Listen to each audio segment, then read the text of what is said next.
A fan, she a fan, she a fan.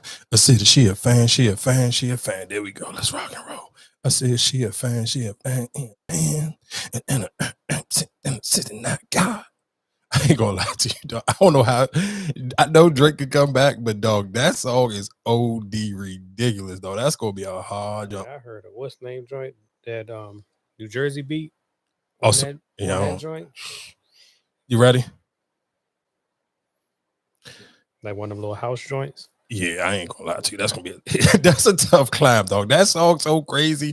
Like, I ain't gonna lie. That is a tough climb, dog. Like that, cause the sad thing is, though, he done got hit twice.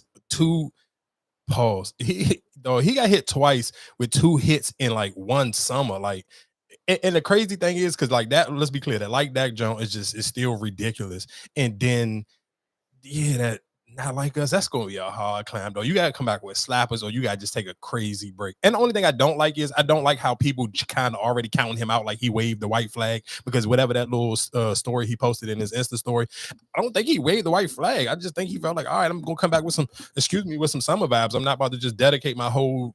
Yeah, you don't want to mess up your whole. I'm not gonna dedicate my whole catalog to sitting here keep just putting out generic diss songs where he probably gonna find a clever way to do it.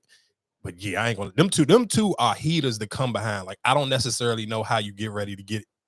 I don't know how you bounce back. He going to bounce back, but I don't know how. That's going to be the most impressive thing. Like, how do you bounce back? Because it's almost just like a losing season if this was a sports team or something. Like, all right, how do you come back? Cool, whatever the case may be. And I'm not going to lie to you. That dude, what's his name? Tommy, what is it? Tommy Richman? Yeah, Tommy Richman. $1 million baby. Oh my God, dog. Oh, no, you got to understand how big of a song that is. The fact that you got to think about it, because I don't know who this dude is, don't know what he looked like, or nothing. Came out of nowhere too. But listen to that's what my point, or what I'm saying is, it came out of nowhere. But you got to think about how to in the midst of that whole. So he still got the #2 song in the country, or it's #2 on Billboard. So for him, that's let you like that is a certified hit, because of course. Did it come out when Euphoria? Was that when it? I don't know. I don't know when it came out. It was in between. It was in between. I think both of those. I think whatever the discs were. I think it was like in between. It just popped in there. So I want to say it was like Euphoria when it first came to light. Yeah, I don't necessarily know when it came out, but dog, that song is a hit record. I don't even know who this dude is. If he got another song, I didn't even go check to see whatever songs he had. But I'm not gonna lie to you, that is an absolute smash. Is that an R&B or a pop song? Like, I don't know what you counted. I didn't even go look. I just went to the song, added it to my gym playlist. I don't know what it is. I ain't gonna look and see what charts it was under. And real quick, while we just talking about just unnecessary stuff, real quick, shout out to Taylor Swift, because I ain't gonna lie, that little Billboard chart cape that she had was OD, because for that week that she had literally all the jumps, I think 1 through 10. Mm-hmm. That's a super flex. And that's one of them jumps where people kind of course, I understand she's not in our conversation on general. People don't never really want to have a conversation about how crazy, dog, her catalog is, and how many Billboard charts she be throwing up, and how many crazy numbers she throw. But anyway, while we here, I do want to ask you a question. Who you think had the worst? And we ain't got to answer the question right now, but I wonder who had the worst diss song this week. Was it Shaq or was it King Combs? Because both of them jokes, they both could have even had the King Combs shit. Both of them was trash. I'm not gonna lie to you. Both of them was. I was just trying to figure out which one was worse, because both of them. Oh my God! But I wouldn't take Shaq, because we don't take Shaq serious as a rapper. We don't take King Combs serious as a rapper neither. What's the difference? Because I mean, if Shaq doing it is more of a joking way. It's not like, are you rapping? You know what I'm saying? But this is your career. King Combs, you ain't got nothing else. But this is your career. Yeah, I don't care. I don't care what your career is. There's a lot of people who rap, and that don't mean that people take them serious. That's not my problem. That ain't nobody else's problem. That's his problem. That's a him problem. That ain't got nothing to do with us. People don't take him serious as a rapper. And after that song, nobody gonna take him serious as a rapper. That song was absolutely garbage. Like, that's his worst song he's ever put out. I didn't at least try to listen to a couple of his songs, and that absolutely is the worst song I've ever heard from him ever in life. Like, I was like, dog. So you think Shaq was worse than his? They running neck and neck. Like, I can't sit here and say which one was. That's why I say we got to answer it right now. But that was just something I wanted to put out there to the listeners. Like, which one was worse? Both of them jumps was absolutely horrible. That Shaq jump is absolutely horrible. That King Combs jump is absolutely horrible. Like, and I'm not even gonna lie to you. For him to try to pick a troll with 50 Cent was just like, that's the worst thing you could have did. Like, why would you do? He kind of left Diddy alone. Like, he haven't been paying Diddy no attention for a couple months. For a couple weeks, he left it alone. Especially while the Kendrick and Drake situation was going back and forth. He kind of left it alone and just like, all right, cool. I'm gonna let you do you. I ain't worried about you. But then for you to sit here and be like, let me shoot at 52. Like, are you dumb? Like, there's no way you couldn't have ran that past your dad. There's no way. Then you sitting here like you kind of almost you putting yourself like you in big meech, like you little meech type. I ain't saying I don't know what you mean by that, but no, because he was saying like, oh, we got the traffic, like we trafficking cocaine. You know what I'm saying? Like you trying to praise on like we beat, they ran up in the house like. Yeah, it was a flex type of, you know what I'm saying? Like the way he sounded, like it was kind of like he was flexing, like, oh yeah, they think it was like we selling crack in here. Yeah, I don't necessarily know if that was a flex. He thought that was a flex, that was the dumbest flex he ever tried in his life, because that one's just not gonna work in your favor, dog. I'm sorry, because it's still an open case. That literally just happened a month ago. Just because people on social media stop talking about it, that don't necessarily mean the FBI forgot about you. Like, that's not how it worked, dog. I promise you they ain't forget about you. So for you to sit here and try to play around, and especially trying to play around, and for a fact there are 2 rappers on trial right now, and they are using their lyrics, bro, and your lyrics are doo-doo, and it's clear as day people can hit. Oh my god, like that kid is an idiot. Like that was and then for you to sit here and say nobody better than have, we don't play them games, don't say no, bro, you weigh like 120 pounds. What are you gonna do to somebody? One of these grown men who feel like one day sitting here I'm trying to get some clickbait up off you, and you don't got enough security or house, you ain't got the right people around you. I promise you, somebody gonna tell you no diddy. I promise you. And the way you try to jump out there is not gonna go back in your favor. Unless you got some hands like Javante Davis, I don't see that working out for you in the way you think it's gonna work out for you. So let me ask you a question, right? We're just saying I like off of lyrics, or just I'm picking on your lyrics and what you said. Would you be more mad like for getting picked up off of a song like this, or getting picked up off a song like Lifestyle with Young Thugs? Like, that was a smash hit. So, like I ain't tripping, I made money off, but there's some shit like this where you put this out in the air and I get picked up off of this. Would you be more pissed off at that? I mean, I don't think they're gonna pick him up, because one, the song is just trash. I don't think nobody even gonna I don't even think the police would take him serious. Like, it's just garbage. Like, bro, that song was just garbage. Like, it was just dumb. To me, it was just in poor taste, and it just kind of show people that you're not using your common sense when it just come to just thinking out loud. Like, it was just a dumb idea. I don't necessarily know who told you that was cool or it was worth doing it. It wasn't. I'm sorry. It was trash. You definitely should have left 50 Cent alone, because now he gonna be on your neck. Especially while he got like a 2 or 3 week span before one of his shows come back out. Oh, you're crazy as hell, though. He gonna drag. So what do you think about me? What you mean? I just stayed out of it. Yeah, Meek should have stayed out of it, because nobody said nothing to him. It was just like, why you again? But that's sometimes now to make you think with all this allegations going on. No, not all the allegations. It just make you think that everything with hip hop is just like you are seeking for attention. Like I want to put my name in it. Like Meek didn't have to jump in for King. Okay, but so then I can I mean, just a question. If we just looking like this right now is the trendy thing, like, everybody, this whole beef or going back and forth one for one another, because like we don't have verses going on no more. Like that was kind of driving up a lot of people's strings when you did the verses. So it's just like, all right, we kind of find a new way to try to dream about. Like no, because people of a certain age not even gonna listen to it. They're gonna just think it's corny. I'm not gonna pay no attention. It's not gonna do nothing for you. One, the young kids not gonna know what y'all talking about or care what you're talking about, because they got the people that they listening to, and then the older people gonna be like, bro, it's just corny, because we gonna see through it, and then we gonna start all putting our tinfoil hats on. Like, oh, is this realistically? Is this something, or is this just numbers? Nah, you not even. What numbers you gonna drive up? What are you driving? What's the numbers you gonna drive? You didn't even put out a song. You just tweeted something. What's the numbers you gonna drive up your Twitter account? Then I was just asking why he even put his, because like I said, nobody said Meek. So yeah, I don't know why he put his 2 cents in it. I wouldn't have recommend for him to put his 2 cents in it, but and it's been quiet for him too. And that will be why most people will be like, that's why you put your 2 cents in it, because it's been quiet. You ain't had no attention. You put out that little EP. It came and it went. People really ain't been talking about it or thinking about it. So all right, here we go. Now what you gonna do? Damn Meek. He gonna have to figure it out. And while we talking about it, shout outs to Future, because Future got me. I'm not gonna lie, Future definitely got me as well, because I thought Future was gonna drop a new mixtape. Because to be honest, I think Future didn't. And I've said this before, I don't think Future completely thought out how this Drake situation was gonna play out for him, because like that, them 2 albums came and went. Yeah, of course, Like That is still on the charts, but realistically, that album still had came and went, because it's not no real, like, what was the Stay Power? That's one song, but it was like, no, this is a Future project. Like, you put out 2 projects. Normally for Future, like, it's songs that people using in it on their reels and their TikToks. It's like, it's none of that. It was Like That, and then that was it. Like, there's no other songs off that, John. I think, and some people, of course, I think even the NBA picked it up, or ESPN. One of them was using the Everyday. The Everyday I'm Hustling joint. They picked that joint up. So, but outside of that, it's kind of like, I've told all the rip I was disappointed in the projects anyway. Like they was just cool. But I think just now, even when he teased that he was going to drop a project, it seemed like he was dissing Gunna. It was like, oh yeah, my mixtape won't be better than your album, whatever the case may be. He was promoting it the whole time. It only just ended up becoming a single. Him and T Grizzly. The name of the song is called "Swear to God." The song is fire. Listen to him. That's the future. That pocket that he was in on that song is the future that I'm looking for. But then realistically, it was still just like, damn, dog, you could, and the reason, and look how you had people geeking for a mixtape, and that to me kind of speaks volumes on how people really didn't care about the two albums. Because realistically, if somebody put out two albums and then you sit here and say, "I'm coming right back with a mixtape," and people were kind of fiending for the mixtape, to me, it seemed kind of like you should be able to take it and read the room, like how bad or just okay people actually felt about the projects. But I just feel like that's just nowadays society, like how we just you for a week or two. Then after that, we on to the next.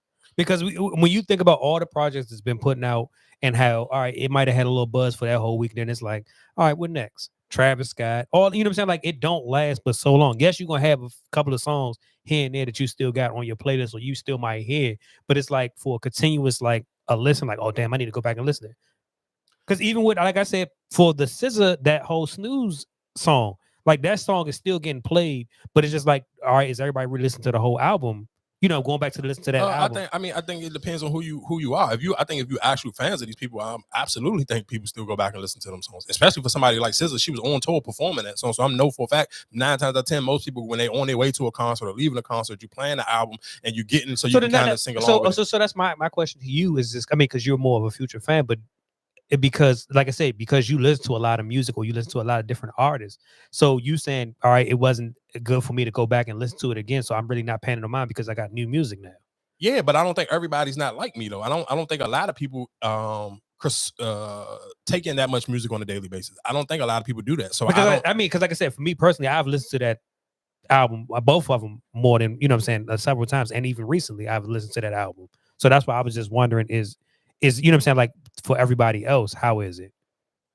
I mean, I don't know. I can't, like I said, I can't speak for everybody else. I only can speak for what I'm looking at people going off of, and I ain't none of the rest of the songs on that album didn't chart or nothing. So I only can go off of me not seeing people use the songs like they normally would use the songs. I don't see people talking about it. Like I don't see a huge conversation besides that one song. It had conversations. Okay, when he dropped the second project, people was listening again to see if it was going to be any type of Drake disses in it. And then after you kind of didn't get that, it kind of just, all right, it came and it went.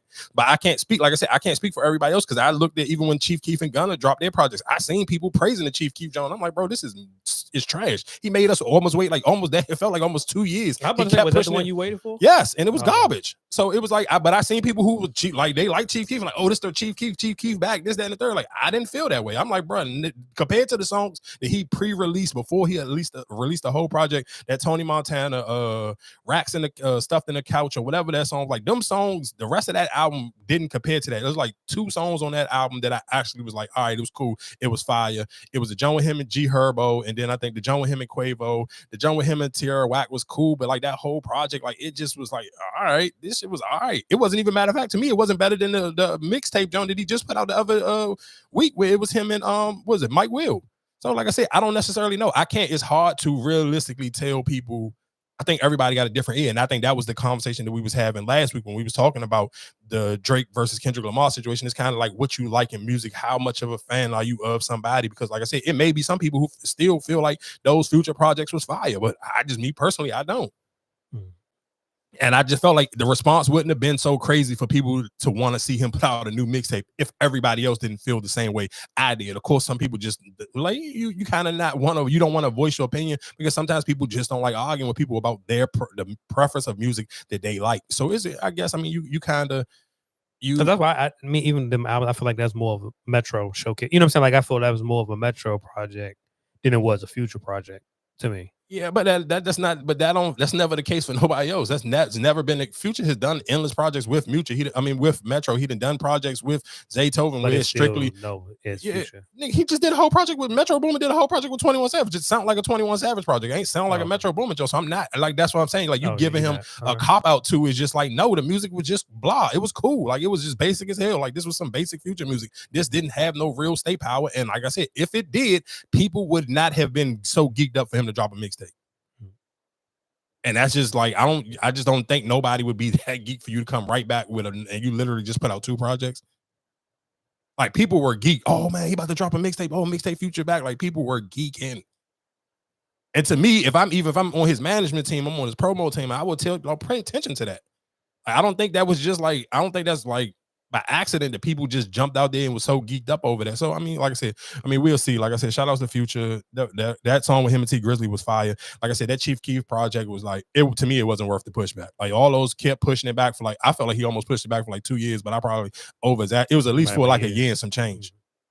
For all of that pushing back, like, bro, it wasn't worth that. Like, nah, I don't. And don't get me wrong, I can see where he was trying to go. Like, he tried to like have like a skits in it, like this is such and such radio and this, that, and the third. But it was still just like, bro, this was like, all right, we waited this long for this.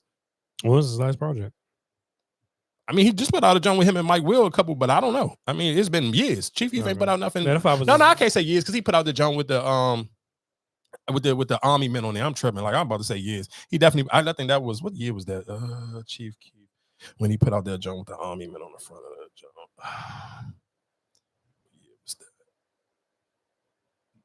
That was 2021. So I mean, that was like 3 years ago.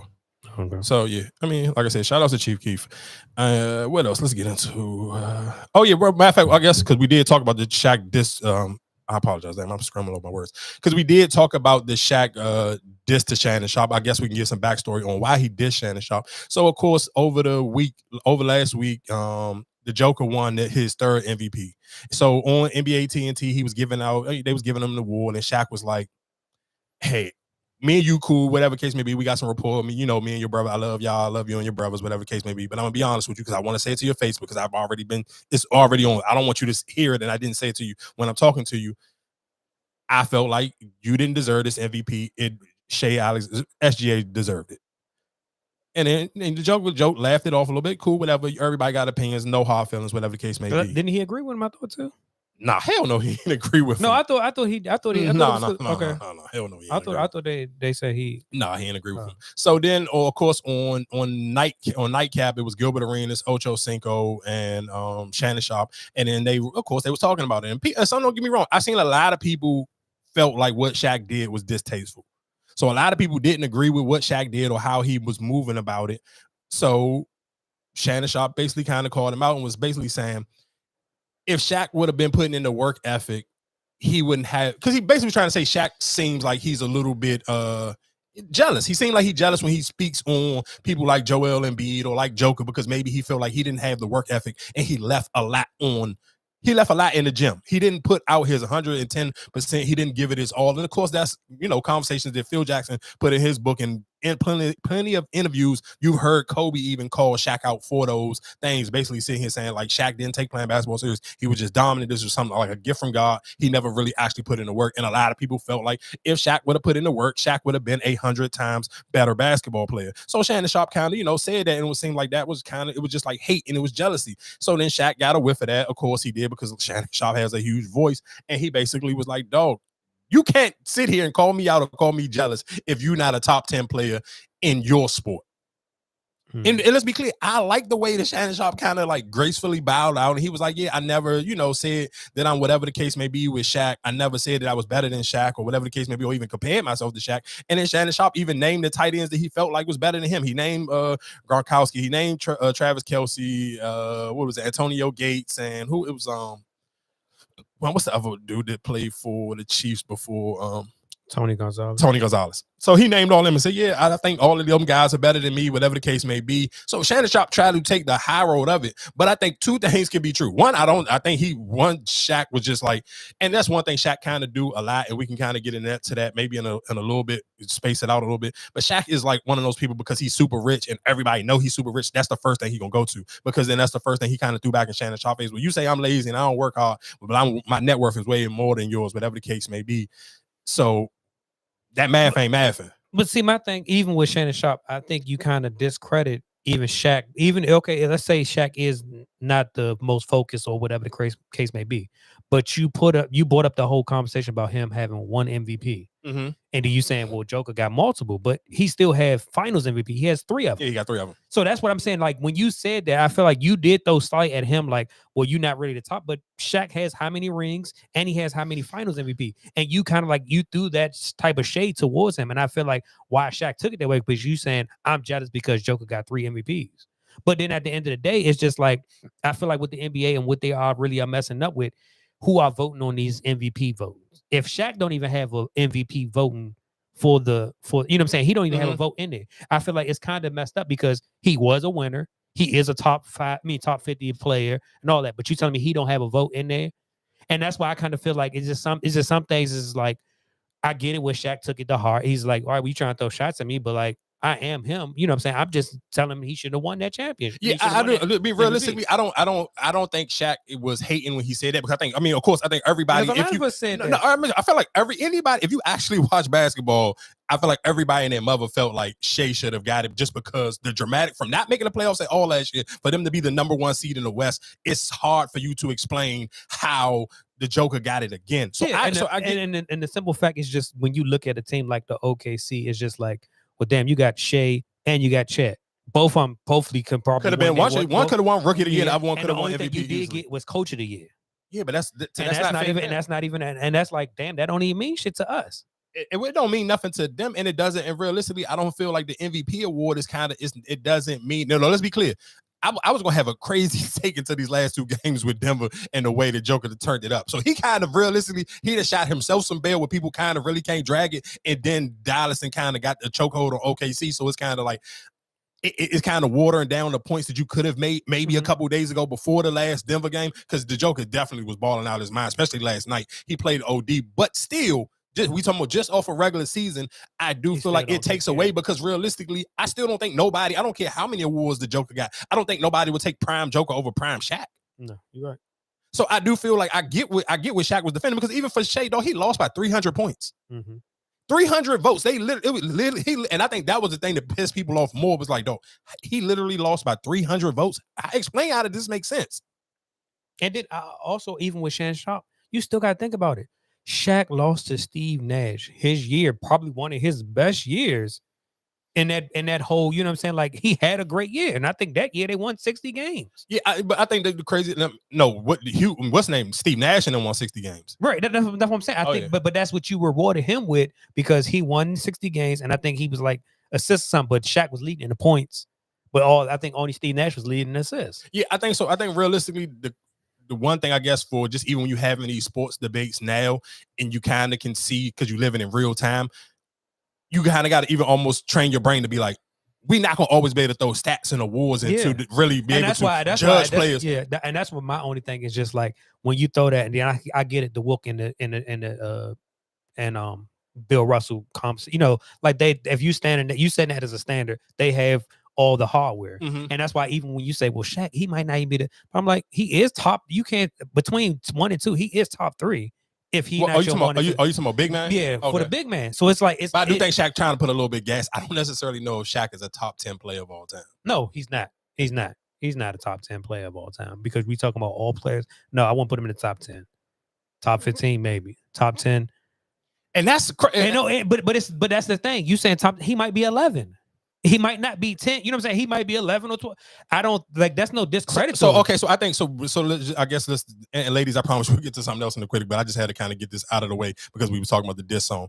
But I guess that's my thing where I was sitting here asking is realistically for Shaq, do you get so offended from what Shannon Sharp said? Because in deep down inside, you do feel like some of it's true. Some of it's true. Yeah, you did probably leave a lot on the floor. And I'm sure now that you look at the way the game was played, you probably think, or even get to see how long LeBron is playing. And you probably think like, damn, if I did kind of and I take my body a little bit more serious, take my dad a lot more serious, could I have eliminated these conversations? Because I'm sure for most of them, you watching it like, damn, I can easily get erased out of the history books if stuff like this keep going on. But and I think that's just why what keeps a lot of arguments going on. Because even when we sit here, people say about the whole GOAT talk. How do y'all keep putting LeBron and Jordan? Will Kobe leave Kobe out of it? But it's just like, what do you see and what are you still seeing? We saw Jordan do X amount, for his time. Then you see LeBron, he's still going on. And if what like I said, Kobe just went out. all right, you went out on an injury, you didn't keep going. If you could, you probably would because of your work effort. And like you said, with Shaq, you didn't put in that work effort, and that's a lot of your downfall. Is just you wanted to party, you wanted to do all this, and I'm pretty sure 9 times out of 10, everybody say that if you could do it all over, you would change a lot of things. You wouldn't do the exact same thing. Of course, that you for did sure. when you was doing it. And I think realistically, I guess the last, I think to kind of put a button in that in the whole conversation, I do think realistically, Shaq like you said, regrets probably not putting in a lot of that work. And then even with the Kobe conversation, it's just like it's a lot of years that Kobe wasn't the best player in the NBA. A lot. And you got to think about it, even just if you just talking about the first couple of years, the difference between LeBron and Jordan and Kobe was LeBron and Jordan kind of like as soon as they got in the league, jumped out there, rookie, you know what I'm saying? Like they was running away. Throwing up crazy numbers and kind of like dragging their team where Kobe had, he was coming off the bench for like at least a year and some change behind Eddie Jones. So it's like I get it for most people. Some people may be too young. The super Kobe fans 9 times out of 10 are too young, and you kind of want to forget about the years he was coming off the bench for Eddie Jones. So it's kind of like I get it, and that's why people don't. And people just kind of realistically, I keep telling y'all this over and over. People have a lot of respect for the dead when it comes to Kobe Bryant. And that's why people kind of just like, all right, we hear y'all, but we going to keep. But then I think that's also another thing. We didn't hear too many stories about Kobe, but now that you are hearing stories about Kobe, and it's like, damn, that is a kind of, and I get it like why a lot of people say they want the Mamba mentality because they want that whole discipline. Because I remember it was one story, I forgot who it was. They were saying, yeah, it was one night we went out. I think I dropped some such and such. Kobe, he was like, oh, I ain't partying, but your tab is on me. Because, saying you played off whatever, but he was the type of person that I'd rather go get my shots up or look at film work. And that's just the type of discipline. So I think that's why a lot of people kind of say, oh, I got that Mamba mentality because I want to be locked in. But like you say, even with Shaq, he'd rather party and, have those wild nights and stuff like that. Everybody to each his own, for real, for real. Yeah, and Shaq just still got a lot of him, and I guess like I said, we'll talk about it in a few. He has just a lot of character flaws, and I told y'all that my biggest gripe with Shaq was him messing up that Orlando Magic team because it was literally like you just quit on them because Penny Hardaway would start to become the bigger star. And I'm not gonna lie to you, because y'all got egos. Everybody got egos. But that's my point. So but that still talks about your character, who you are as a person, and that still comes a knock in your career because you might have never even had to go to LA, and you could have literally you could have built a legacy in Orlando, and you would have been the man. And of course they retired your jersey and stuff now, but it would have been a whole different ball game. Like you could have put, and I think even when I was telling you about that, even when I'm looking at LeBron, like he at the Cavs game right now, the Cavs versus Celtics game, and just the standing ovation he got, how geeked the people was right behind him. Like, bro, they like the Lakers fans in Los Angeles are never going to treat LeBron James the way people in Cleveland are going to treat LeBron James. I don't even think the people in Miami, he won't never even get treated the same way in Miami as he will in LA. I think you will. No, you missing what I'm saying. I'm talking about. No, you saying who will get the most?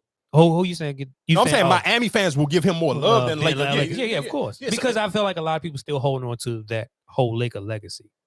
Yeah, but because you still want to hold on to Kobe Bryant, so that's my point. No, but not even necessarily Kobe Bryant. I feel like even with Shaq, Kareem, I don't feel like Lakers fans respect Shaq as much as they do Kobe.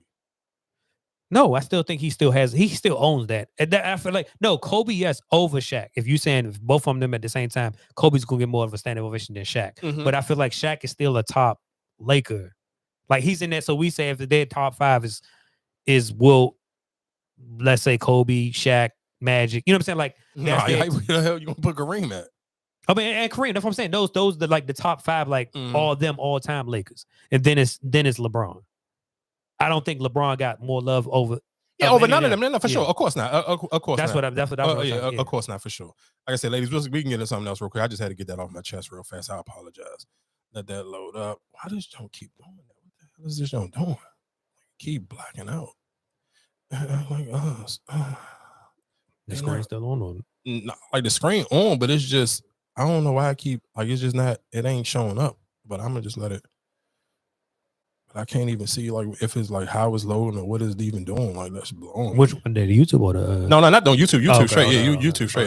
That's what you're talking about. No. YouTube straight. Matter of fact, we can keep going right now while we on this. They not like us with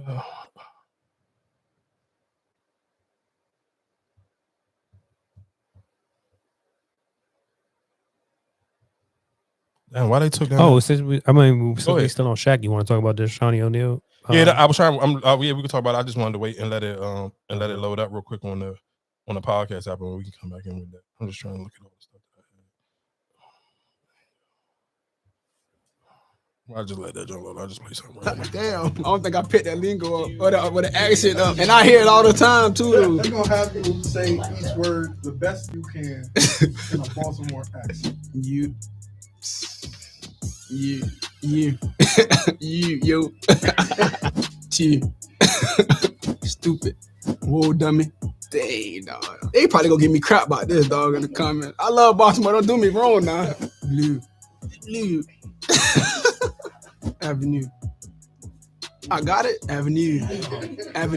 Yeah, dummy. Avenue, dummy. I love Baltimore though. I love their lingo. I just can't pick it up. I got my own southern accent, and they stay telling me when I speak up there, man. You talk like you from the south. You sound country, but I'm in the city though. So how I sound country? All right, it is what it is.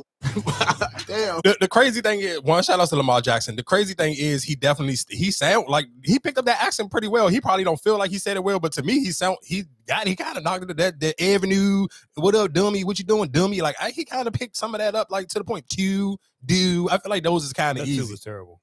Yeah, the 2 was kind of terrible, but I think because he was overthinking it. Like I think you could I feel like anybody can kind of hit the 2, the do. Like it ain't that hard, but he got the avenue. What up? We on the Ave, whatever. Like yeah, cool. Shout out to Lamar Jackson. I like that. And I like that he trying to kind of like lean into his personality a little bit and kind of get people to fill him out. Shout out to Complex for even doing that, putting a little bit of spotlight on Lamar Jackson. In fact, while we still on YouTube, we can kind of even just get into. I don't know how true it is, but I think they're opening tonight. It's Kansas City, but it's in Kansas City. Okay, that is. Yeah, because the Super Bowl. It's in Kansas City. It is on Amazon Prime. It's a Thursday game. Is it just gonna be on Amazon Prime? I'm shut down. Yeah. I know because I know they because they usually start off with I think they start. I thought it normally NBC. Yeah, that's what I said. NBC, yeah, I think Prime is kind of taking over that whole Thursday night situation. Yeah, well, at least they gave him one good game because normally it'd be BS. I ain't gonna hold you. They gave because it seemed like the longer the season go on, the Thursday night games become absolutely doo doo. Yeah, after the beginning, the first couple of ones, and that's the ones that usually on which we should say NBC. Yeah, on NBC. That was usually the first couple of games, but then when they start getting into Prime, them Jones be cheeks. Them Jones be cheeks. I ain't gonna hold you. Them Jones be cheeks. But that's kind of crazy. It's kickoff Thursday, and it's on Amazon Prime. That's crazy. That's what it's supposed to be. It's supposed to be on Thursdays. It's supposed to be on Amazon Prime. But it's the kickoff game. It's like the first game of the season. I thought it's usually broadcast televised. Because it's their kickoff. Hold on, let me look. I could have. It might. Why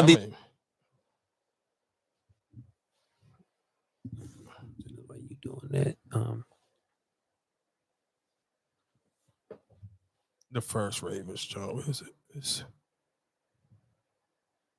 No, it's on NBC. It's on NBC. It's on NBC. Yeah, it is on NBC. I'm tripping.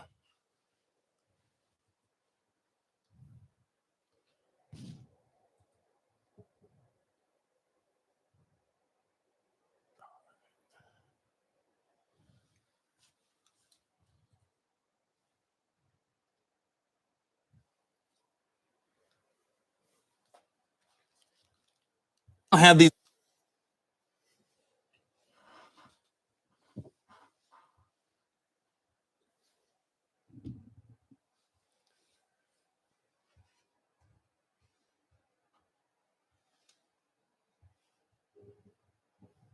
That I don't think a lot of people have discussed, and this is important. One thing about hip hop is it's regional. Yeah.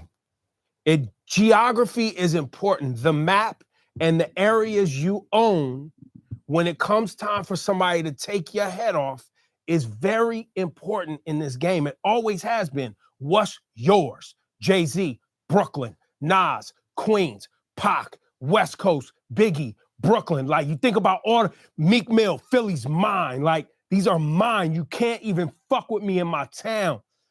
When Kendrick dropped They Not Like Us, bro is basically saying, A, I'm from Compton. Like, I'm from this. I don't even make these type of records. Mm-hmm. Never even made one of these before. B, I'm going to own my zone.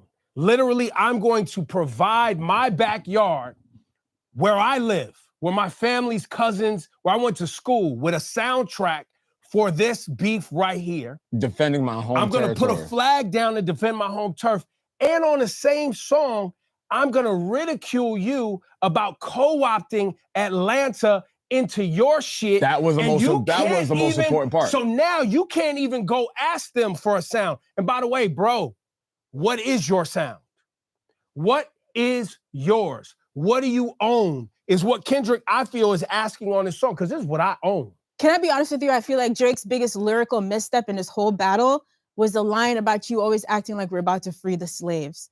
Like knowing, I feel like the one thing. All right, so I don't want to play the whole thing, but that little part right there was the part that I really wanted to play anyway. When he sit here and said that Drake doesn't have his own sound.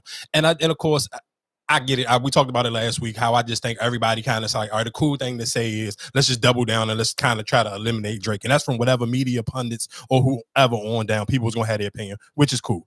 What I'm telling you realistically with that was absolutely BS. Nigga, Party Next Door, Brent Fires, Giveon, Tory Lanez, The Weeknd, who else fit under that? Bryson Tiller, who else fit under that umbrella right now? Four Bats. And that's when he said Drake don't have a sound. When everybody first heard that very first record that we all heard from Four Bats, everybody was like, oh, this sounds like a Drake song. But see, I think that's what he's saying at is even in this battle, you didn't go to that sound. What they saying is, how I can't go to that sound in a rap battle? You're right. You can't go to that sound. But even when he said that, we want to hear you sing the melodies. I fell in love with Drake when he was singing the melodies. That's why I said I feel like, because when you think about it, yes, he does have a sound, and even that whole Canadian sound, because The Weeknd and all them are from that same area. They all sound alike with the whole singing and the melodies. Yeah, everybody used to say the Tory Lanez sound like a knockoff Drake, right? So, but that's what I think he's saying is just like, Kendrick don't use that whole West Coast kind of, you know what I'm saying, music tempo or whatever that they, you know what I'm saying, that he used on that last one. And it's just like, I challenge you, but it's like, all right, well, you use a lot of Atlanta slang, this and that in Atlanta. You more, you know what I'm saying, like you got your flow from down there.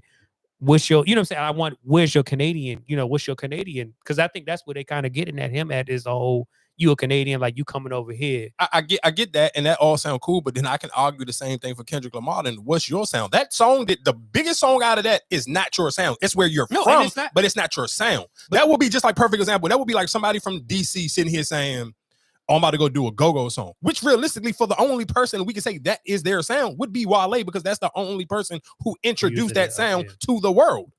Like we know people, us are endless rappers who are from hood. Shaq Lizzy is from a real live hood. He's from a hood that had a big go-go band. Like rest in peace, Lil Zo. He played in MOB, one of the biggest go-go bands. And guess what? Shaq Lizzy still has never, and him and Lil Zo were cool. So he still never in life ever did a go-go song. So that don't mean nothing. Fat Trail is from East Street. He never done I don't never even know if he ever got on with Reaction. So I can easily sit here and say the same thing about a lot of rappers. But Drake has a sound. To say Drake don't have his own sound, like there is not, like literally. Okay, so maybe do he have a signature sound? Nigga, when you heard the Four Bats thing, it sounded like a Drake song. But I get, but is that you saying that's his signature? Yes. Okay, all right. When you say you want to hear Drake with the melodies, that sounds just like who? Four Bats. When you see him, the lane that he has opened up for people to be the unconventional regular R&B singing sounding song is Drake. Okay. That when you listen to the Fridays, that's a lane that Drake kind of opened for all of them, because it's not necessarily just you don't have to sound like a real R&B singer. Even just that line when he said it was back in the day when he was saying whatever, he was in the car with a girl and she said you'll never be big as Trey Songz. Mm-hmm. And you could argue that he may have big chart wise. I'm not gonna sit here and say singing wise. He have bigger R&B songs than Trey Songz. Not songs that you may sing. No, I won't give you that one. Not R&B wise, because Trey Songz is R&B. You just saying he don't have no R&B at all. Listen, I hear you, but I can argue what's a Trey Songz R&B song bigger than Marvin's Room? Panty Droppers, an R&B song that Trey Songz has. I mean, it's arguable. Listen, it's arguable. His song he came out with, I feel like that. Summer in Miami. There you go. That ain't bigger than something. That's not bigger than Marvin's Room. Yes, it is. Summer in Miami. Nigga, you're hot. Listen to what I'm saying. I'm a diehard Jim Jones fan. Nigga, stop. If Summer in Miami, I can tell you right now, you will get a response. If Summer in Miami play right now compared to Marvin's Room in a club. Nigga, you hot. Marvin's Room? All right, Marvin. I feel like Marvin's Room was a top is an R&B song for Drake. But listen to what that's my whole point. That's still I don't think that's what I'm saying.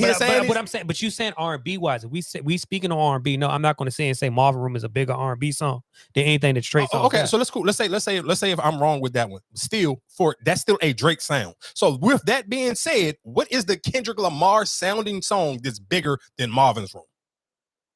He don't have one.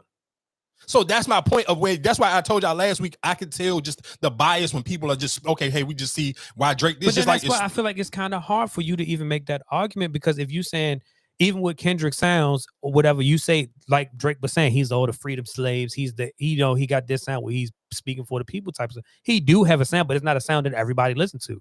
And that's why I say everybody got to pick which sound you like, or because some people might say, well, I don't like Kendrick doing that for the people, but I like him when he's on, you know what I'm saying? I like that sound of Kendrick. That's why I say, when you say that, you saying, okay, well, we just using this popular song and saying, yeah, that's his sound, but that's not really his sound. Because even Marvin Room, I wouldn't even take Marvin Room as one of his best R&B songs. I mean, even when that whole So Far Gone, I feel like those was his big R&B kind of songs for him. Okay, let's just see. What's say? Okay, then let's just go. Let's say if you say that. Hold on, it's going home. Dun, dun, dun, dun, dun. Nigga, none of these niggas don't have a song bigger than this, and that's my point. Is I get it. I understand where people are at right now. Cool, y'all had y'all week. I'm pretty sure almost realistically y'all over it, and then you kind of almost look like you're beating on a dead horse if you were still trying to even hold these conversations this week. So my only thing of what I'm just saying is I hear everything that y'all saying is, but then my question would be, we know what Drake's sound is. That's his sound. That if you like what Kendrick said, we like Drake with the melodies. Cool. What are your bigger songs of your sound that's bigger than when Drake do the melodies? If we can all agree that that's his sound. That Tory Lanez, that Weeknd, and all the Party Next, all of those guys who are not really R&B singers from Brent Faiyaz on down. That's the Drake sound, and that's why those people sound. So what if people say Kendrick's is changing his voices, the whole changing his voices? That's not his sound, nigga. That's Eminem. That's Nicki Minaj. That's what I'm just saying. But they might put that, like you said. Okay, Drake is not R&B. He's not an R&B singer. We're not gonna say your sound is R&B, but the way you sing your melodies, yes. But you're not gonna give credit, like, even because you don't feel Giveon is a rapper, but he's more of a singer than he's an R&B. But Drake is a rapper, and he can do R&B. Because that's why I say when you say that, it's like, damn, you're discrediting Giveon and all them who don't really rap. They sing R&B. Yeah, but they're not. But you still wouldn't compare them to Trey Songz. You still wouldn't compare them to Tank. You still wouldn't compare them to Maxwell or nobody who's an actual real R&B singer. That's my point. But they still have their form of R&B the way they're doing it though. Marcus, I'm agreeing with what you're saying. That's the Drake sound. Okay. I mean, like I said, I feel like that you kind of discrediting them or what they're doing. I can't discredit them. None of them still don't got bigger songs than him. So how's it a discredit? I can't put you above the person who made the sound. But okay, so then I don't think so. Do Tank even have a song that's bigger than whatever you saying, Marvin Room or whatever? That's what I'm saying. When you I'm say not an R&B person, so I'm not about to make myself sound stupid to say that. But that's what I'm asking you, because you're saying he has an R&B sound. You're saying because that song is not big in that. We know Drake can sell records. We know that. That's why, but Marcus, I went too early Drake. I didn't even go to Drake right now, where it's a guaranteed 600,000 every time he come on. I went too early Drake. I said Marvin's Room. That's still early Drake. That's before most dudes who listen to Drake now wasn't listening to Drake. Marvin's Room Drake. And most dudes at one point in time probably thought Marvin's Room was corny. Oh, like this nigga is real live pillow talking. Like, what are we talking about? No, that's his sound. You can't argue that's not his sound. That is his sound. He introduced that sound, and that's why all of those people I just named, they sound great, and that's why he was trying to sign all of them early. Come on, because he know that's his sound. He tried to sound Bryson Tiller because he knew, oh, this is my sound. This is right up my alley. Let me try to sign him. Everybody I named, he tried to sign. From Tory Lanez to The Weeknd, all of them, he tried to sign all of them. Why? Because it's familiar to my sound. This is easy for me to promote this to my audience. That's my sound. Sorry, I know you niggas don't want to agree, but I hate to tell you, it's a fact. This ain't even almost not even up for debate. You just sitting here arguing just for the sake of argument, which is cool. We on a podcast, but I'm telling you for a fact, that's his sound. He opened the lane for all of them, and that's why realistically, I even got hip to Giveon from that Chicago. What is that? That Chicago freestyle on the Duck Wings demo tape that everybody don't never want to sit here and act like that was garbage that he put out during the pandemic. That's how I got hip to Giveon, through that Drake feature. The same way you can sit here and say the same way people got hip through Bryson Tiller because Drake wanted to sign him. This, like, come on, dog. Like, that's his sound. I hate to tell y'all that's his sound. That's the reason why him and Tory Lanez even had their little fake beef for a second. That's his sound, dog. Get over it. It's a huge sound. because all of those artists that I'm sitting here saying are household names. I did not name not one person who runs off of with that Drake sound that is not a household name in hip hop, R&B, and black culture right now. Every last one of them who have used that sound or that sounding round of voice are household names. Are torn acts who can go on tours by themselves and are household names. You put Future in there too? Nah, because Future's more of like a because early Future was more like Roscoe Dashky auto-tune type of singing. But I'm saying, but when you that's why I say when you even say that the whole singing melody and the rapping, that's what I'm saying. When Future was Future popping, do you feel like he was using that Drake? No, sound? Because I think even the auto to like, even if we talk about Turn on the Lights, it sounds like a Roscoe Dash, Travis Scott. It sounds like an Atlanta auto-tune sound. Like that was Atlanta had their own sound for auto-tune. Like it sounded like early Roscoe Dash, early Travis Porter. Who else they really used to play the auto-tune heavy? Roscoe Dash probably, Future was probably the biggest. Travis Porter. It was that whole little black boy, white boy swag. Like, but Future was realistically, he was the cooler one who could do it. He did it better than everybody else. Everybody else who was doing the little singy auto-tune, we talking about the early Twisters too. We talking about that's probably like 2011, 2012. I kind of threw Future in there because even when you go back to the Houston, Atlanta, Vegas song that Drake has, that sounds like something that Future. It sounds like something Future could do, but it don't sound like Future. Okay. Like it's a difference. Like go back, listen to. I'm telling you, when you get time, all y'all got to do is go back and listen to like two. What we talking about? When would the Future with Turn on the Lights? When did that come out? I want to say that came out like 2011, maybe 2012.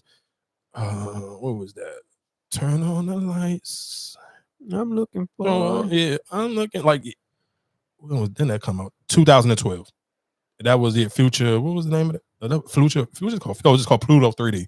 Yeah, just go back and listen to that. That auto tune, even with how he took Rack City from Racks on Racks from YC, it was just that auto tune and that sound was just like an Atlanta auto tune sound. And I realistically I can't compare Drake and Future and put Future in that lane with them because a lot of them still really sing. Like when we talking about Marvin's Room, like yeah, we know Drake is a rapper, but that was real live singing. When you talking about Hold On, ain't no rapping on Hold On, I'm Coming Home. That's literally all singing.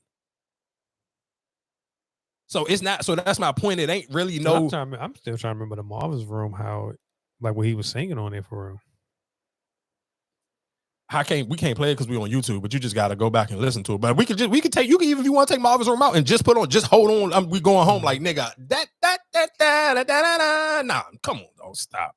Y'all gotta cut the jokes. Like, come on, though. Like I said, I get it. Last week it was cool. Like I said, like I told y'all, the weeks moving on, we gotta speak on other music, like the Chief Keefs, the Gunners, and whatever the case may be.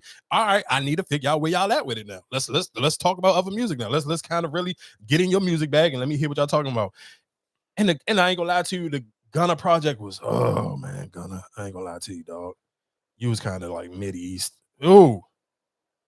Oh yeah, a big conversation that of course was going on over the week, and I'm sure most of y'all have chimed in or seen it. It was the young man who he was a school teacher and he was allowing the kids to braid his hair. Bro, I don't, matter of fact, I want to see if I send a clip of when he talking about he got fired from his job. I sent it.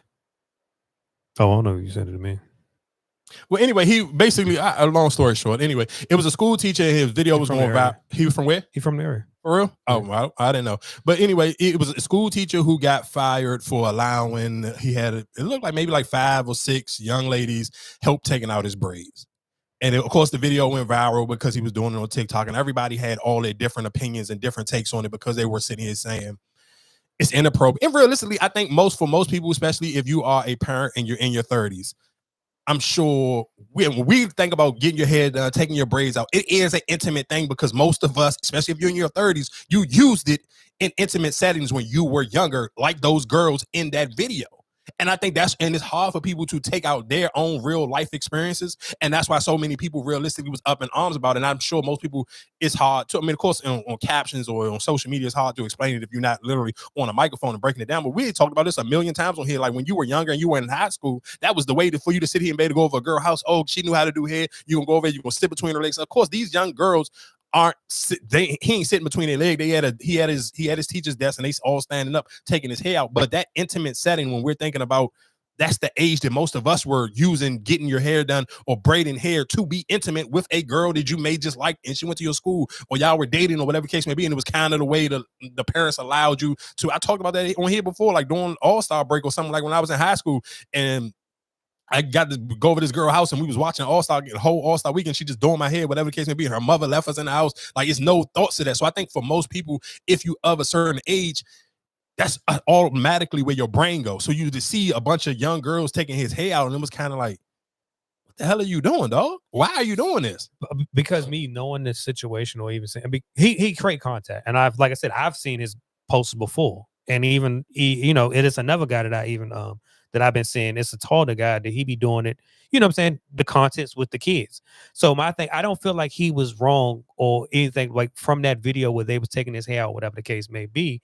I think what I feel like he was wrong, where he might have stepped over the boundary, is when he did that whole saying that he got fired, and he was saying the kids, or even that, I don't know where they was reaching out to him or even leaving comments like, oh, that's the kind of thing that I do kind of wonder about, is just like how they even have that communication with you, where they sending you messages. And I mean, I guess if he posted no, but that's what I'm saying. So then that's when I do draw as a parent, that's when I would draw the line, or even say it's like the communication outside of school, or even them reaching out to you. Because like I said, even me speaking, because that he does contents. He have, TikToks and all that. He's done that for years now. I guess realistically, I hear what you're saying, but a lot of people, and let's be clear, I don't think even it's just a male thing, because I know it's a young lady. I want to say Top Knower, but I think she might have been from here and she moved to Atlanta. I would have to call Top and ask me how you know her, but she go viral. But she's a school teacher, but she's super thick. She go viral all the time because her body type, she's super fat. Like, that's all everybody always in the comments, that's all they ever talking about, is just how thick she is, whatever the case may be. But just with all that still being said, it would still realistically be like, for him, you can't say I create content. You're a teacher first. You don't get paid to create content. No, you absolutely. But I think that's now today in this whole society, how you got to find another niche to make your money. They don't get paid what they get paid, but I'm pretty sure his content creating might give him that extra money that he needs, because he wasn't even a regular. He wasn't even he didn't even complete his certified and all that. Like, he wasn't certified. What's name? But then you look at his whole credential. He's a French teacher.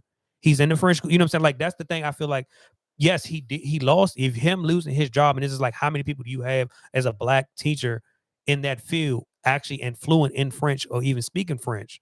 So it's just like, to me, it's just like, I get it. You want to have a standard, but then just like sometimes people find a way to create content, and that's what they're trying to use it. You might be wrong because you crossed the line when you send it communicating with them outside of school, or you got, ways, you know what I'm saying? That's my thing, where I feel like the line is drawn, like, all right, you kind of messed up on that part, but you just creating content and putting it up on there. Because I feel like a 9 times out of 10, he didn't show no faces on them. Yes, he did. That video when the girls were doing, I didn't think they showed. I thought it was more of they just behind the what's name. I didn't think they showed their actual faces. No, they showed it. And matter of fact, I found the John. I did send it to you.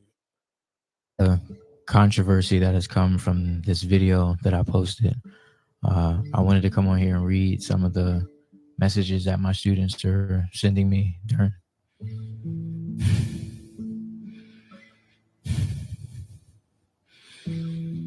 Some of the messages that they've been sending me. Oh yeah, because like I said, that part I don't like, is just the whole they sending the message to you type of, you know. Yeah, so I mean, that's what I don't like. I get it. To me personally, I just think it's a time and place for everything. It's cool. Everybody create content, bro. I know endless teachers who create content in their classroom. Guess what they never do? They never put the students in it. It be a bunch of adults. Nobody don't care. Them videos go viral all the time. All the time when we be taking when we play the clips, and it be like, it's a teacher that I follow. She's super popular on TikTok. Matter of fact, I might be able to even find her junk where it's because like, even like I said, the other dude that I even follow, he got one where he's playing the kids in basketball. I think if they beat him in basketball, they get no home, they get no final exam or something like that. Yeah, but that's what I'm saying. Yeah. It's the okay. No, so perfect. Matter of fact, so I'm gonna play this junk right here. This girl, she literally all she do is TikToks in the classroom, but guess what? She do it with all the teachers. Nobody don't care about this. I'm looking for Mrs. Bubblegum. Mr. Chico Stick. Cause she's up. I'm looking for Mrs. Bubblegum. I'm Mr. Chico. Hey, I want a da-da-da. Oh, cause I'm looking for Mrs. Bubblegum. You almost had it, friend. I'm looking for Mrs. Bubblegum. I'm Mr. Chico Stick. I want a. Oh, I'm looking for Mrs. Bubblegum. I'm looking for Mrs. Bubblegum. I wanna. Oh, I'm looking for Mrs. Bubblegum. Yeah. Oh, I'm looking for Mrs. Bubblegum. Hey, I want that. Oh, gosh, I'm looking for Mrs. Bubblegum. I'm looking for. So that, and listen what I'm saying, and that's my point. Those are all adults. They're still in the classroom. There's still a teacher. They're all in. You can see that they're teachers. They got their badges on. They're in their classrooms. But the difference is there's nothing but adults in there, dog. I don't care that hair thing, though. It's gonna be for me personally because I know I've never allowed no goddamn kid to touch my hair. But I know for a fact, when I was their age in school, getting your hair done was an intimate thing that I was trying to. So it's hard for me to ever see anything else out of that. I can't unless you would sit here and like if you went to like an African Joan and you was getting your hair braided, cool. That's completely different. That's the proper praise for it. And I understand you want to create content. You have to be more creative. You should never have no damn kids in the Joan. And that's even just a perfect example. Even when it comes to like, I be feeling like cringy when people was judging Bronny too much. Like, and you was trying to create content around Bronny. Like, bro, he's a kid. Like, I be seeing some of these little kids who be hooping crazy. I won't sit here and make no video. I don't care if he snatch somebody out their whole entire uniform. I'm not making no video about no little kid crossing nobody up or doing nothing because it's a kid, dog. No kid. Like, I'm a grown adult.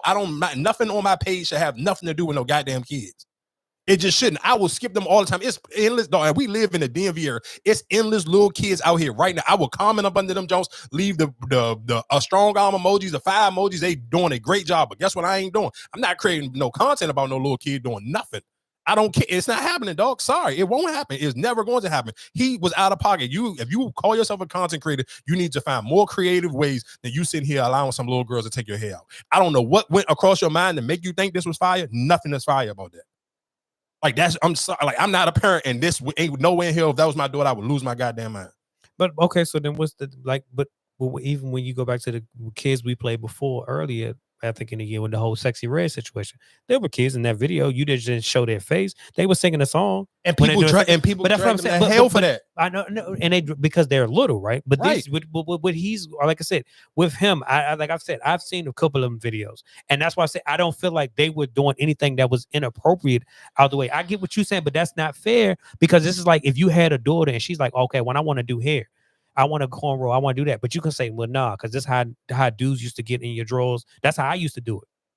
That's what I used to do to get my hair technique. You know, oh, she's going to do my hair. Oh, so I can get over there and try to be intimate. So is that fair for, like, if you had a daughter right now and she say, oh, well, Dad, I want to do hair. I want to do such and such. Oh, my friend about to come over. I'm about to do his hair. You going to say, no, you can't do it because that's he trying to get in your drawer. No, you could do it, but guess what I would do? I would be in that room the whole goddamn time. I wouldn't do the same. That's what I'm saying. But even, okay, but just looking at that video, when you're judging that video, all they was doing was taking out. It was like, oh, you look so happy. They wasn't saying, yeah, I'm sorry, though. It's school. It's a time and place for that. Even if you sit here and saying it was after school, it still leave up too many questions. I can even kind of almost tie that into the Drake situation. Well, you know how Drake could have, and I've talked about this a million times on here. Me and you debated on this. Even when it comes to my favorite line was, "Oh, that's why some of these dudes just need to be married." Understand why, and you understand why even people even when he threw the lines and the allegations with Kendrick Lamar saying he beat his wife, and those didn't stick because the way you present yourself, that's all people can ever judge you off. The way you present your image, the way people see you, that's all they're gonna ever be able to go off of. So even for Drake, the reason why those little pedo lines and stuff stick because you like. He don't show you no real stability when it comes to even dating. So, and people seen the age group of women go so far and the looks and the way the women look go so up and down like a roller coaster. You don't never know what his type is. So it's hard for anybody to even realistically defend it. Like people would probably go out the way. Like I've heard people saying, like, yeah, I don't believe it, but they say it with like a little bit of doubt in their voice. Like they would be hurt if it was actually true about Drake. But you know how Drake could have eliminated all that? It's about how you present yourself. If you sit here, even you know why that won't never come up on Rick Ross jacket. And Rick Ross got just as many women, probably slept with just as many women as Drake. But you know the difference between this? At least Rick Ross actually be in relationships with these women. At least Rick Ross try to actually show you some real emotion and some real compassion. Just when you kind of play it off like I'm just on some Playboy play and I'm just moving around living life like I'm just doing me, YOLO, it's hard to shake some of the stuff the way you present it. So, and that's why I always sit here and say like certain things you won't never hear about LeBron, you won't never hear about Steph Curry, you won't. But we present ourselves as married men, we conduct ourselves like married men. And like I said, and I'm sure I hope Drake learned from this, the way people even perceive him, to learn how to move a little bit different, because we only can go off of the images that you portrayed ourselves. So when we looking at this image of this dude in the classroom, it's just like, bro, it's a time and place for that. Everybody want to create content. We all realistically, however you look at it, if you sit here and come up with a workout video and a reel and you figure out the perfect song to go with it, you still create content in some type of way.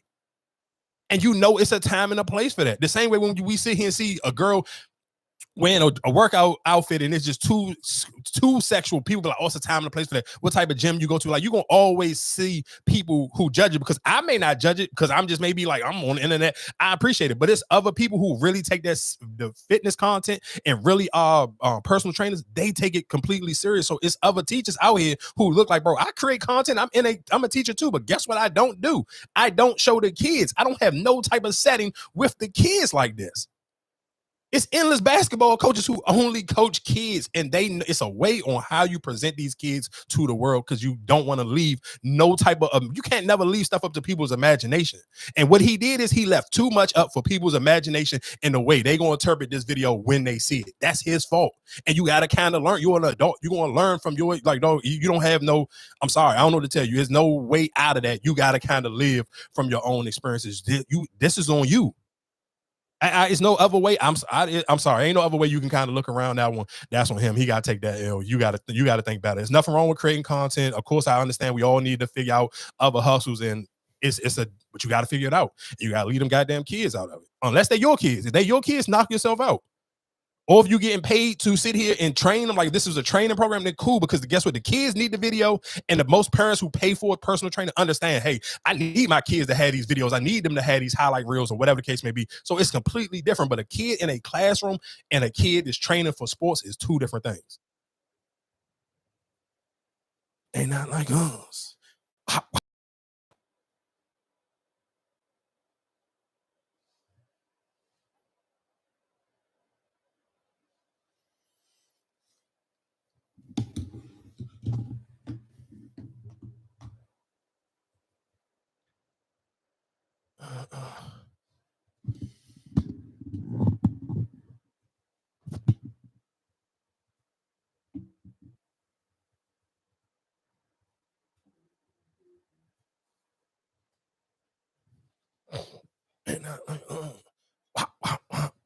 Give me 1 second.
I can't believe Dallas got his number like that.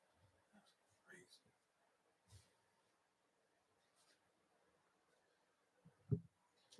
They not like us. Wow. I cannot believe OKC. Damn OKC. OKC real live let Dallas just get their number. I ain't gonna lie. I thought that's my last night bet with OKC. They can't get it done, dog. Damn.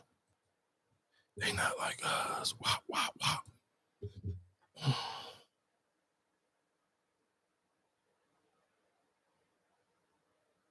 Shit, free and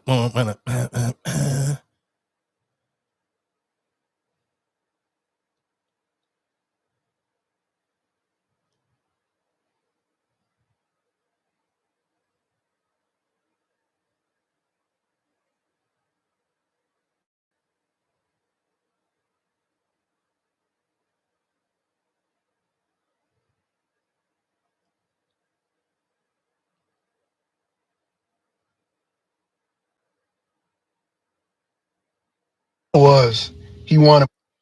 Let's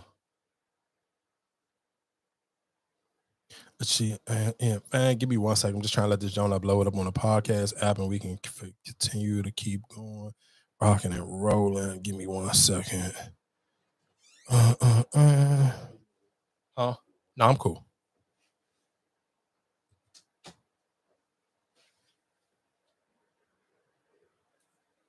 What happened?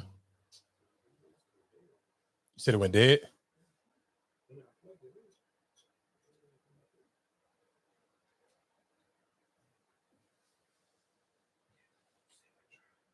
It's off?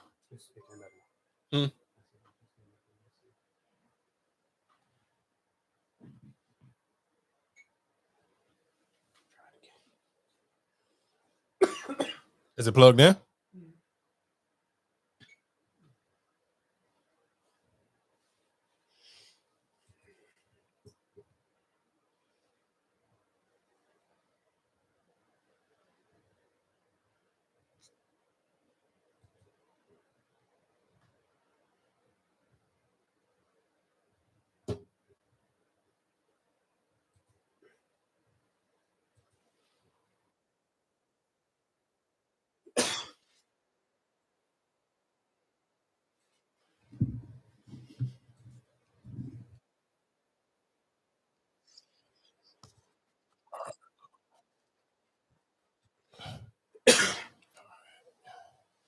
You ready?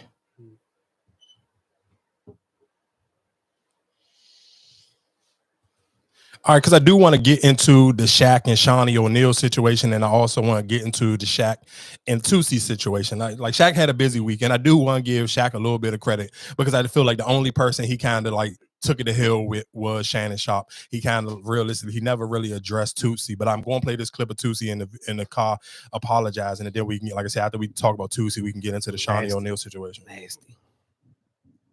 Yeah, I guess what he was saying was he wanted my girl.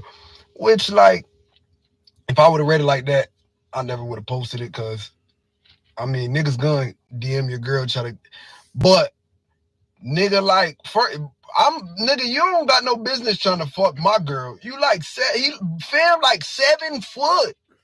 Fuck, my girl like 5'2". You not finna fuck my girl and be spinning her on your fucking finger like a fidget spinner. Fuck is you talking about? Hell nah.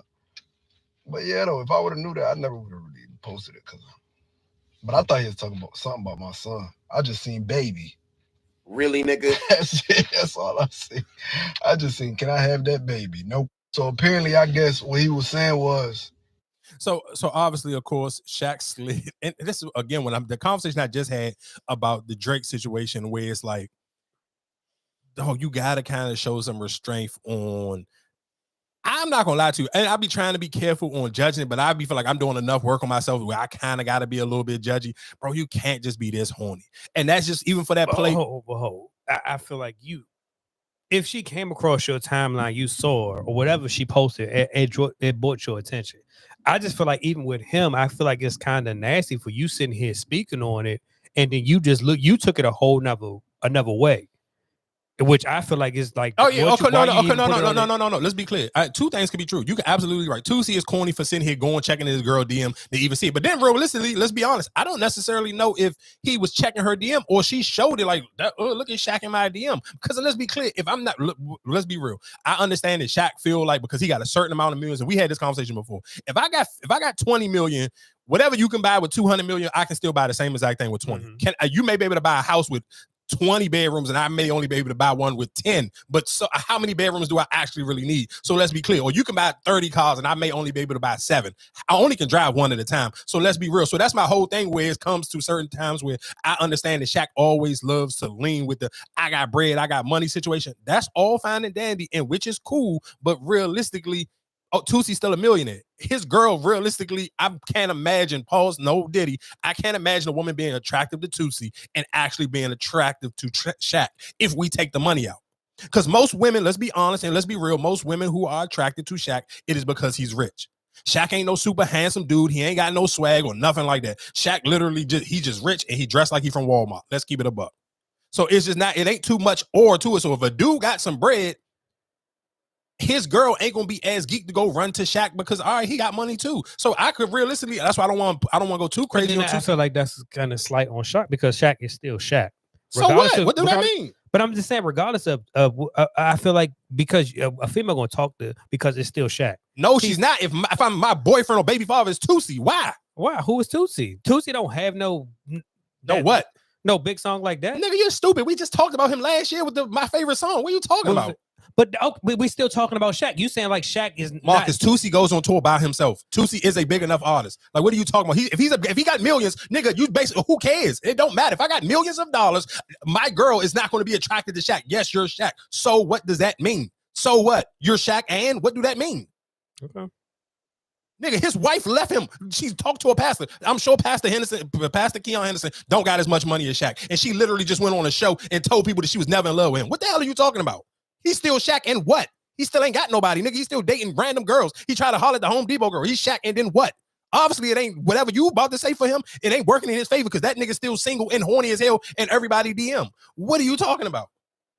You don't have a pussy, so you can't keep saying what you think women because you would date that nigga. What the fuck are you talking about? I didn't know who. Okay, you said he got one song, but he don't have one song. He got multiple songs. I'm telling you the song that we talked about. That's what I'm saying. I don't. What I'm trying to tell you. You trying to say compare career wise or just who Shaq is. I feel like Shaq is a person. If he walk into a what's name, you're gonna know who Shaq is. You're not gonna know who Tootsie is if they both walk into the same room, right?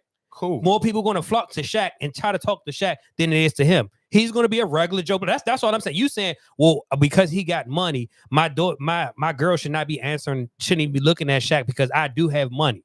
But what I'm trying to tell you, if Shaq sit here and say, "Hey, come with me," I'm pretty sure she probably would have left him. So why though? It's Shaq. So you're missing the point. If I have millions of dollars too, now why is she leaving? Because it's Shaq. That's what I'm just saying. I don't. So Marcus, can I ask you a question? So do you think women think Shaq is attractive? I don't know. I don't think so, but I feel like it's still Shaq. So you're proving my point then. So you can't. So it is a Tootsie. Do you feel like the Tootsie guy is an attractive guy? Nigga, I don't know. Women think he's attractive. His shows. That's what I'm saying. But then he just put out the album, right? I think he just put out the album, right? No, not recently. I thought that was him. The Tootsie joint. I thought he put out an album. Yeah, when that song was popping, whenever we talked about that song here, that's when he put out the album. That song was off of album. That my favorite song, that was off of his album. Oh, the one with Future got a remix, right? Yeah. But that's what I'm saying. I just felt like because you saying it, I am Tootsie. I don't feel like that whole solidification to because I'm Tootsie. Now, if you were saying, oh, because I'm Drake or somebody else, that's what I'm saying. I feel like Marcus, I think you're missing the point. You're saying because their name is not big, don't matter. If I'm still a millionaire, I'm still a millionaire. Dog, you think more people don't know who don't know who Shaq is over Mark Zuckerberg or fucking Elon Musk? What do that matter?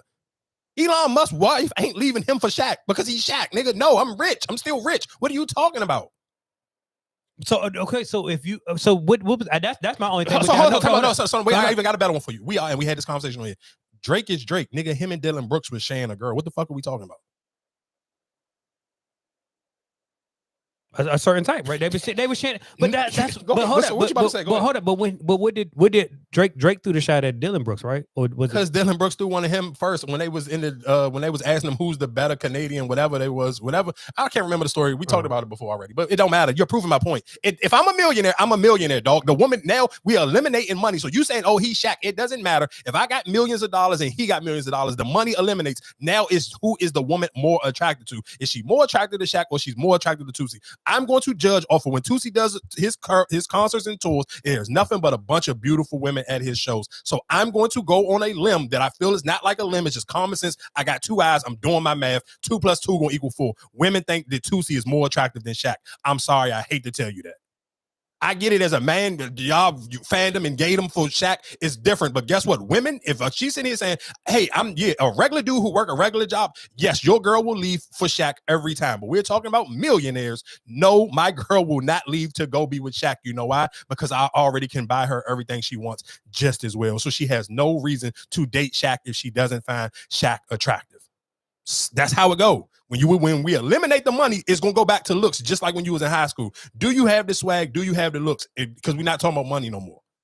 And so when we eliminate all that, guess what it is? So, and that's why obviously he found. That's how I'm sure he didn't go. I'm gonna go out on a limb and say I hope Tootsie didn't go through his girl phone, and I'm sure she showed him, hey, look at this old head, he corny.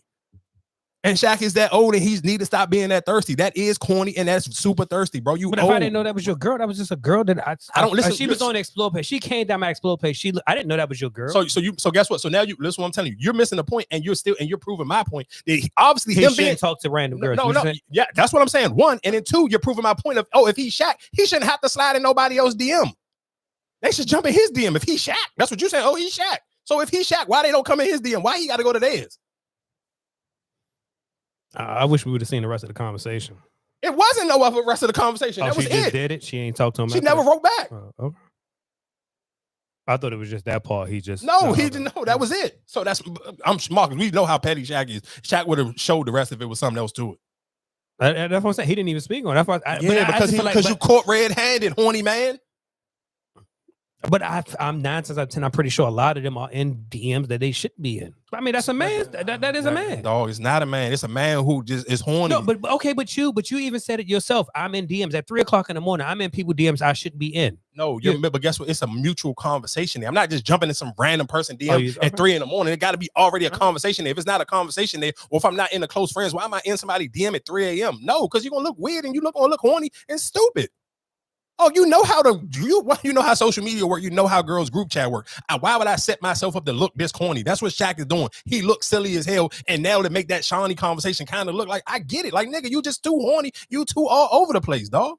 And that's my point. Where you could be Shaq, and that's why your insecurity, what you gonna go run and hide behind, is the money thing. That's what the first thing you ran to when you was arguing with Shannon Sharp, because that's what your go-to is. Because you probably realistically, as rich as you are, as successful as you are, you may still have some type of insecurity, so you're going to hide behind the bread. And again, like I said, that's kind of where you get exposed when you always constantly in women's DM. Because I'm sure, guess what? Who ain't never got to be in nobody DM? Drake. Most of these women, I'm sure the conversation lead from him, and they started the conversation, or they like a bunch of his posts, or whatever the case may be, and then he sit here and shoot at Shaq.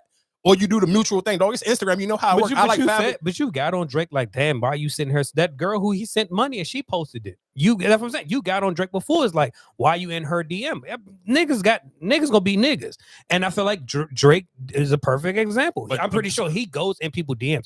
Because we don't see it, so we can't sit here and report it. So guess what? So guess what? You're absolutely right. And you know what? That's why that 69 God and your freaky little boy, when you freak, that's why that line hit so hard. Because you ain't nothing but a freaky ass man and a freaky ass man. 69 God and a 69 God. That's why them lines hit, nigga. Sit your horny ass down somewhere. But like I said, I hear what you're saying, but my only question to you is just you only judging him because who it is, and that's what I said. We didn't even see the girl, and I just feel like even I like I said, it was him on his part. It was corny for you to even expose that or even say anything. If she didn't even reply to it, what was the point of you even making it public? Because I just want you to know that you a freaky ass boy. You a freaky ass boy. 69 God and a 69 God. I'm sorry. But what about anybody else? You tell me that's the only person that tried to holler at her? I don't know. I don't know. I only can go off what he exposed. I don't follow his girl. I don't even know what his girl looked like. So I only can go over what he exposed. He brought it to our attention, and he brought it at the perfect time. Sorry. Don't know what to tell you. Freaky ass boy and on 69 God. Shaq just a horny ass boy. Sorry. That's all of them. Well, them niggas better tighten up, or them lies niggas gonna start typing you back like they did Drake. Gonna call you a freaky ass boy, 69 God. Like, stay in the house. And nigga, he a fan. And come on, Shaq, you too rich for that. You gotta, that is champ. I ain't gonna hold you, dog. I ain't no way in hell I'm gonna be up that much bread and still be just being thirsty and random girls DM. Like, bro, that's corny. I'm sorry. I don't know what to tell you, homeboy. But anyway, other Shaq news, Shawnee O'Neal went on, I believe, the Tamara Hall show with her husband, Keon Henderson. And she basically sit here and said she was never in love with Shaq. She was in love with one, I guess, the NBA lifestyle that it came with, and she was in love with the thought of being with the man that she had kids with, building a family, having a family, being married, all those things. But and that's what I'm saying. And Shaq took the high road. Like I said, the only person he kind of took it to hell with on all week was Shannon Sharp, and he kind of took that one on the L. He was like, I understand. I don't feel like I would have loved you neither. He don't never speak down. Of course he don't, as he shouldn't. Though that is the mother of your kids, and that is the mother of your kids, and your kids are old enough that they're gonna see everything. And she did an amazing job at raising them kids. She was still a hands-on mom, but she was still doing her dreams or whatever the case may be. So you really ain't too much you can say. But I'm not gonna lie to you. That hearing her say that would hurt me, dog. But my question is, how do it really hurt you? Because at the end of the day, I feel like everybody lived their life and everybody's not great at what they do. So my question, even when you said, like before, if you telling me Shaq wasn't focused, he was living the life, he was trying to carry on this whole, I am bigger than bigger, and I'm running around the streets. So of course, yes, he can't love you like somebody else supposed, you know what I'm saying? Like somebody else, like the pastor is supposed to love you, but the pastor's probably home majority of the, you know what I'm saying? Like he's not on the road, he's not traveling. So I'm pretty sure his way of loving you right now is better than what you had to go through with Shaq at that time, because you're more mature and what you accept and what you allow. It's a big difference. So what you might allow in your early 20s, because like I said, they was together for years. You got to think about their oldest is what, 20 something, 25 maybe. Their oldest. Who the oldest is what? Is it Sharif? I want to say. Yeah, because both of them came in there with separate. I want to say both of them came in with separate kids. So maybe Sharif might not even be. No, Sharif is hers.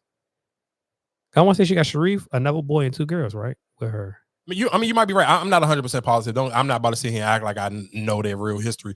But I mean, I get what you're saying. I guess, but then again, that's why I always would you gotta give Steph Curry and LeBron James a different level of credit, because dog, that comes with discipline. And I do think a lot of times we kind of skip over it and we look at it just like, because that's just how they present themselves, and that's kind of how they didn't just came into the game. They have been these amazing athletes and present as amazing husbands. So that to me is still a character flaw on Shaq's behalf, because I can't just make it like, oh, give him a pass because he was in the NBA. Because nigga, you was in the NBA where you could have kind of kept him way more players because it wasn't social media. No, but my question, even with that, she changed her name now, right? To Henderson. So that's what she go by now. Yeah. But that's why I say I just feel like even with her, I feel like you was attached to that name. That was a good name for your brand, for you as you know what I'm saying? Like you had that for your legacy, you had that. That's what you created your name. You made it. What's name? Mm-hmm. And now you going to rebrand it. Now I'm married to this person. I want to be known as for her, not for him.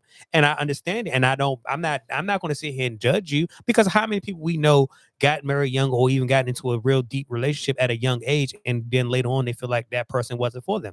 I'm not mad at that, and we all see that. Yeah, of course. I'm not. No. You missing what I'm saying. I'm not saying I'm mad at her for saying that, because I do think the older you get, of course, I think you appreciate and acknowledge and understand what love is completely different from in your 20s, and now she may be like in her late 40s. Like late 40s, I'm sure she like late 40s, early 50s. Not, she can't be older than 50. So I'm sure, of course, what you feel like real love now is completely different from in your 40s. Excuse me, in your 20s. But what I'm saying is, if I'm a man, that will still hurt, dog. I hear what you're saying. It's cool, and that's why I'm saying I'm cool with Shaq saying and acknowledging that maybe he wasn't the best husband at the time, wasn't the best boyfriend, baby father, however you want to word it. He wasn't the best at that level of what he is, but he's still realistically. One, you got to take this L, and you still haven't proven that you have learned from that mistake. And that's my point. When we talking about holding men accountable, yeah, let's take away the money. Then if I'm looking at you as a man and your characteristics, it's a lot of flaws in who Shaq is as a man. From just his, when we talked about it with the Kobe, with playing basketball, your work ethic, the way you took your health, you didn't take it serious when you was playing basketball, from even when you talking about your dating, it's too messy, it's too sloppy. A lot of that is just you all over the place.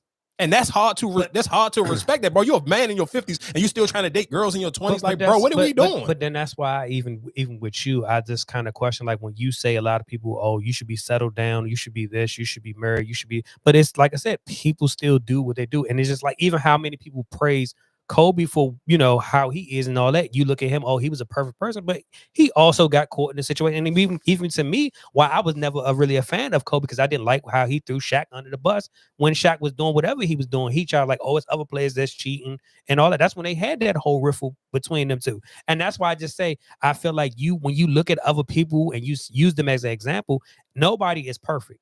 It's not about being perfect, nigga. It's about when are you going to grow up at what age, nigga? They're not perfect is in your 20s and your early 30s. Nigga, you talking niggas in their 50s. They older than us. He old enough to be my father. What are you talking about, dog? Okay, but then you look at you sitting here bashing him down. But at the end of the day, he did say, okay, I was married. I did marry young. I did do this. I did accomplish that. You can't sit here and talk to him and bash him down when you haven't even experienced it. So you speaking on Marcus, I can, because what is he doing now? What do you mean? Okay, but what is he doing now? But what have you gave yourself? My thing is, if you speaking on, like, I get it for somebody who say, okay, yeah, I've been in a committed relationship, I've been married such and such years. Yeah, he was wrong. He is trifling. But you speaking on from the outside, you just looking in his story or whatever he did. He said, yes, she enjoyed those moments, or that's what she appreciated. But she still married him, right? She didn't get a divorce. They finally separated years later after they've been separated. It wasn't like, oh, he was the worst of the worst, I need to get away from him. You still stayed around because it was still beneficial to you, right? Of course. So that's why I'm saying, like, she's speaking on because she want to clear air. I want to go by a new name. This is what I want to be known for. I want to stop attaching me to that. I wasn't even happy. Okay, all right, right. So that's what I'm saying. Point? So you could, but that's what I'm saying. You're saying he was a shitty person, or he's a shitty. But how can you say that when you still not even in a committed or a married relationship? You just saying, oh, because he's in. But Marcus, okay, so listen, you're missing the point. You could use that. You could use me as an example if I was actually out here dating. I'm not dating. You can't use me as an example, nigga. You could use me as an example if I'm. No, you have to. Dog, slow down and just listen. So right. You saying listen, right? So my only thing for you, when you're saying that somebody is trifling or how they're moving or how they're doing, but my question is to you, then why you not moving in the right path? Because like I said, you're in the so listen to what you're saying. What's your definition of me not moving in the right path? No, because you're saying you're more disciplined and more humble, but you're saying if Shaq is used to this lifestyle, he's been living this lifestyle, and he has the money, he has the way to whatever he doing. If you was put in that same position, would you still be a faithful man and do what you supposed to do by the person that you love? Yes, nigga. I've been in relationships. I never cheated. What the hell are you talking about? Okay, so but then why it didn't work out long term? That's what I'm saying. What the fuck do that got to do with what we talking about, dog? That don't have nothing to do with what we talking about. Nigga, we started this conversation off of talking about him being in somebody DM that's in their 20s. What are you talking about, dog? I just wanted to trigger it on, but that's nigga, what I'm you're not triggering nothing on. You're not told. You got to talk with some common sense and not just say shit. But that's what I'm just saying for you getting on him saying he's not a good man. Then what makes you a good man? Oh, I'm not doing what he's doing. I'm not in nobody's DM at all. So then why are you not married? Why are you not? Because you're not looking for it? I'm not in the play. We talk about this all the time. Why the fuck you keep asking me the same question, nigga? Because I'm financially don't got it. That's why I'm not in no fucking relationship. What are you talking about? Why you keep asking the same question? But that's what I'm saying. But he was financially, he had it, and he was accessing, he was doing what he wanted to do because he had the money. You saying I'm not dating, I'm doing that because I'm not financially stable. But because he was stable, he had the access. So if he didn't have the money and he was, I might humble myself because I don't have the money. I got to be with this one person. Because he had that money, he had that access where I can do whatever I want because I got the money. That's all. I'm just asking you why. Marcus, do Steph Curry got the money? Yes. Does fucking LeBron James got the money? Yes. Then what the fuck are you talking about? But we don't. But that's what I'm saying, because none of their stuff came out. If there is, Marcus, we live in 2024. You think if them niggas did something, it wouldn't be out already? Okay. I mean, shit. We just started hearing about all the stuff that came out about Diddy. That's what I'm saying. You can't. Nobody lives a perfect life. That's your opinion. Okay. Niggas been hearing stories about Diddy. This ain't your first time hearing stuff about Diddy. And they heard stories about Shaq. This not your first time. That's what I'm saying. Because this stuff coming out there. My only question to you is, I get what you're saying. Oh, well, he should be married and he should do all this. That's what I'm saying. When you be painting that narrative, it's like, okay, well, then what's stopping you from getting married? Nigga, the same answer I give you every fucking week you ask me the question. Okay. What the fuck? You want to give niggas a pass for being horny ass niggas, dog? You should be thank God. You say you beat your dick every night. So what? Okay. What the fuck? Who am I bothering? I'm bothering somebody? I didn't say you were bothering anybody. I'm just saying, but you putting it on somebody like, oh, well, you should be doing this, you should be doing that. Okay, so what's holding you up? Nigga, has my story changed? It ain't changed. Okay. So what's the difference? That's the difference, nigga. You are sitting here trying to give somebody who has the choice and he is making horrible decisions. We started this conversation off about a grown man sitting here being in a goddamn 20-year-old's DM. What are we talking about, dog? That's all. Every time a conversation of he was shooting a shot at the girl from Home Depot. Obviously, people see the same thing that I see. I don't know what you blind about, or just you must be that much of a fanboy for Shaq. You trying to come up with excuses, but bro, you're dead wrong. Hate to tell you that. You got to fucking learn how to grow the fuck up. No, but my only thing is just like when you keep basically painting this whole marry, but I'm just like, who really has that perfect marriage where, oh, I want to be this? Like even with Will Smith, how we sitting here get him, damn, you went through all this, and until now we starting to learn all this stuff about them. That's why I'm just asking you, like, what is a perfect person or a perfect marriage? Oh, it's a lot of people. If you're looking for it, you can find them. It's a lot of people who got perfect marriages, dog. It's a lot of people out here. You motherfuckers not looking for it. You're being lazy, so you're taking the surface level shit, and you can throw up surface level conversations. Oh, we can talk about Will and Jada. We can talk about but it's a lot of people who die. You can't sit here. You want to sit here and say, oh, we don't. If you don't know about them, then it's perfect, nigga. Until you know otherwise, it's perfect. You got to take it at face value. So like I keep saying here, saying Steph Curry is rich as all outdoors. LeBron James is a billionaire. Shaq ain't a billionaire. LeBron James is a billionaire. Guess what? LeBron James ain't got no allegations of Nathaniel Daniel about him. Nothing. When you see him at the games, you see him and his wife. When you literally just seen that video of them dancing to Not Like Us, guess what you seen? Him and his wife. What are you talking about, dog? I'm not giving no grown-ass man who 50-something years old, who just a thirsty, horny-ass, freaky-ass boy. 69 God, freaky-ass nigga. Like, stop, dog. That shit is corny, nigga. You got kids. Like, stop sitting giving grown-ass men excuses to be some fucking horny-ass perverts, nigga. He's a horny pervert. I don't know what to tell you, nigga. Find you somebody else to look up for, because this nigga's not a good role model. I'm sorry. Well, hate to fucking tell you that. Let that joke load up. Yeah.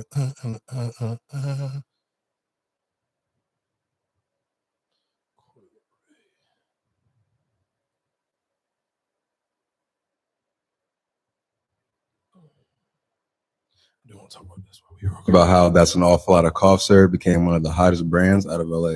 Dub would take the bus to the Slauson swap meet to get That's an Awful Lot of Cough Syrup he pressed on the t-shirts. He said in an interview with Bootleg Kev that he would get 12 shirts made, give out 10 to friends, and sell 2. From there, Desto Dub would get a van where he would drive around LA and sell clothes out of. So to avoid this, he set up shop in a parking lot in downtown LA and would have people pull up on him to get clothes. In the parking lot, he would have his celeb friends like Young Thug, Pee Wee Longway, Lil Pump, and others pull up the shop. He would record it for social media, and when he posted it, it would make everyone else want to come to the parking lot. He credits Young Thug's influence for helping him make the majority of his money. He said by Thug putting on the clothes that he would send him, it turned it from just regular t-shirts to drip. So shout out to Thugger.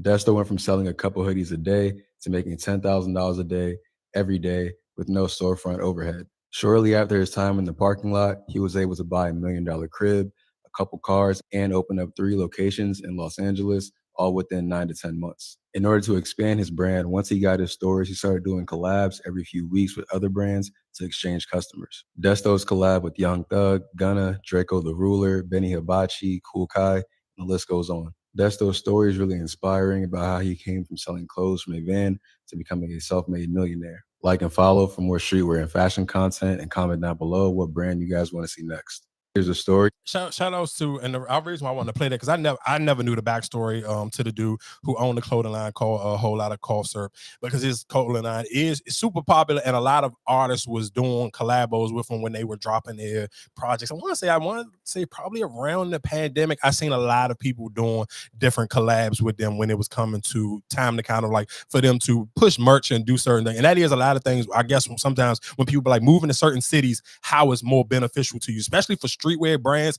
I do see how a lot of them kind of like it low-key be fire for them to be in California, because it's realistically, and I'm not trying to discredit what he's doing, but it seemed like it's a little bit more easier to bump into certain rappers or whatever the case may be, where you can kind of like, all right, boom, I could do this pop-up shop, I could do this, that, and the third, and kind of link up with people and then make it a lot more easier. And then when you become a household name, especially in Cali, people kind of want to link up with you and do like the merch deals and do different little situations where it kind of help benefit it just helped benefit your brand. Where his brand became so strong, it was beneficial to every artist around that time to actually do merchandise with him. I seen a lot of people go up to No Jumper and it was doing different collabos with him. I can't really remember everybody off the top of my head. I know for a fact him and Young Thug did some stuff.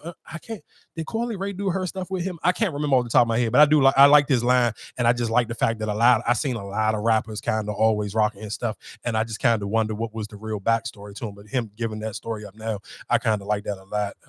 But again, shout outs to him, shout outs to Cali definitely in their bag. And real quick, I guess while we just while I'm waiting for it to upload, I ain't gonna lie, Vlad had to sit here and backtrack that, boy. Oh, I told y'all. One thing about black women on social media, boy, they gonna pack you up quick. Cause I seen Vlad stand 10 toes down on a lot of different things, but the way they made him sit here and apologize to that lady, yeah, that heat must have been different. I wanted to see like what numbers was he looking at that was dropping off, or what was the real panic to make him sit here and say, I know I need to apologize to this woman. Because he publicly came out and apologized to her for adding her job or whatever the case may be, or just he literally do he add brands and stuff like that when he do his interviews? Is it brands, anything attached to him? To Vlad? Nah, he just solo dolo. It's literally solo dolo. So you think it's more so the female base that made him I think not necessarily the marketing. Yeah, I think it was the women. I just think the social media backlash, and it was kind of just like, and I'm sure for a lot of people, if you kind of on the hindsight looking in and watching how, dang, if everybody could switch up on Drake, then what's the difference between me and him? I think that's to me, the common sense thing would be like, dang, if this could happen to him, why can't it happen to me? So him kind of being in the midst of it and you kind of catching a backlash from this, if that's many people is willing to turn on to him, I don't necessarily know of how many loyal fans that I have that wouldn't, or even would it be make it harder for me to be able to get interviews. But that's my question. I just feel like when you say the backlash, because he do catch backlash for, I guess, a lot of different stuff for sure, beef and all that type of situation. But I feel like maybe that don't hold that much value as for you sitting here. Yeah, because I don't want to, because now you're gonna make people, because now people going, it's almost gonna make people like, I get it. Like, let's just say for somebody like Boosie, I can go on there. I don't care about you sending people to jail. I'm grown. I know what to say out of my mouth and what not to say out of my mouth. So I can still go on your platform. But if people gonna question my blackness now for coming to sit on your junk, that's a little bit harder, because you don't want to sit here and you want to still, because like somebody like Boosie who always got an opinion on certain things, I don't want to sit here and be like calling somebody else out who may be a pawn to something, and then this male is making it look like, damn, but I sold out when everybody else black was kind of turning their nose at Vlad. I sit here and went and had to go run up under, you know what I'm saying? I still kept running. I couldn't even hold my people down. So my question is, his response was wrong because he was tagging her employee, you know what I'm saying, who her she job, worked for. So he wasn't wrong for responding to it. He was wrong for the way he responded. Yeah, because he could have had, let's be clear, he could have had that same exact conversation with any other female, but he could have had it with her, but just didn't tag her job. I don't think nobody. So that's what you getting. That's where the problem is, because you bought her job or wherever she work at in the play. Yeah, for if sure. he was just going at her regularly, yeah, of course, it's fine. But because you went out your way to tag her job multiple times, that's why I was just kind of, was he wrong for what he was saying to her? No. But it was more so because he was tagging her employees. No, it was because he was tagging her employees, and he really didn't say anything to her. The thing that made it even catch steam was because he was tagging the employees. It wasn't because what he said. He didn't say nothing wrong. So you didn't get in trouble for even responding to her. You got in trouble for you. Yeah, you putting her. But just the same, of course, because it's almost like the meek thing. Like, damn, you never gonna beat the allegations, and you kind of keep leaning into them, because it's like now everybody call you a cop. This is some cop Karen behavior. You acting like a cop and a Karen. Like, what the hell are you doing? You tagging somebody's job? So it just made it look weird. So yeah, like I said, I just wanted to let that load up, and we just double back on that conversation real quick. Yeah.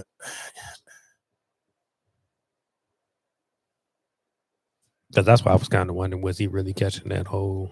Oh yeah, they was cooking because what he said to her. No, just because he was adding her job. Where I want to go to. So if that was a dude, would you think it would still be the same? Probably not, to be honest. It should be, but it probably wouldn't be.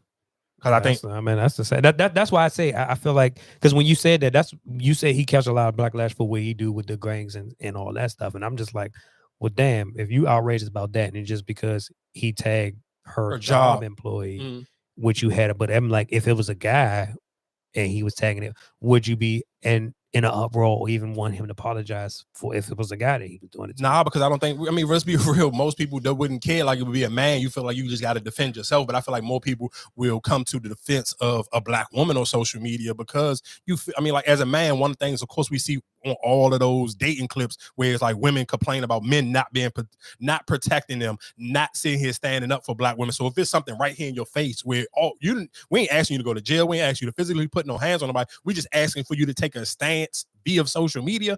It's like you make yourself look like a cornball if you don't. Like you should be, you should have some type of common courtesy to be like, all right, I can unfollow him. I can sit here and at least tweet and voice my, voice my opinion on it, whatever the case may be. Because how hard is it really for you to sit here? It's not like we real life outside really protesting and holding up signs or nothing. It's no, we just giving our opinion on social media and saying, nah, it's canceled on him. Because like I said, if it was a dude, nobody gonna care because you realistically, you a man. You gotta really stand out that much. No, and that was the point. And that's why I say, and that was her point though. That was her point. Like nigga, it's a bunch of people sitting here. That's why I'm just looking at it, and even when you say it, and I'm just like, well, if you telling me he been like, because I forgot who else had a problem with him. It's like you leeching off of the black community. Like even with what's the other one, Adam 22, you using them. So that's why I was just kind of wondering, well, like, was that tweet so strong what she said, or is just because she caught your attention at that time?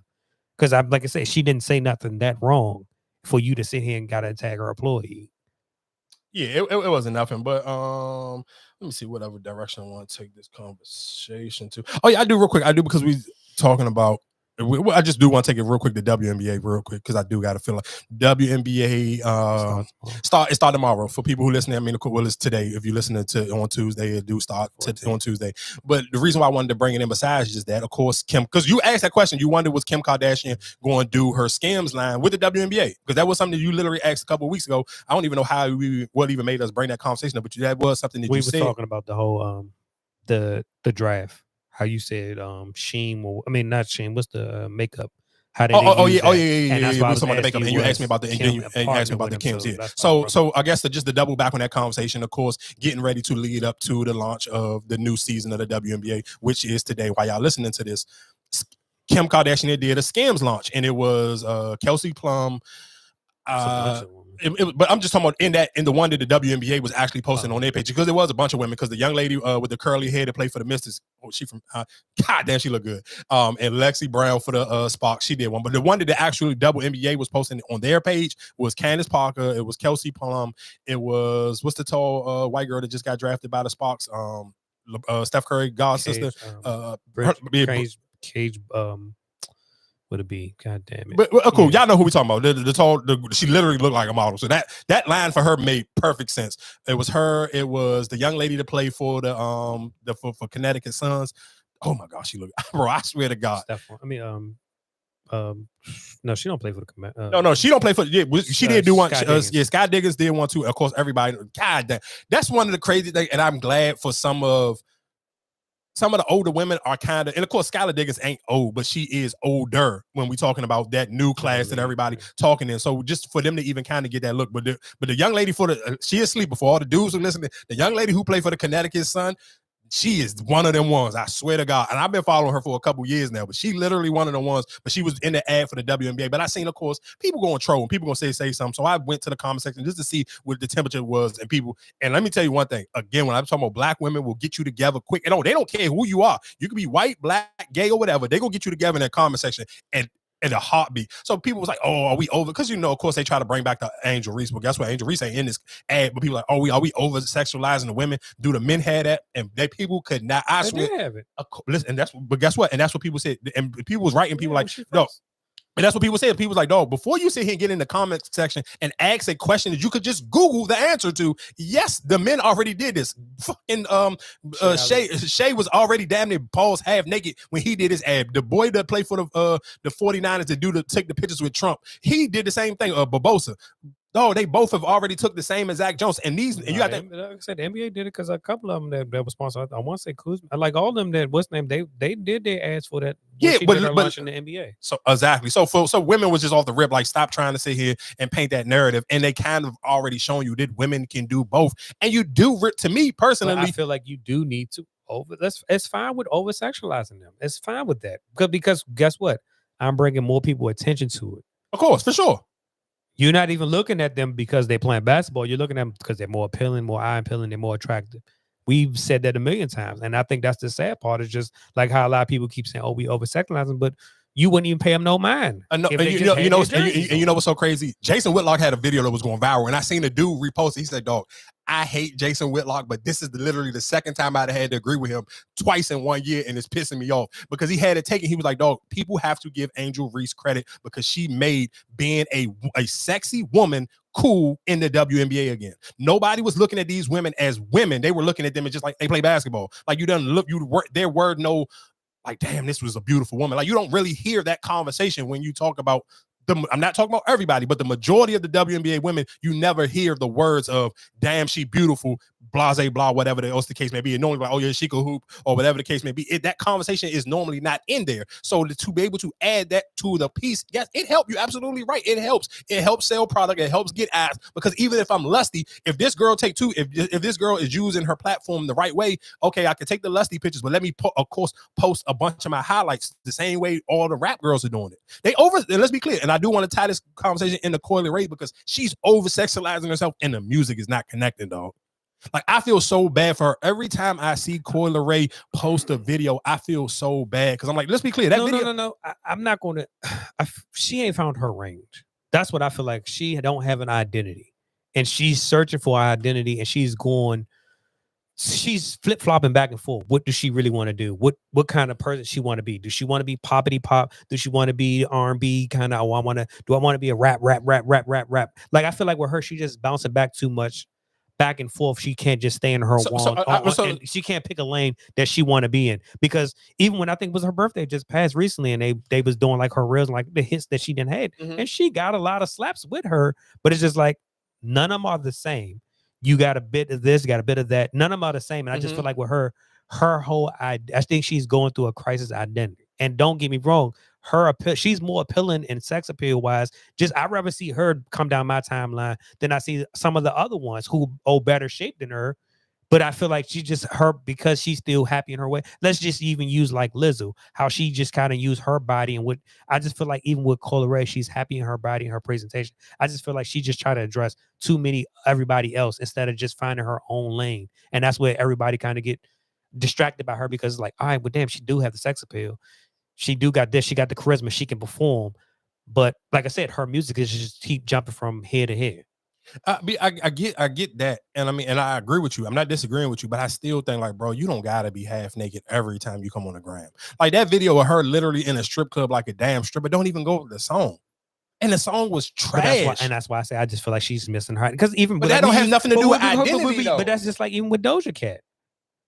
Nigga, Doja Cat be all over the place, but Doja Cat know her identity. But that's what I'm saying. I just feel like even with Coi Leray, she just kind of don't. She's trying to find her way. And we talk about with Sexy Red, we talk about with Ice Spice. Yes, the booty shaking is what's name. You make the music for that, and I just feel like I feel like with Coi Leray, she just don't know what she want to do because we look at everybody else. We look at them how they do. We only pay them attention because they don't have no clothes on. But if we, like I said, Rap City and all them, we don't pay them no mind because of where they. I mean, I hear you, but I still just gotta disagree with it because I still just don't think like I get for the people on social media may only pay attention to them because they don't have no clothes on or whatever the case may be. But that still ain't to me. That's not what the draw is. Like I don't care. I don't never have to follow Lotto again. I'm still going to listen to a Lotto song. I'm still going to talk about Lotto on here because she can actually rap. Coi Leray is trying to lean too much on sex appeal and hey, I'm gonna sell you sex. Like, bro, she's over sexualized more than all of them.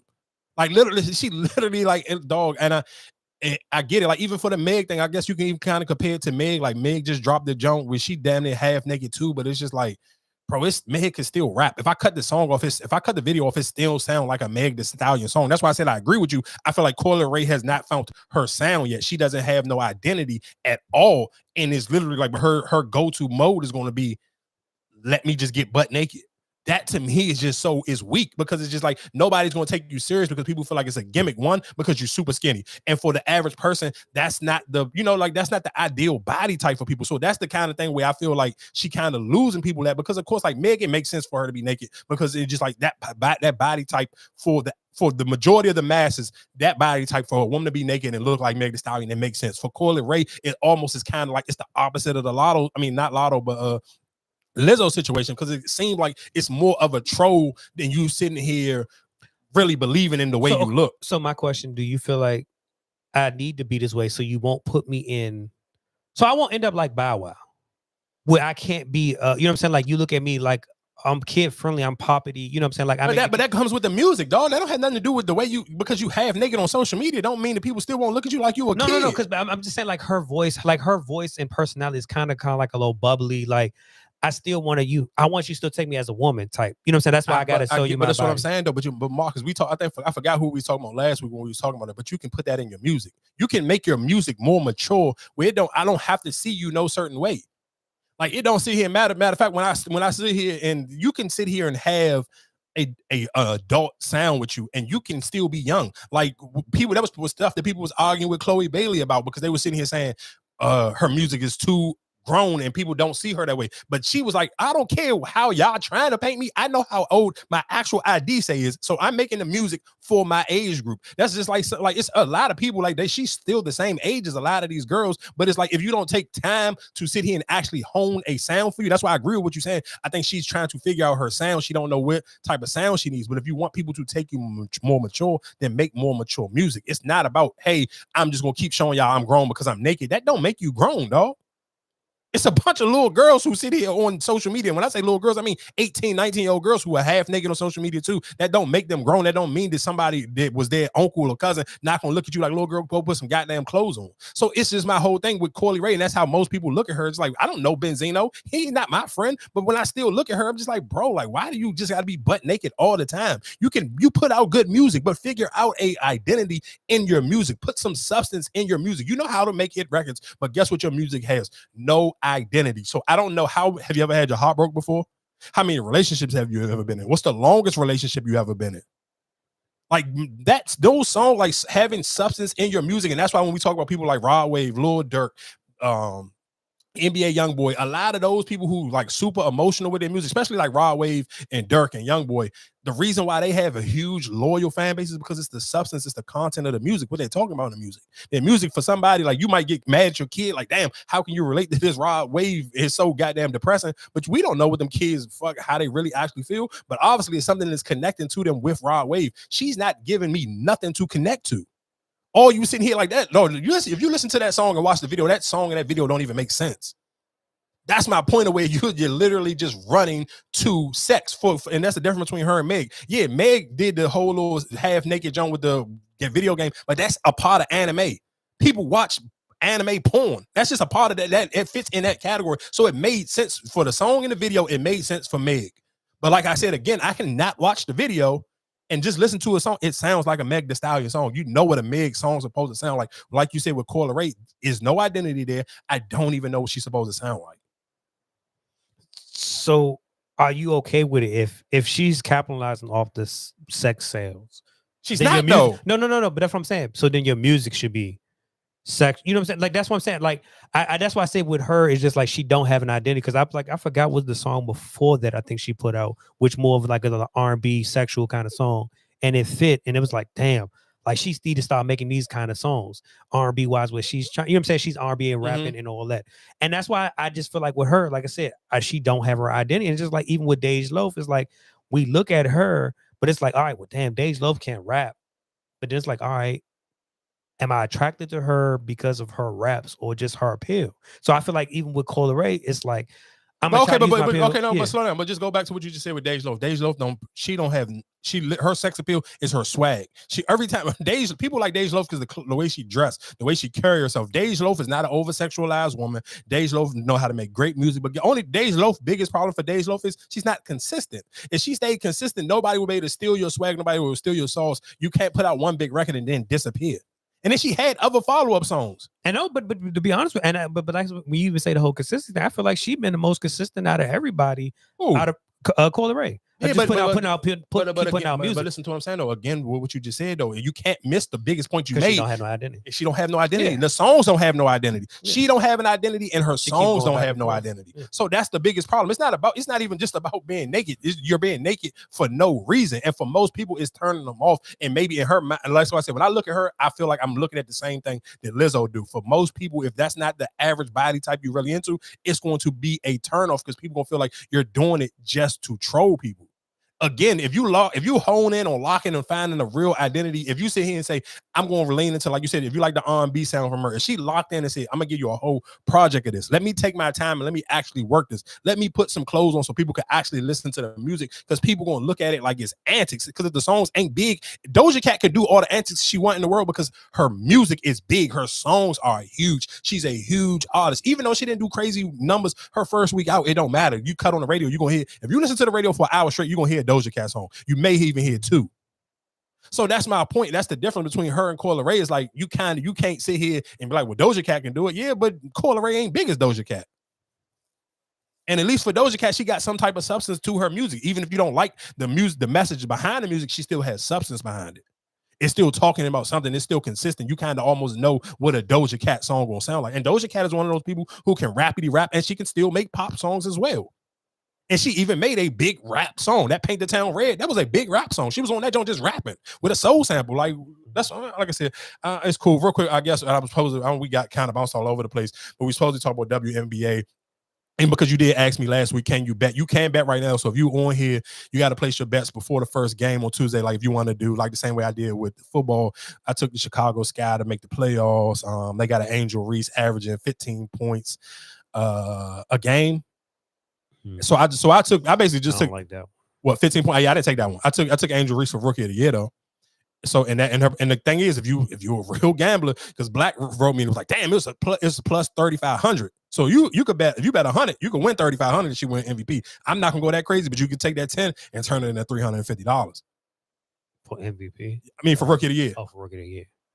Since I think what's the name was -700, so of course she's the favorite to win Rookie of the Year already. I don't realistically. I've been watching games. And I'm paying attention how, like, of course the WNBA had already made their Caitlin Clark bed, but I think they starting to watch how she's been playing in them preseason games, and they kind of like, you don't want to sit here and throw her out to the wolves to sit here and make it like.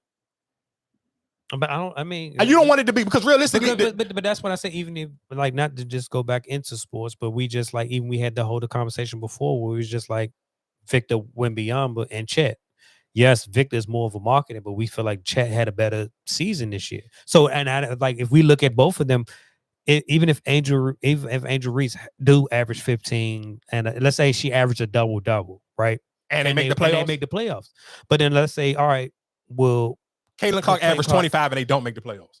But I feel like we still got eyes on her. You might overlook Skylar, you might overlook the Sky, their performance wise, because they're playing, but I feel like she's still making views. Even if she drops, let's say tomorrow, her opening night, she drops 45, she's going to get talked about less. But if they lose, she dropped 45, they're going to talk about her doing her performance, her doing the 45. Of course. And if what's name coming in, Angel Reese coming in with a double, 20 and 10.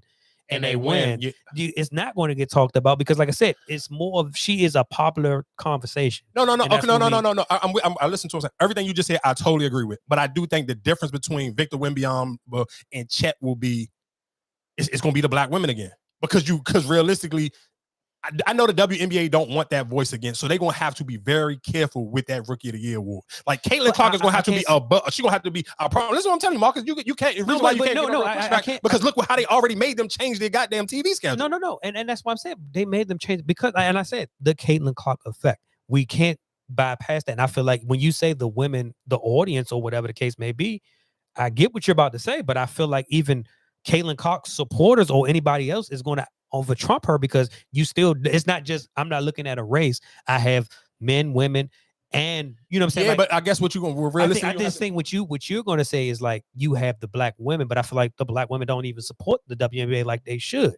But I get like Marcus, like I said, all of that was cool until Angel Reese kind of already proved that wrong. And that's my point of why I wouldn't even bring this conversation up if I know for a fact that Caitlin Clark is going to have to play above and beyond everybody else to be the runaway rookie. Because what you're saying, I watched a dude, I almost hit the unfollow button here for him, because I watched how he kind of started to like, all right, I see that the Caitlin Clark can kind of, if I talk more about Caitlin Clark, it could bring me some white audience in. Mm-hmm. So if I'm a Black man and I'm championing Caitlin Clark and I'm talking about sports, okay, whatever the case may be, and I want to gain some new listeners, because let's be real, we done had this conversation before on here a million times. Not even that she's a talking piece. It's almost a low hanging fruit thing. It's almost like the Drake and Kendrick Lamar. Any idiot can cut a mic on to have this conversation, because it's just an easy conversation to have. But the difference is, if I know for a fact it's a different conversation. It's a harder conversation. You have to actually know what you're talking about, earn the conversation piece if I talk about Angel Reese. So yeah, that's a little bit more difficult, but I've already seen, and this is somebody even for who create content, bro, my Angel Reese stuff do ridiculous numbers. Like that video, that game that she had, whatever her preseason game, nigga, that shit like OD. Like I literally probably almost had like 2,000 people like the video. I ain't even talking about how many views it got. I'm talking about just actually like it. So that's completely different. But again, I'm watching how other men, like if you come and do, of course, dudes gonna do it, and some people just be trolling. I don't even have to get in there and defend it because I watch dudes smoke other dudes. If you come in there talking about Caitlin Clark, niggas is not going for that. So that's what I'm telling you is I'm watching how the conversation pieces go because I'm creating the content. So I know for a fact that Caitlin Clark is gonna have to play above him. She gonna have to play. Listen, what I'm telling you. Hold on, real quick before you say that, it's not gonna be able to be the Chanting Wemby thing. If it's that close, I promise you they're gonna have to do co-rookie of the year. But that's my only thing. I just feel like even with looking at how I've seen the WNBA and just looking at their players and how you got to develop and how you have to keep consistency, because even with Sabrina, when she first came out, she was a talking piece. She was that. But once she got in the WNBA, she was still putting up her numbers, but it wasn't like, all right, boom, boom, boom. But now, all right, we back on the Sabrina train because now they're winning. But I feel like even if Caitlin Clark comes into this season, as long as she's putting up them threes and putting up them shots and scoring, I don't think they care about what her record is.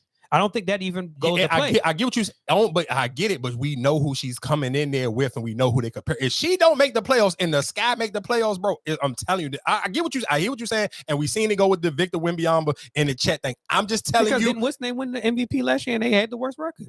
Aaliyah Boss, she won Rookie of the Year last year. And they had the worst record. Yeah, but you don't know who else came out in that class with her. So that's a difference. You can get away with it. That came out, all them hoes, the whole South Carolina. It was a lot of people that came out. That's what I'm saying. But that's what I'm saying. Speaking on it, she still won Rookie of the Year. Because remember, we was talking about her in the beginning when she went up against Asia Wilson. I think she held her own. I hear what you're saying. I get what you're saying. I hear what you're saying, but it's just different though. And I get it. Like you're speaking just from just a man point who you just may scroll and you see something. I'm speaking from a person who's indulged in these conversations. I know for a fact, and that whatever you trying to say is not gonna be able to happen. Listen to them. They will have to have the same close record, or Caitlin Clark is gonna have to be above him. I'm talking about like ridiculously way better than Angel Reese. If it's close like that, Chanting Wemby, I promise you, she won't get that Rookie of the Year by herself. I fucking guarantee you, if it's that close, if it's close as that Chat, and even if it's close to the Chanting Wemby thing. But then, okay, so my question then, how she beat out the rest of them too, though? Because I feel like what's name is going to still have attention on her, but Shorty and Cameron whatever for the Sparks. I feel like they still have pressure on them too. So like, how do you really, even with Angel Reese, if you said like she averaged a double when they make it to the playoffs, but then okay, let's say Paige or whatever for the girl for the Sparks. Let's say, okay, so what if they make the playoffs and she still has a good year too? That's why I'm saying we do pay attention on the Caitlin Clark, and I feel like even with the Angel Reese and the Caitlin Clark, I feel like it's up for grabs for everybody who outperformed. But me personally asking you, would you look down or would you even feel some type of way if she's not even mentioning it? Yes, she might have a good season to you personally, but what really puts her in there, she has to have a standout season. She has to be like the number one seed, the standout. But I think something that you missing, and I think a lot of people missing. She played in the harder conferences, was the player of the year. I think almost 2 years in a row. But I know last year they was in the same conference. Who? Her and Caitlin Clark. Because then they played more than how many times they played this year? They played when they made in the nigga, hell no, they ain't in the same conference. Hell no, nigga. She played in a better conference. More people from her conference got drafted in the first round with her. Hey, hell no, nigga. She playing a harder conference. That's my point. So it's gonna be the difference, and that's why obviously their games have transitioned. But again, like I said, just shout out to the WNBA. If y'all listening to this on Tuesday, the games do start. I think what's the name game? The Chicago first game is against I want to say, is it the Dallas Wings? Because they was the underdogs. I took them. I want to say they was like plus 600, so they was the underdogs. So that's their first game. I believe that's on Wednesday. But yeah, Caitlin Clark and I don't know what happened to Brittany Griner, how she injured herself, but something wrong with her toe, and she gonna look like she about to be out for a couple of weeks. And I think, that's gonna be a tough blow for the Mercury. I'm not gonna hold you, but like I said, we're gonna see. It's gonna be a tough blow. They ain't have her last year to start the season. Yeah, and they ain't do nothing either. Yeah, and she just got paid, so it's kind of just like on her way out the door anyway. I mean, as she should be. Oh, real quick, I guess why we can kind of talk about something else real quick before we roll. Not before we roll, but just before I close this one out. The game versus Rick Ross is kind of like, again, when we're talking about just rappers just jumping into rap beef for no reason, and it's kind of like just, bro, it's corny at this point. Like nobody, I don't care how good the game rap or how good he done put out diss tracks in the past, bro. It's 2024. Ain't nobody trying here. And I heard him on Joe Budden John. Like, I know people saying, bro, it's sorry, it's 2024. You can't, your first introduction to people in the new year can't be you trying to diss Rick Ross. We barely even care about Rick Ross. But that's why I feel like just a lot of people just want to gain off of what's going on. I feel like, oh, I see this is getting people attention. They talking about my name. We haven't been talking about the game. He didn't been doing stuff for a while. He tried to put his name in this certain thing, and it's just like, all right. And even if he rap or whatever the case may be, it's not going to draw attention. But I feel like I know I'm gonna try to see if I don't, I don't. Because I feel like, yeah, if you gonna take me serious or not. And even Rick Ross, I'm not gonna take it serious. I feel like if I go back and forth with him and be like, all right, he might out rap me, but then damn, do I even gain any looks over here? Yeah, I mean, neither one of them. I feel like neither one of them going to gain anything, but I just feel I think it would be entertaining though. I mean, I guess. Did you listen to it? Yeah, I listened to it, but that's what I'm saying. I just feel like I'm gonna just jump in here and try to see what I can get out of it. I think that's a look right now. Did you just? You're not gonna get nothing out of it, dog. Nothing. Nobody's going to care. Like nobody's like, but people feel like people are doing it for attention, and when people feel like you're doing it for attention, it just become corny. Like people just gonna look, all right, cool, whatever. I may check it out. I may listen to the clips, or I may listen to it one time, and then that's it. I'm not about to sit here and go run and be like, oh, then what game gonna do? You drop one song, you should have came with something else. Like you don't got nothing, you don't got a project ready, you ain't got nothing. It's like, okay, what if say if I did like this one song from you? Then what? That's my point. It's just like, okay, you get people attention, then what are you going to do after you got the attention? If all you want me to do is listen to this one diss song, it's not a slap, so I can't just keep listening to it over and over. I'm not that invested in Rick Ross for me to sit here and want to keep listening to somebody diss him, so you're not going to get that same response that Kendrick and Drake got. So it's almost like, what's the point? Nobody had when the last time you listened to that Rick Ross when he dissed Drake? No. That shit lasts for like 2 weeks, for 2 days in a weekend, and that was it. And it was over. People was over, and nobody cared about it. Nobody went back to double check it. It's just, I get it. It's quiet. Like, bro, the beef thing is like, it's just corny. People kind of like over it, and you get, like I said, it's social media, so you might get a little bit of reaction on social media, but is it going to actually transition for people to want to go listen to some music? 9 times out of 10 it's not. And that's the same we can sit here and say about Sukiyana. I ain't got to stretch this out and wait a little bit longer. Sukiyana versus JT did a smart thing. I got a hit record is working for me. I'm gonna respond to you. I'm gonna add it to the extended version. That was the, man, I swear to God. Oh, she did do that? Yes, because that's why I was kind of confused. I'm like, when I seen the Suki, then I seen JT added, but I didn't know it was actual, because I was like, well, maybe that is on the song. I just ain't paying no. No. She added an extended version to the song and responded, which is smart, because now let me just keep running up the numbers to this okay song. Now, I swear to God, I love the way JT is moving as a solo artist. She's actually really just using her brain, and she's playing chess. She's not playing checkers. She's not allowing herself to go chasing waterfalls. Like, all right, cool. I'm gonna respond to you when it's this, but I'm not going off the track of what I got. I know I got a project I'm about to put out. I know for a fact that Sukiyana not a real rapper, so I really shouldn't even be engaging with her. But I'm going to engage because I know that my fan base and people that listen to me are in the shade room comments and they in the neighborhood talk. So let me give them something to talk about. Let me allow them, because that Sukiyana song, let's be clear, it was trash, but it was cool for Sukiyana. Like, I don't listen to no Sukiyana. That was the first Sukiyana song I probably actually even listened to, maybe like once or twice, to see what she was actually saying. But when the song got towards the end, it was just like horrible. But it was cool for Sukiyana. For somebody I don't take serious as a rapper, somebody who was literally popular for her stuff that she do in the shade room, cool. It was a cool little response for that. But JT just did the smart move. She played chess, not checkers. Like I said, that beef stuff is getting tired. It's getting watered down to everybody. It's kind of like people kind of run into that well just once a little bit too much. Because people still going, it's the summertime about to happen. This ain't the winter time when we try to scrunch our face up at bars. People want the hit records. It's going to make me be able to go outside, stand on couches and turn up. I want to be able to go to cookouts and listen to these songs I want to be able to vibe out. I'm not trying to listen to diss records all summer long. See, and that's the thing I feel like, because remember, we were just sitting there talking about the whole Glorilla and Meg challenge, how that had caught some type of way, but then it got dubbed and got quiet because of the whole beef. So that's why. Yeah, but they about to go on tour together. So I mean, they can bring that challenge right back as soon as I think their tour start this week, so they can bring that right back during the tour. But do you think it will pick back up? That traction will pick back up? Because I don't think you don't have to pick right back up with people got to be doing the challenge, because realistically, I don't necessarily know how many girls they were actually. Like, they was picking a handful of girls, so I don't know how big. Like, I ain't never go search the actual song to see how many people was doing it. So I don't necessarily know how big it actually got. They were hand picking like just only these handful of girls we even on show doing it. So I don't necessarily know. It could have been a bunch of girls doing it for all we actually know. I don't know. I'm only can go off of the girls that they posted. It could still be going on right now. Mm-hmm. We kind of really just don't know. So I mean, let that junk load up. sunny California.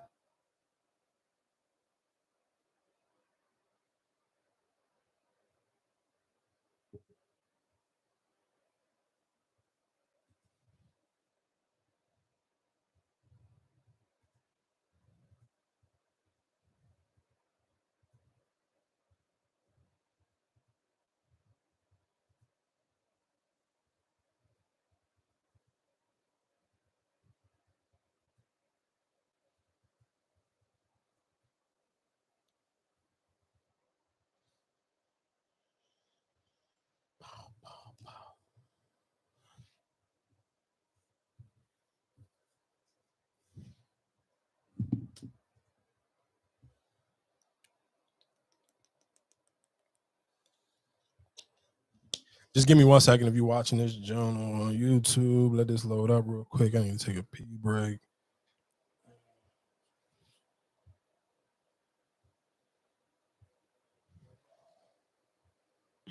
Damn, okay, see. I ain't not that bad. Not about 8. You've been down the whole game.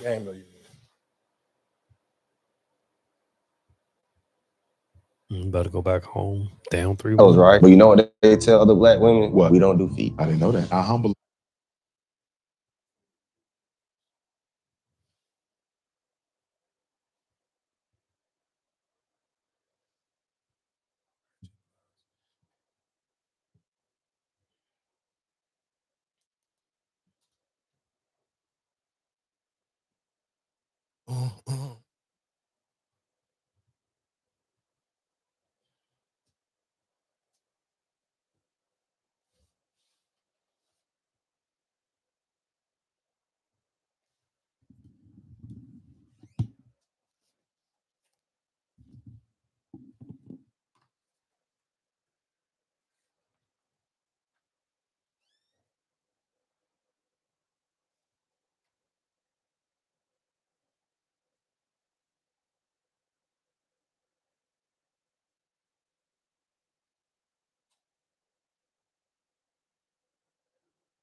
ready?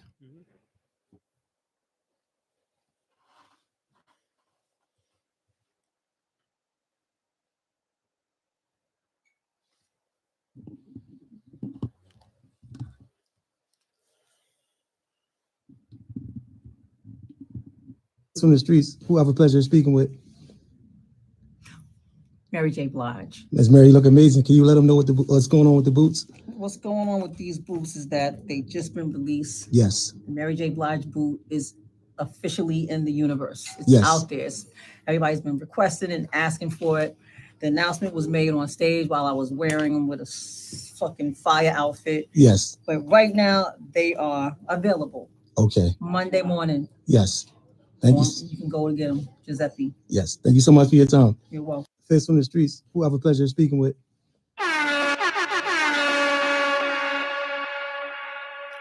Shout out to Mary J. Blige, but bro, them shoes is $1,200. And you know what's so crazy? When I seen the price of them, and of course, I'm not talking to the girls who really do the designer thing. Like, that's really your go-to thing. That's been your bag forever. But I'm kind of talking to the people who were, when the bulky Balenciagas came out, like, and everybody was running to the designer, like right before the pandemic, like, and still tied into it. I don't see as many people super designer crazy from like head to toe no more like they was at one point in time. Like, it seemed like everybody's shoes had to be designer, had to be kind of like that. I really seemed like the massives kind of fell back from the OD designer stuff. Like I said, I'm not talking to the people who've been doing designer their whole entire life and you still do it as an adult and that's really your bag. I'm talking to the people who kind of like, it got super hot in the streets for a minute, and then it was kind of like, and it felt like it started probably with the Migos, and like that kind of like helped usher it in, and then it still had its way a little bit, like I said, right until like around the pandemic. And then I feel like maybe the last year and some change, it seemed like after those bulky Balenciagas kind of died out, I feel like people kind of just like, all right, they ain't super designer crazy no more. Like maybe a designer t-shirt but that's it. Or I guess if you want to count like Chrome Heart as a designer, but I mean, I kind of don't. That feel more just like a high-end streetwear brand. So you don't think it's gonna move like you think? I mean, I don't know if it's a limited edition, I guess, but $1,200. I feel like for a diehard Mary J. Blige fan, that ain't who for. Who is for then? The people who buy those type of shoes. I feel like that's who it's for. If you spending that kind of money for them shoes, you said how much is $1,200? But I get what you're saying. But I'm just thinking, just business wise, I'm thinking a diehard Mary J. Blige fan is realistically a woman is probably in her mid to late 30s, maybe mid to late 30s and up. So a woman probably realistically, I'm gonna say 35 and over is probably that fits the category of a diehard Mary J. Blige fan. I feel like that's a woman who realistically got a lot of responsibilities. I can't see her just running out to waste $1,200 on some Mary J. I can't see it, though. I do. I'm not. You missing what I'm saying? I mean, I'm other shoes that they got. That's probably more than that. So you're missing my point, though. Those shoes are more. These look. You seen the shoes? Yeah, the gold ones. Nigga, that's not an everyday shoe. It's not, but I'm pretty sure a lot of females out here who got those shoes that probably cost more than that ain't an everyday shoe. They are, but they ain't. Because let's say if you got a black pair, just red bottoms. Let's just use red bottoms for example. I get what you're saying. If I buy that, if I spend that $1,200, I can't get it off, but so many times because it stand out. Yeah, that's what I'm saying. Out. So like even like let's say the red bottoms with the spikes and the glitter and all that. Mm-hmm. You can't wear that every day. And so guess what? And just because I've dated a woman who really was into the designer stuff, I know the differences. She was showing me, like, she'll point out the difference between the girls who really do it all the time. Like those, they can get that shoe off because they got multiple pair. But if this is my first pair of red bottoms, most girls was running to the black one because I'm going to get my money's worth out of this. Especially I'm going to get my money's worth out of it while the bottom of the shoe was red. That's why most of them post the shoe and showed it when it was like, they will either get the black ones or the new ones. And it'll be red and they can get a lot of wears out of them because that shoe it's a red bottom. It's an expensive shoe, but it's a neutral color where I can wear it multiple times. I get what you're saying because of the way it's designed is big. And it's high gold shoe. Like how often you gonna really be able to wear it? $1,200? But that's my question. Is like, I mean, if you've seen the girls even with the Chanel what's the one with the lock on it, the little rainbow thing, you can wear them. You can wear them, but you can't wear them every weekend. But I feel like even with those gold, they can go with a lot of outfits, but it's not an outfit. I mean, it's not a shoe that you can get off every weekend. Okay, but time out. I'm glad you bought that shoe. That black shoe with the lock. That I didn't even know that was a Chanel shoe. But it don't matter. Whatever it is, everybody know what the shoe we talking about. But that shoe, but that's why most of them get them in black because they can wear it multiple times. It's not a shoe you can wear every weekend, but I can at least wear it once a month, maybe even twice a month. Depends on how often I go out. But that's why I say because I get it in black.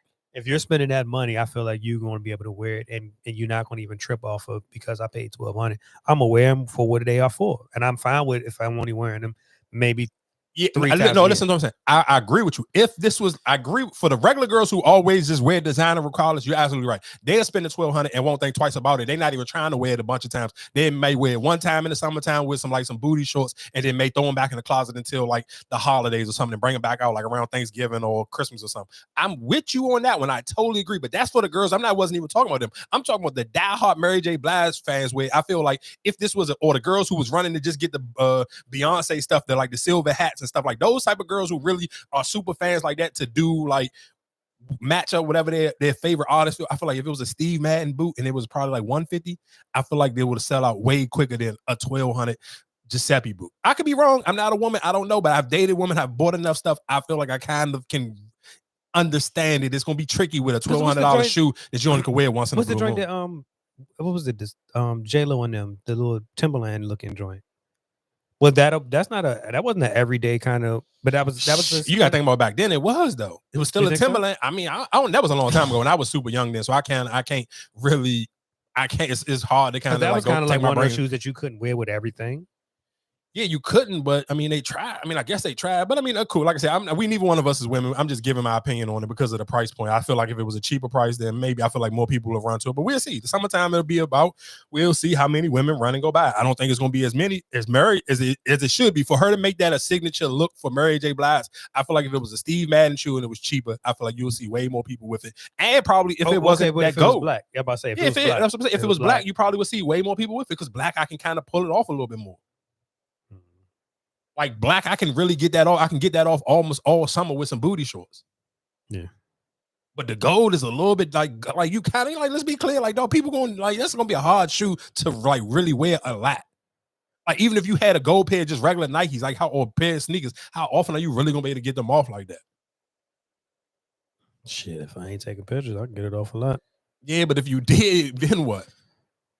Mm-hmm. Better be a content creator. Well, I'm just trying out different outfits in them joints. Yeah, I mean, I guess people do that. But anyway, in other news, real quick, let's get back to Meek Mills because we kind of glanced over the Meek Mills 50 Cent thing. But Meek, because when Meek jumped out there with 50, and it was before he even jumped out there with 50, you did see the picture, and I was kind of wondering, like, dog, why did they post this picture of Meek? And then when he kind of went into detail about it, people don't know what we're talking about. Meek, I guess, took his son and Meek's son's friends, out of the country for vacation to an island or something. So Meek Mill, for his son's birthday. So Meek for his oldest son.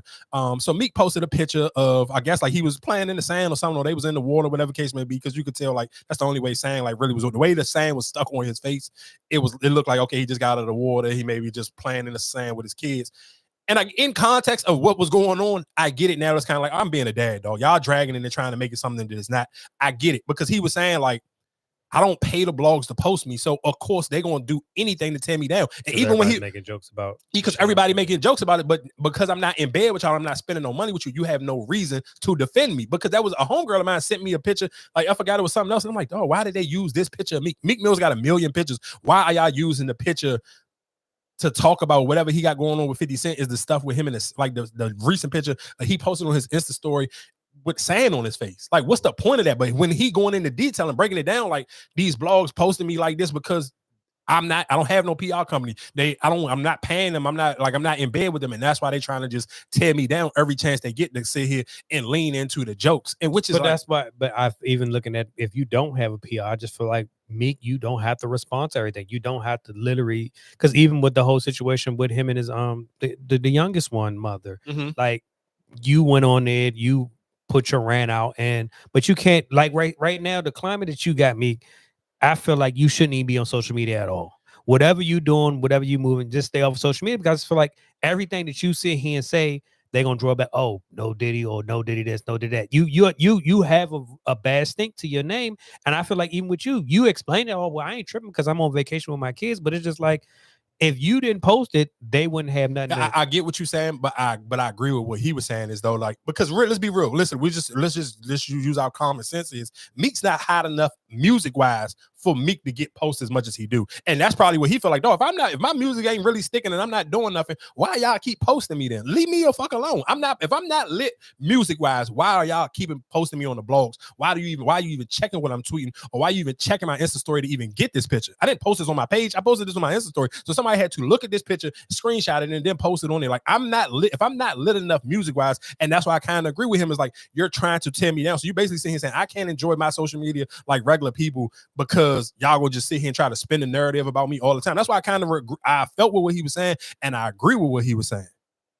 But that's why I say I just feel like even with Meek, you just attach you're attached to a lot of wrong things. Because even like the whole him and the Wale thing, that whole little transpire, whatever they had, it went away. Wale still posting, they not sitting there saying, "Oh, well," you know what I'm saying?" So that's my point. So Meek probably feel like I should be treated the same way you treat Wale. But you can't be treated the same way because you're still a chat. If you did not have no affiliation with the whole Diddy thing, then yes, you could. But I feel like that's what just keep coming back and keep. Okay, so time out. So let's keep it right there with what you said. Then if that's the case, then so is Wale. Their name is mentioned just the same way. But listen, but what Wale allegation was, and what he didn't, because he didn't even speak. He did speak out. When Aunt Glizzy said something about him getting hung. Glizzy said, but I don't think nobody else, because somebody else brought it up too, and I don't think he really. I think it was just the Aunt Glizzy part where he spoken about. I don't think nobody else said, because somebody else, when it came into one of the papers, I thought one of them. Yeah, it was in one of the lawsuits, and that's how Aunt Glizzy came about and told the story. See, I thought he told it before it came about. No, it was. I thought he told that story before that came about. No. He probably already told it, but he retold it again after it came up. But that's why that's why I'm saying just with Meek, I feel like Meek not. This is what I'm saying, Marcus. It's the same thing. That's my point. Why the point he's proven, he's absolutely right. Because if you're not attaching Wale to every situation, then why are you sitting here trying to drag me into? You're trying to drag me because realistically, you know it's clickbait. Y'all trying to make it seem like I'm irrelevant, but obviously you want to keep using my name and trying to use me as a joke because obviously I'm still relevant. You want people because the infatuation and the love that people got for Meek, a lot of rappers don't have. Like just how Meek came up, his story, the reason why people fell in love with his character and his persona of who he was. That's the reason why they keep trying to tear him down, because it's like, oh, he's just tearing this street dude down. And I kind of like, I can't disagree with what he's saying. Like you can say, yeah, don't, but why can't I'm enjoying my son's birthday. I took him on a jump. Why can't I post? Because y'all sit here trying to turn me into some goddamn punchline or some joke. That's corny. Like I agree with him. That's corny, though. And you gotta, and I'm one of the people who always call out their blogs because I do feel like they constantly try to paint certain people in a certain way, or even how they try to gatekeep when it comes to content. Like if you really pay attention to most of these blogs, especially like the neighborhood talk or like the shade room, bro, they only post like the same 20 people. Mm-hmm. You know how many people out here, just like when we talked about the teacher, dog, you know how many people out here create content all day long? So for you to only sit here and act like it's only 20 black people that's alive, these are the only people that we gonna sit here and post the same exact 20 people. Like, come on, what are we doing? Yeah, but that's it. That's the society we are. Our algorithm and what's trending. Yeah, but it's corny. You got to be able to call it out. And you kind of, and I'm not about, that's why I said I'm with Meek. Like, that is corny. Like, you can clear as day. Like, what, when a homegirl sent me, I'm like, bro, why did they use this picture of him? Where did they find this picture at? And why are they using it? But that's why I also, like I said, I get on, I put a lot of blame on Meek. It's just, if you enjoying yourself, then you don't really have to, because my thing is, the only thing about him, if you're not promoting that or even not saying, enjoy your life, you don't have to sit here and post it. And that's why I say, even me with having kids, I don't have to post. My kids are with me all the time, but I don't sit in and post that. I don't have to. But that's what I'm saying with him is, even if you know you have that tension on your eye, I feel like you kind of do feed into it to see what you can get back. You don't have. You sitting there saying you out of the island, you out of the country, or whatever the case may be, then enjoy it. When you come back, then all right, cool. But if you out there, you doing whatever you're doing, then enjoy it. You can't get mad because the internet is going to still be the internet. It's going to do what it's going to do. Of course. I mean, that's something that you can't never beat. You can't never beat the internet being the internet. But I can still call out the blogs when I got the platform to do it. But that's how they get paid. That's how they do it. We just like with TMZ and all of them. They don't get paid for putting out positive information. They get paid for the dirt or whatever they can get up. And this, I can put this on. No, of course. And I mean, and I'm with you on that one. You're absolutely right. And I think I was watching the clip. Jim Jones was doing an interview, and they was talking about that, and he was getting mad. Matter of fact, it was him and Rod Strickland. They was doing an interview together, and Rod Strickland kind of was defending the blogs, like, bro, that's how people do get paid. We live in a clickbait era where people are trying to make the headline got to be the craziest headline to get more clicks, because that is the place we live in. And I'm sure for most of the people, you want to still. For most humans, you want to have success, but you want to have it with some form of integrity. You don't want to have to live and die on the clickbait. You want to be able to have conversations without sitting here making it like, what's the low-hanging fruit? The same way when I talked about the Kendrick Lamar and Drake thing. Like, how can I still have conversations about music without sitting here talking about the conversation to everybody else? And then, you know what's so crazy? But before you even say that, it's just like, shit, I was just the other day, I forgot what movie it was, and I seen Wendy Williams in the movie. And she was doing an interview or whatever. I forgot what movie it was. She was doing it was a movie I was watching. She was interviewing somebody in it. And I was just like, damn, it's kind of crazy how that whole Wendy Williams conversation kind of died down. It was at that whole, blah, blah, blah. But with her, that's how she got paid. That's how she made her name, by going and reporting that type of information. Because I forgot what movie it was. It was some movie that she was in, and she was being the little nasty reporter. Oh, you did such and such, or you was with. But that's how you known for. That's what you get your likes and get paid. But my thing, I agree with what you're saying. But then that would be my point. My only point for Meek was the same thing I said about him a couple months ago. You can't be mad at the blogs or academics if you haven't helped build up the next academics. And again, that's when I said, well, for low hanging fruit, the easy thing is like, okay, if you are artist and you feel like, dad, we need somebody else to even combat and go up against academics, well, okay, we'll build that person up. You have to help give that person a platform. If you see somebody, I don't care if they only got 500 or 1,000 views, well, you're being Meek Mills, you can take that person from 500 or 1,000 to at least 10 to 20,000 or 50,000 and help them build from there. But you only complaining and not helping somebody else build up. It's kind of like you working with the system, because you're not shedding no light on nobody else. So you're a part of the problem as well. So that's my only thing to Meek was like, you can't get mad at academics, or you can't get mad at the Shade Room or any of these other blogs if you're not helping build up the next blog or platform to go against these people. So I mean, you kind of got to deal with it. That's the hound that you deal. You don't want a PR person. He said he ain't had a PR person in like over 2 years. So if you don't want a PR person and you don't want to sit here and help build nobody up, then that's when I will agree with you. He just needs to stay off social media then. Because you can't be mad at social media. Social media is going to do what social media do. You can't be mad at social media if you're not going to sit here and help give the next person a platform to at least be the voice, another voice that people can choose, where I don't have to only choose academics. That's the only voice that I'm familiar with. And let's be clear, black people, the sad thing is a lot of us are dick riders. So you only gonna go with the voice that got a bunch of numbers. You may see somebody with a platform talking about the same exact thing, but it only got 50 views. You just gonna go past it because it don't got 500,000. So you gonna value, you feel like I value the person with 500,000 views opinion more because they got 500,000 views instead of the person with 50. And that's so, like I said, Meek, you got to take a little bit of that blame too. And while we just talking about all of these just miscellaneous things, Soulja Boy and Metro Boomin was going back and forth. And the great thing I love, Soulja Boy took it to complete hell. And you know what I love about it? And I love watching people call people out. Because the same people who were championing how crazy Kendrick was going. Whoa. That was it? That's how it all started? Yeah, it started over between Soulja Boy and Metro Boomin. I thought it was between, what's name, Soulja Boy and 21 Savage? Yeah. No. 21 Savage was taking up for Metro Boomin. Oh, I didn't even see that. So what did Metro? I guess what, and this, just again, when we talk about just the beef situation and just what's trending, I guess it was a tweet from almost 2011, and Metro Boomin tweeted out a tweet, and it said, "Y'all answering the phone or sending beats to Soulja Boy, and I'm answering the phone to go to the studio to work with Jeezy." So I don't know how Soulja Boy found that random tweet from 2011, and then he just wilded out on, just like, Metro Boomin, you got 24 hours to delete this tweet. So it went from there. Then 21 Savage said, and what if he don't? And so then it just spiraled from then 21 Savage. And so what was Metro respond? He never responded. He never said nothing back. Okay. Because of course that's okay. And that's why I say, that's why I'm just like, when you said that between Metro, I'm like, well, when the hell did Metro even say that? Metro Boomin never said nothing back. But of course, but just being honest, I like the 21 Savage is taking up for his man, but we do know that 21 Savage is about to go on tour. And I do feel like 21 Savage see this Soulja Boy is pussy. He think he's sweet. So let me introduce because let's be clear, 21 Savage has been super quiet through this whole Drake and Metro Boomin situation. And he cleared the air. No, he was on his Instagram live, and people was, of course, trolling him on Instagram live, because social media gonna be social media. And he was like, "Bro, don't come on my live talking about no Drake and Metro Boomin. Both of them are my brothers, and they gonna figure it out later. I guarantee you they'll work together sooner than later." Because let's be clear, they've been had their little feud, and I felt like 21 Savage kind of was the one strong on it. Because for me, just going off of the information that I heard from academics, they didn't like each other when they was working on her laws. Mm-hmm. And academics was making it like some of those that Drake was dissing Metro Boomin on some of them songs that Metro Boomin was actually producing.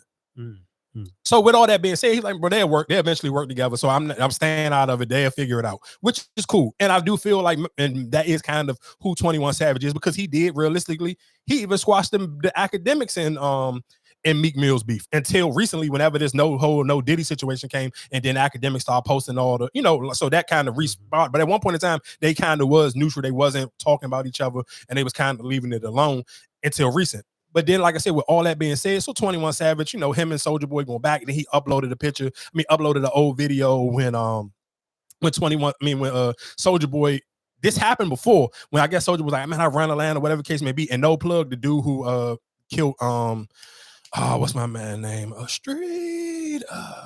What is it? Bankroll Fresh? Rick Ross in it, right? No. He was with 2 Chainz. 2 Chainz. I'm about to say, I know Street. He was signed to Street Execs. Yeah, rest in peace to Bankroll Fresh. So No Plug. That's what basically the sad thing is. That is what No Plug is famous for, and that's that video that Vlad interview.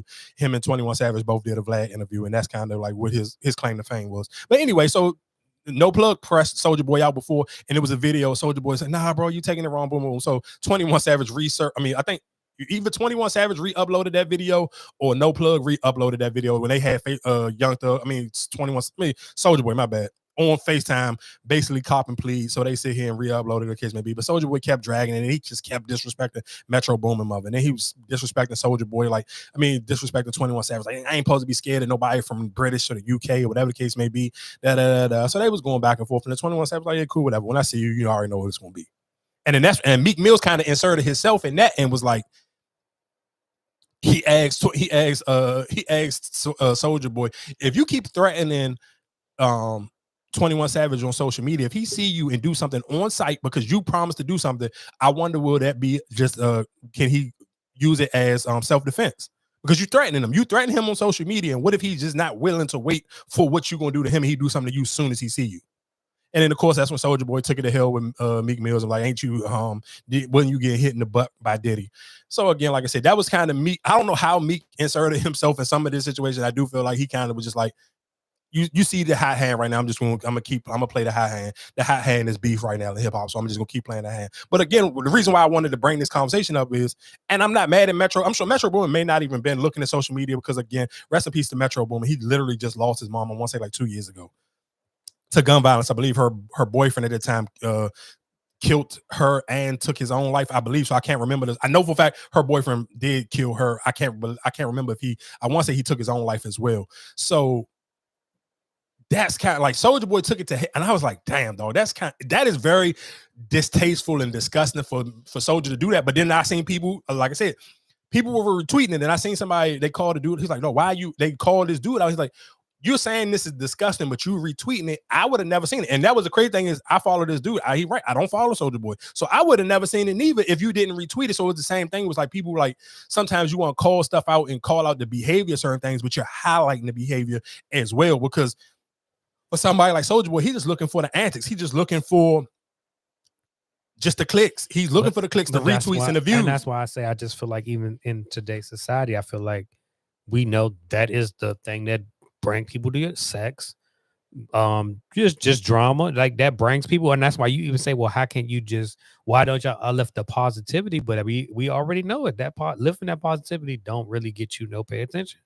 I think it just depends on how you do it, because it's sad, because we kind of, I agree with what you're saying, but then I disagree, because people do it with sports. There ain't no negative stories behind sports. We highlight No, you're right. It's no negative. It is negative, but it's just like, if we don't, and you don't have to report on everything. But I feel like when it comes to, like, even if you just say sports, when it's off season, oh, such and such want to be traded, such and such want to be this, oh, such and such was talking with this person. Like, we're not in the locker room. Somebody said that. You just going off of he say, she say. We don't know no actual facts, but that's what people get people. Oh man, he about to get traded. Oh, he about to request for a trade. But then, like, even like Kevin do it a lot. I never said that. Who said that? Who cites your source? And that's why I just feel like we thrive off of drama. Yeah, but the only reason why I say I disagree because again, just to bring Steph Curry back up, like, look at somebody like Steph Curry got Bible scriptures on the bottom and the inserts of his shoes. And that was the reason why he didn't sign with Nike, because Nike didn't want to allow him to do it.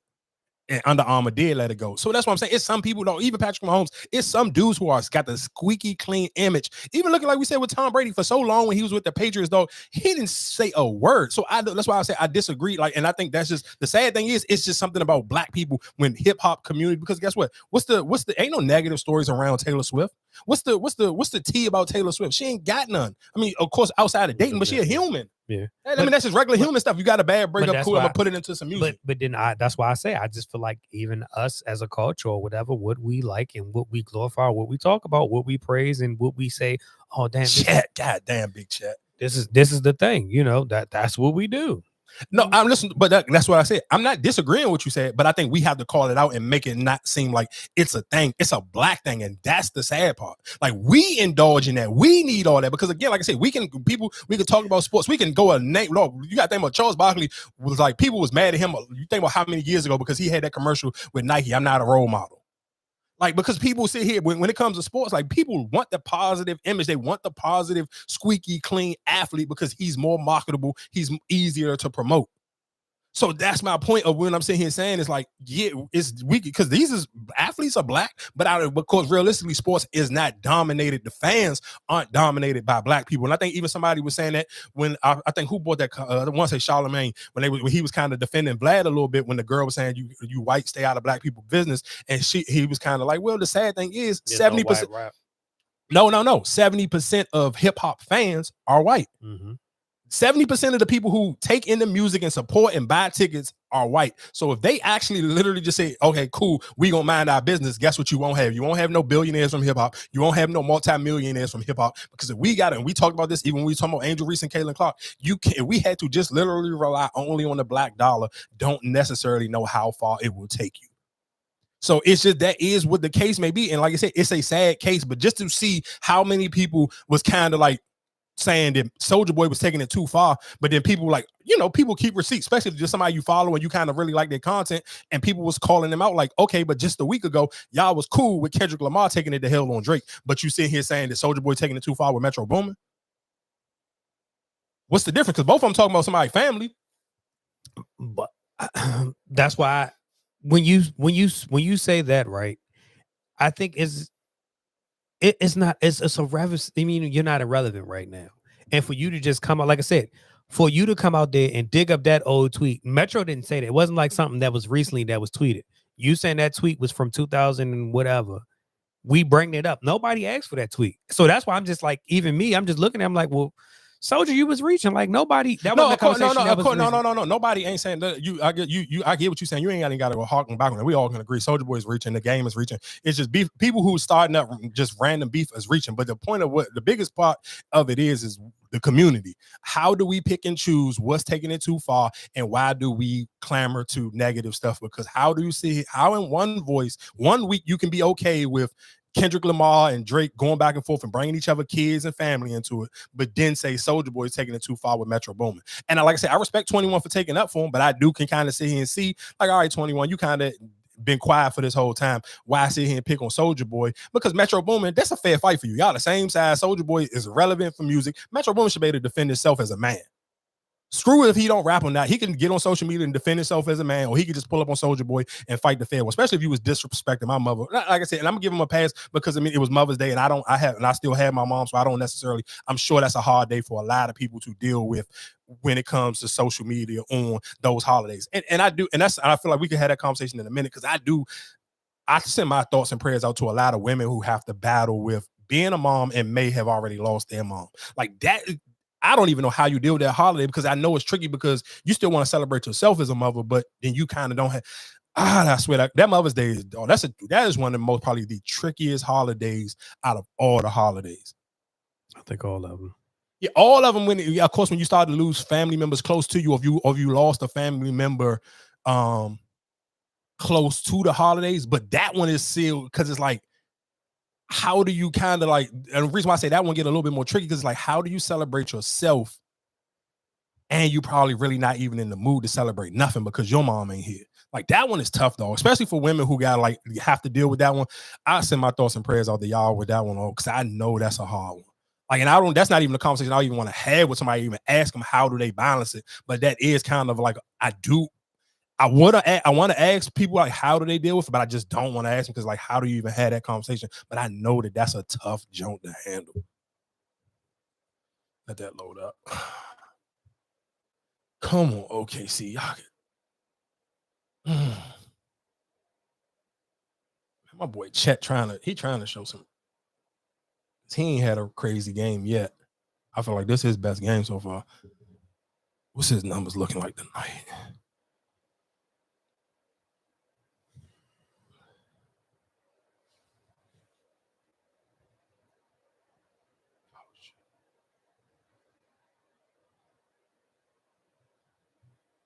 Yeah, 13, 7 rebounds. That's just 24. 24.6 rebounds, 2 assists. Playoffs is a different beast. PJ Washington, dog. Oh my God, we ain't talking about what is nigga. He got 20 tonight. It's 3 games in a row. Nigga, he done had a better game than Kyrie every game. Yeah, it's 3 games. 29 of the first one. 29, 27 last, and then you about to say 20 tonight. Yeah. No, he definitely. Shout outs to Dallas. Nigga, he got more than Luka and Kyrie. Nigga, Luka got 17 yesterday. I mean, the last game, he had 27, and they was in the teens. Shout out. Shout outs to them making that trade. Nah, we may have to break Brittany Renner to the goddamn front of the congregation, big dog. I ain't gonna hold you. Yeah, you keep trying. You keep trying. Nah, nigga. Let sleeping dogs lie. Let sleeping dogs lie. Nigga, yeah, you had cause she had her moment when he was cooking and when he was playing like doo-doo and he was in Charlotte, they was trolling him. Brittany Renner. Sleeping dogs lie. Nigga, he is hooping right now. She might pop back. Just let her alone. No, she still be posting on social media. She be whatever clothing, whatever that little one sleeve leg thing that she's selling. She be posting her stuff. She still be posting. I follow her on Twitter and Instagram. She still posting a lot. But that damn PJ Washington is hooping, dog. I'm not gonna hold you, nigga. He shook them. Oh my God, that his playoff game is OD. Literally right now, though. He literally got more than Luka and Kyrie. Kyrie only got 9. This series, I think he's averaging over 25. The only thing I can give Kyrie credit on is like Kyrie not having big scoring games, but Kyrie, you can still big moments. He's still making big moments. He's still making big plays, and you can still feel his presence on the court. It's not like he don't. That's something you gotta. You have to be able to give a respect. No, yeah, you gotta be able to because he still got 9 assists. So you gotta be able to respect a player who can still make an impact on the game, but it may not show up on the stats because of course we live in an era where first thing people will go to is how many points did he have. And make it seem like that determines the game, but it's like, all right, if I'm losing and we winning, and I still only got 9 points, like that still speak highly. Like Kyrie still done played 35 minutes, so it ain't like he just. But that's when sometimes I just feel like we gotta do question. Like I said, everybody got personality or even an ego, and it's just like we was sitting there just kicking Kyrie ass back last year. We wasn't the media. No, but I'm just saying. But nobody even praising how good and how well he's been playing this year because he ain't been in the media. But that goes back to my point of what I'm sitting here saying is, and that go back even to what the Caitlin Clark thing is, especially for this day and age, because everybody wants to start in, create content, everybody want to talk, everybody want to have their little hot takes or whatever. But that to me is the difference between. If you really want to have a real voice, how are you going to use your voice? Because you're absolutely right. Regular ESPN, NBA on TNT, none of them are going to go out their way and give Kyrie his credit because they know for a fact they already kicked his back in. So you got and they know people going to look at them crazy like, oh, now you're trying to sit here and give him credit. Nah, y'all kicked his back in, whatever case may be. Nobody even really, the basketball players took up for Kyrie or even on him not making the Team USA thing. But you have not seen a bunch of analysts, and you probably won't see a bunch of analysts come back and apologize. But again, if I'm in my challenge to anybody who may be watching this or hearing my voice right now, if you call yourself a content creator or YouTuber or whatever, and you create content, especially around the NBA or sports in general, stop talking. It's easy to talk about LeBron James, but if you want to have your voice ahead of the pack, though, you have to start highlighting other players that ESPN ain't already talking about. You got to talk about the players that Bleacher Report. I'm not saying he's talking about some random bum on the 15th player on the bench, but if you see somebody like Kyrie having a season like he having and the impact he having on the Mavericks, and he turned this stuff around, that's the conversation you got to start having. You got to start sitting here, starting these type of conversations and not sitting here saying, oh, I'm going to just talk about the easiest thing because this is what ESPN already told me. Well, I can watch ESPN for that. What's going to make your voice different from everybody else's voice? But that's why I keep going back on more people focus on the negativity or even just, how you, because like I said, we don't talk about the impact that Kyrie is having. We talk about, well, damn, Luka getting mad at the ref, Luka doing this, Luka doing that, Luka, you know what I'm saying? That's what we sit and talk about. We're not talking about how, shit, last year we didn't think this was going to mesh, but now they got it meshing and we just keep overlooking it because we're talking about what Luka doing. You know what I'm saying? Like we talking about the negative and not actually the positive. I mean, like I said, I think it just depends on, it's because it all depends on who you take your media from. And then I do feel like a lot of people just don't do a job on, hey, let me jump out the window a little bit and kind of talk about something that everybody else not talking about. Most people just comfortable with talking about the LeBrons and Kevin Durant, like, because that's just a low hanging fruit. It's easy to talk about that. Yeah, but then that even go back to our argument before. We had the argument where we said, hey, yeah, Shea should have been EVP, but then this is like now, if we comparing up to these four games this round, Luka's looking more of a better, you know what I'm saying? Like, because we haven't seen no breakout game from Shea for real. I get it depends on what you count as a breakout game from, because he had one of them games where he had like 30 something. I won't say it was the last game, but they still lost, right? Yeah, the last game. That was his last. I thought. I'll look. Give me 1 second. I'll look. That's why I say I feel like it's very tricky when we start saying, well, damn, who was really who? Do you show up in the big moments? It's going back so far. What game is that? I won't say that was the.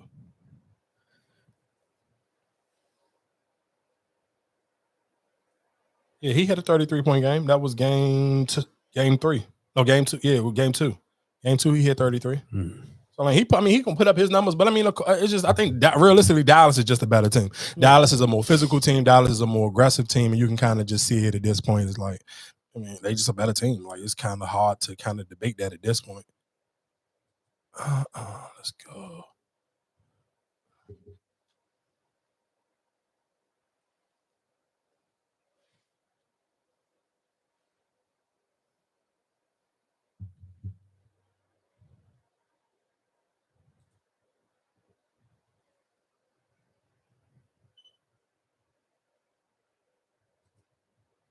You ready?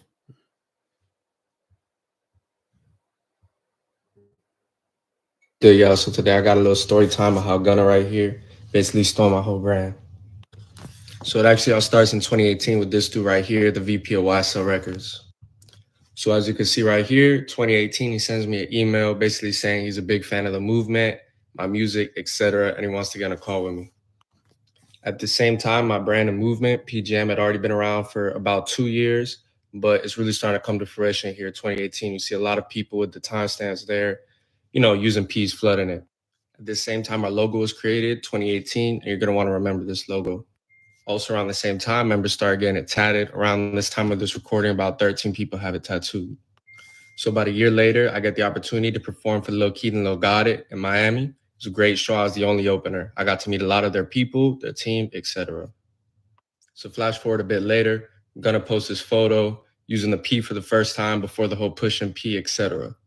Now, when I originally seen this photo and everyone around me, fans of my music, we were actually very excited because this photo happens to be in my exact neighborhood, about a block or two away from my house, an area that we all claim a lot. It's in our music, etc. So originally, everyone's sending it to me very excited. I'm excited myself. I'm thinking it's, maybe a little more than a coincidence. He basically used it to rebrand himself and use it for his rollout for his next album. At first, I was frustrated. I didn't let it get to me, though. A lot of people were reaching out to me, etc. But, I just kept pushing, kept doing my thing. Now, flash forward today, 2024, I see this. Now, if you guys remember this logo, it very closely resembles our logo made in 2018. Oh, and I forgot to mention, in 2020, we did a round of shirts with pretty much the same color scheme and logo Gunna's been using. Now, I don't know what you guys think, but it all seems like a pretty big coincidence to me. Now, I'm not trying to get any clout off this. I'm really just trying to bring awareness to a brand that I've been building from the ground up for around 8 years. I was hesitant to make this video, but a lot of people were reaching out, wanting to hear the full story and really mad about the whole situation. So there's the full story for you guys. Let me know what you guys think. Did he copy me? Did he rip it off? Let me know in the comments.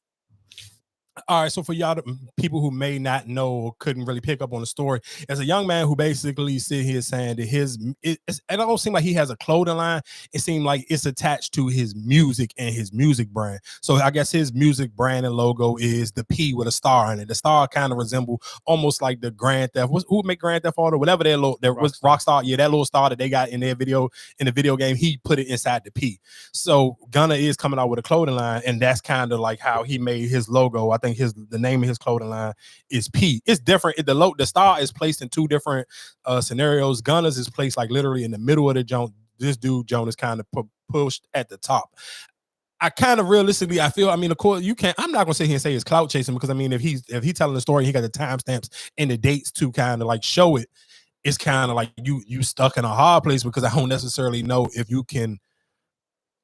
If you ain't got it copywritten, I kind of don't know how that's going to work out for you. Like, I kind of don't see, like, and Gunna kind of just have made it popular. And that's the sad thing about it. If you really want to push something, or if you pushing a brand, it's kind of why you kind of can't drag your feet with it. You kind of got to really push it to its fullest potential, because it's like, you don't even want to leave no room for people to be like, what if, or for people to downplay, like, oh, I never heard of it, or this, that, and the third. It's kind of just like, it's a tricky situation. And the reason why I even just wanted to play it, to kind of bring in, because Gunna did drop a new project.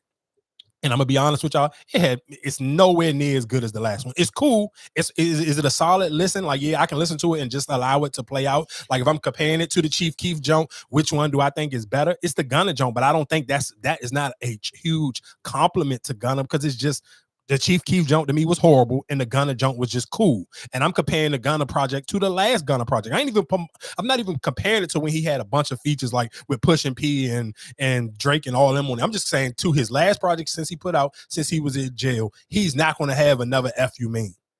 He ain't gonna have, like, he had some songs and he had actual stuff he really was talking about on that first project. You can tell, like, he just had a lot of thoughts that he needed to flush out on that first project. And this one is kind of more back into, like, for people who really like Gunna, if you're a Gunna fan, you like the swag rap and you just like the melodic and it just sound like it's cool. It's his pocket, it's his Gunna sound, but it's not nothing to sit here and push the needle. But it's still, I mean, looking at, I feel like it's still consistency with him. Oh shit, they down by 2 now. I think it's a consistent, because because of what you went through, and whatever the case may be, you put out a project that did well. Then you put out another project, just, you know what I'm saying? Like, I feel like he's still trying to test the water to see, and if people, fucking with him like that. And like I said, I'm not mad at the project. It was a nice project. I don't feel like, yeah, but I think putting out a nice project after you coming behind a almost flawless, to the point where some people may want to say it was a great project. Some people was putting in there. You got to think about it. When that album came out last year, people were, and of course, let's be clear, a lot of fans were just in the momentum, and I seen a lot of people even seeing his trying to bring the Lil Baby project being back up. You cannot bring Lil Baby back into this conversation, because Gunna cannot rap as good as Lil Baby. Do he make better songs? You probably can argue that. Yes. Does he know how to put sounding wise? Does Gunna know how to put out a project that sounds better than Lil Baby? Absolutely. And I guess the consistency on how the project sounds from beginning to end, how the songs kind of seamlessly flow into each other. Yeah, because all the songs sound like one big song. Like, so maybe that's my question. If he would have put this one out first and then put that last one out second, you would have felt like, damn, he done it. He's back to Gunna. No. I mean, I think you couldn't put out this first, because you put out this first and people would have, they would have smoked you, because this one wouldn't be able to compare to that Young Thug project. But I'm saying, but if he would have put this one out, like, it's still an RA project, and then you came out. Yeah, you can't put out an RA project your first. Bless you. You can't put out a RA project your first project back from jail, because that's the first time people listening to you. Because if you would have put out this project first, I don't necessarily know if people would have made it to the second project. And even just realistically, but that's why I'm just looking at it. It's just like one of those. Hey, my freshman debut album did numbers, but then now my sophomore, it's all right, but it's not as compared to my freshman year. But if he would have switched it around and he put that one out first, and then now he came out with that banger with "Fuck You Mean," it's like, oh, all right, you back to being you. I hear what you're saying. I get what you're saying, but I don't necessarily know if it's like same. If you could put it in that, yeah, you can't put it in that order. You got to kind of, especially when you first was coming home from jail, and so many people were just like kind of on your neck, where people was kind of like really just calling you a rat and all of this, when it's Dirk on your head, Lil Baby, 21, everybody kind of on your neck. You kind of gotta that first project had to be what it was. With this one, let's be clear. I think if you are a Gunna fan, you're not disappointed in this project. But I'm just sitting here saying, I'm talking about for somebody. I'm not a Gunna fan. I can listen to Gunna. Gunna music, but I'm not a fan of Gunna. Like I'm not sitting here saying I'm not one of the people who about to be like, oh, Gunna better than Lil Baby or Gunna better than Lil Durk. Like let's be clear. Now if he could have came back with another solid project like the last one, then maybe we could put those conversations where I get we can be a little bit more serious. But if I'm listening to it, I'm just like, all right, he's not talking about nothing again. Because that last project, he had something to talk about because he actually had experiences. But it's like, it seemed like, damn, you came home, you done had some success off of F You Mean, you done start doing tours. This tours is kind of going crazy. I know people seen the video when he was performing in Detroit, and it literally looked like the whole entire joint. I made a video, and people on TikTok was like from Detroit was like, nah, that's all our builders is kind of like that. I was like, oh, that's nuts. There's no way in hell you could have got me to go to that. To be on that, I couldn't be on that balcony, and I wouldn't be right up under that balcony. And for that balcony to be like bouncing up and down, and there was people on that balcony like going crazy, and then there was people literally right under it. Is no way in hell I could have did that. But like I said, for him, it's cool. Like I said, it's cool. It's a cool project. But literally, to me, the biggest downfall, all the songs sounded like, and then I can't see what song would be what's the hit off of here. Then do he need one? He might not need one because he can still kind of run off the high off of F You Mean. The one with Roddy Ricch, not a. I mean, it's cool. To me, my favorite songs on that jump was the very last song. And what was, hold on. It was the very last song, and I like, of course, I'd say I like the What's Happening, John. That was this, but he put that one out. I like the what was it? The John when he was the what's the song? What was that movie off The Lion King? What's them little mountain? What's the whatever. Yeah, Timon and Pumbaa. That was number 4. I like number 4. I like number 5. And like I said, I like the very last song, Time Reveals. Be Careful. I like that song. Number 20. So I like 3 songs off of there. The Roddy Ricch Jones was cool, but it wasn't enough. And like it was cool. And I'm kind of like, because even with I even like the Back in Atlanta John and the trio. Like the song, like what I'm saying. It's not a bad project. It's just cool. But that's why even with the whole Gunna situation, I think because right before that, I think it was either last week or the week before that, him and Shorty put out the song Nomani. I like that one better than the one he got on his album with her. Yeah, because she probably reached out to him, and she probably did a favor. I mean, they probably did a swap. But you got to think, but that's probably her song. But you got to think, she been working on her project forever. Like her fans been waiting for her to drop a project forever, so she probably been sitting on that song forever. So that song, like comparing the 2 songs, where I don't necessarily know if he came up with this song, he just put her on there, like we just doing a verse for a verse type of situation. But if this is my song that I've been working on for however many years, that song, of course, going to just sound way better. And to me, is this one? It was just like, all right, it was cool. Like I said, I'm not. Like I said, if you are a Gunna fan, I'm 100% positive you probably love this project. But I'm talking for the people who are not Gunna fans, but I just like music. To me, it was cool. Like if I'm giving it if we going on a scale to 1 to 10, I'm gonna say it's like a 7, and that's not bad. I'm sure that's not bad for most people. No. Most artists would be happy if I'm saying that's a 7. That Chief Keef is like a 4, dog. No, that's bad. That Chief Keef was horrible, dog. That Chief Keef was like ridiculously horrible. What else is going on? Let's get into, I guess, a little bit of serious news. It's a few serious stories floating around. That was terrible pass, Kyrie. What happened? Yeah, 96. Damn, I'm just blown because I picked my joint ain't even gonna hit. I had Kyrie. I needed him to have 20. Kyrie, that was Tim Hardaway. I thought that was Kyrie. On 13, deeply disturbing and shocking video of a murder in broad daylight. On May 3rd, the victim, Stephen Anderson, is walking on Woodridge Square Drive to pick up his mail, sources tell us. He turns around at the sound of a screeching car speeding right into him.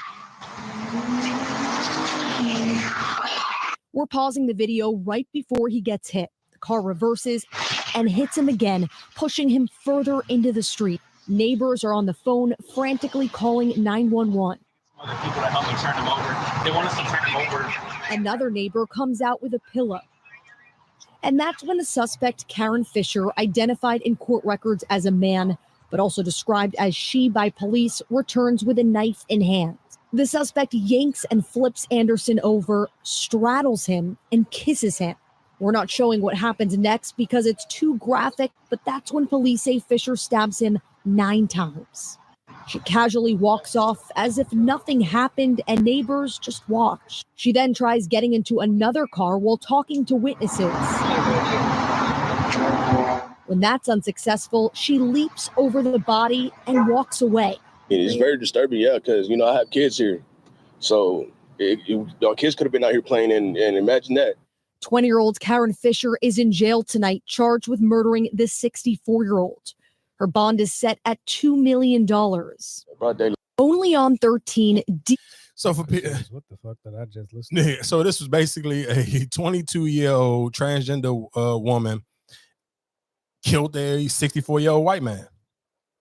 Ran him over, hit him with his car, hit him with a car, ran back over him twice, got on top of him, kissed him, and then stabbed him 9 times until he was dead.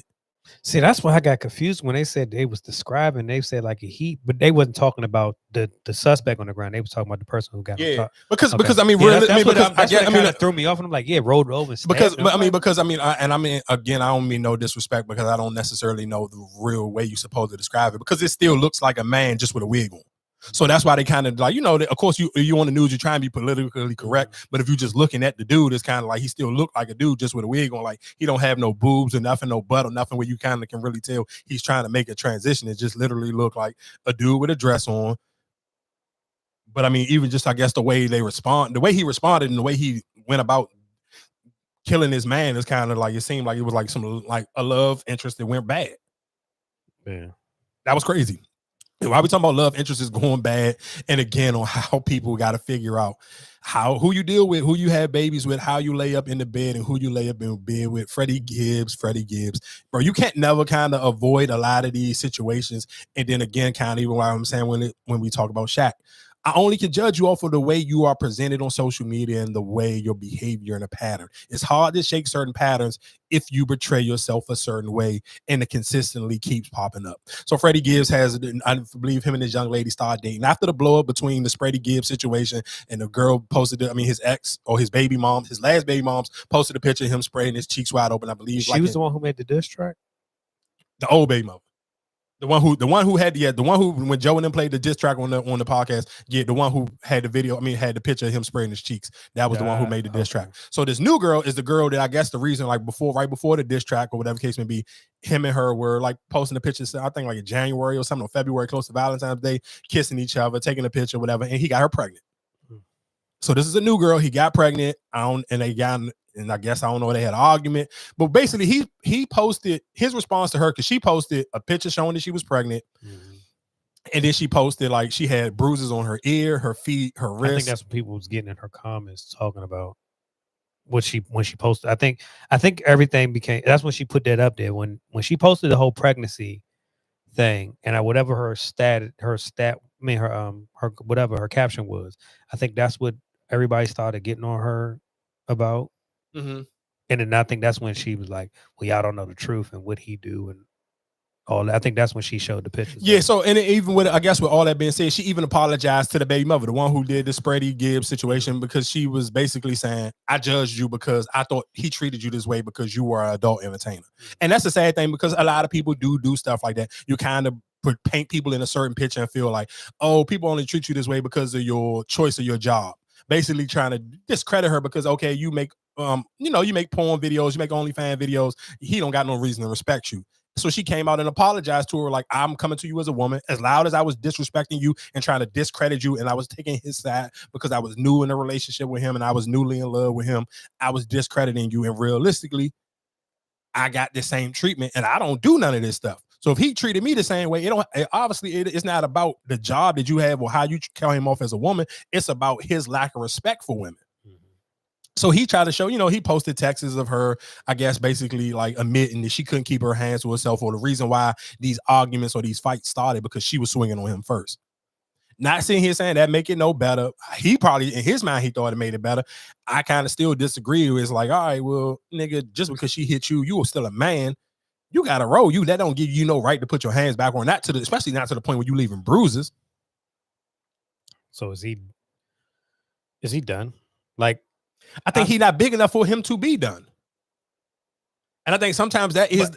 But my thing is, even with him, is I got too much on my name now. I can't even.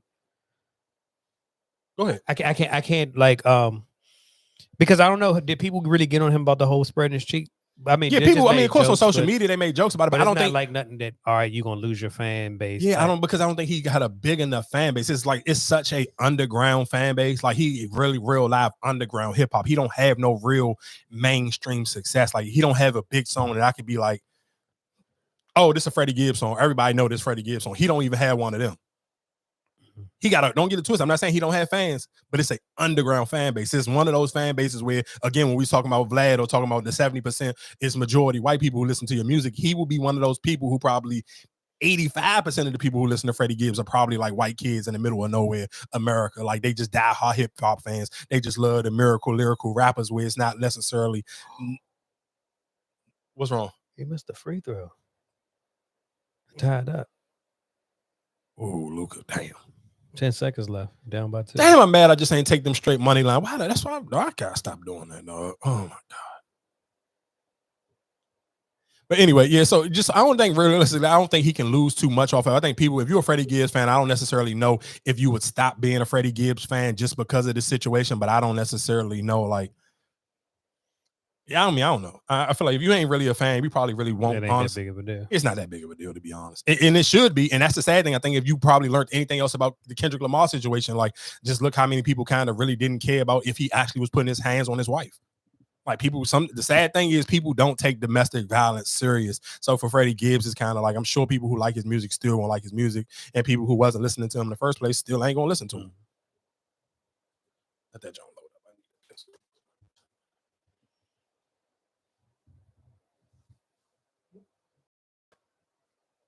Damn, I can't. Fuck that money up. Luka. Mm-hmm.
Damn.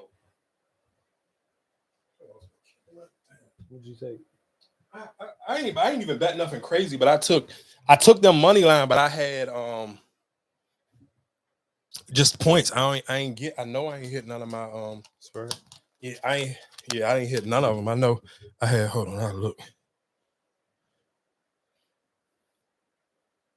I think the only joint I had was PJ Washington and Shea. Luka ain't hit my joint or Kyrie. I know that for a fact. I think I had both of them at 20.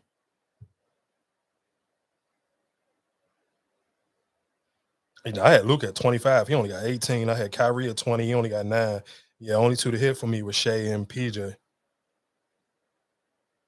You missed one? They called a foul?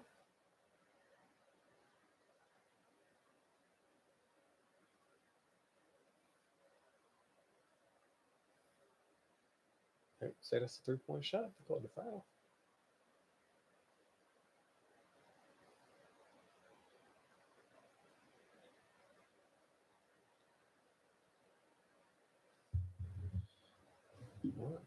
I'm confused. So he only shoot 2?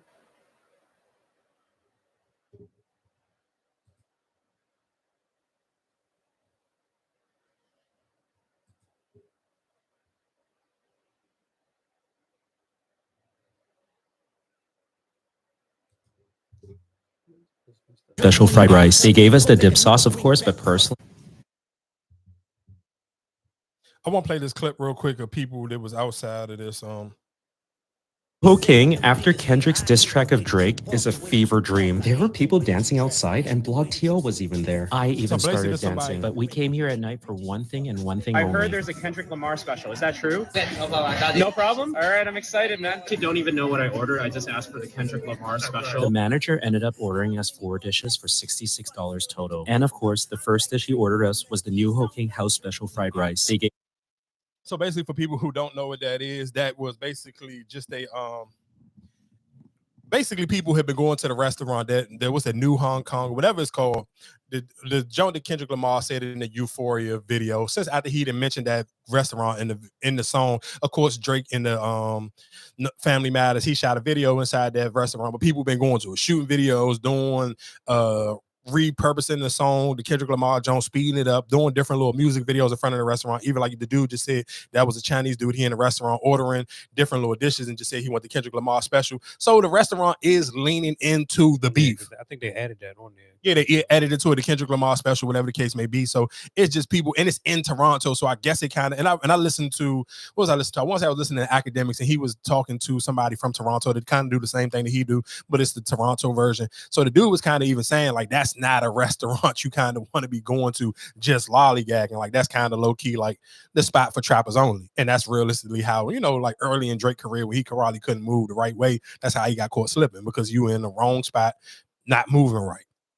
So people just running in that joint, just kind of treating it like it's like almost like a monument at this point. It is kind of like almost like, dang, it's kind of crazy how people just kind of do anything realistically for the content. So I'm trying to create content. People kind of just do crazy things. But anyway, in other stories, real quick, it was a picture that was going viral, and I am using it for the cover of this project. Was Moneybagg Yo. It was a picture of the people. It was, they were saying it was Moneybagg Yo. It was a throwback picture of Moneybagg Yo. It was a dude. He literally looked just like Moneybagg Yo, but it was a Oh, it's not him. It's not him. It's a new, like, this picture was a new picture. Like, this dude looked like that right now. So somebody, whoever, I guess they was trying to lean into it after they seen the picture go. Definitely look throwbackish. Yeah, so, but it was a dude. So the crazy thing is, the joint tried to lean into it. They tried to lean into it, and this, matter of fact, where the joint at?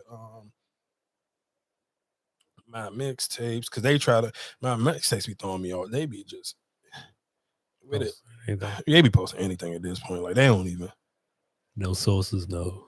Nah, but it was a joke. It was a video of the dude. He was in the car and he was trying to make it, and they was asking him about Ari, and the people was like, why he ain't just keep leaning into the joke, making it seem like it was a throwback instead of sitting here trying to make it seem like it was something new, because realistically, you messing it up, because this supposed to have been an old picture of Moneybagg Yo. Here you go, matter of fact, this is it right here.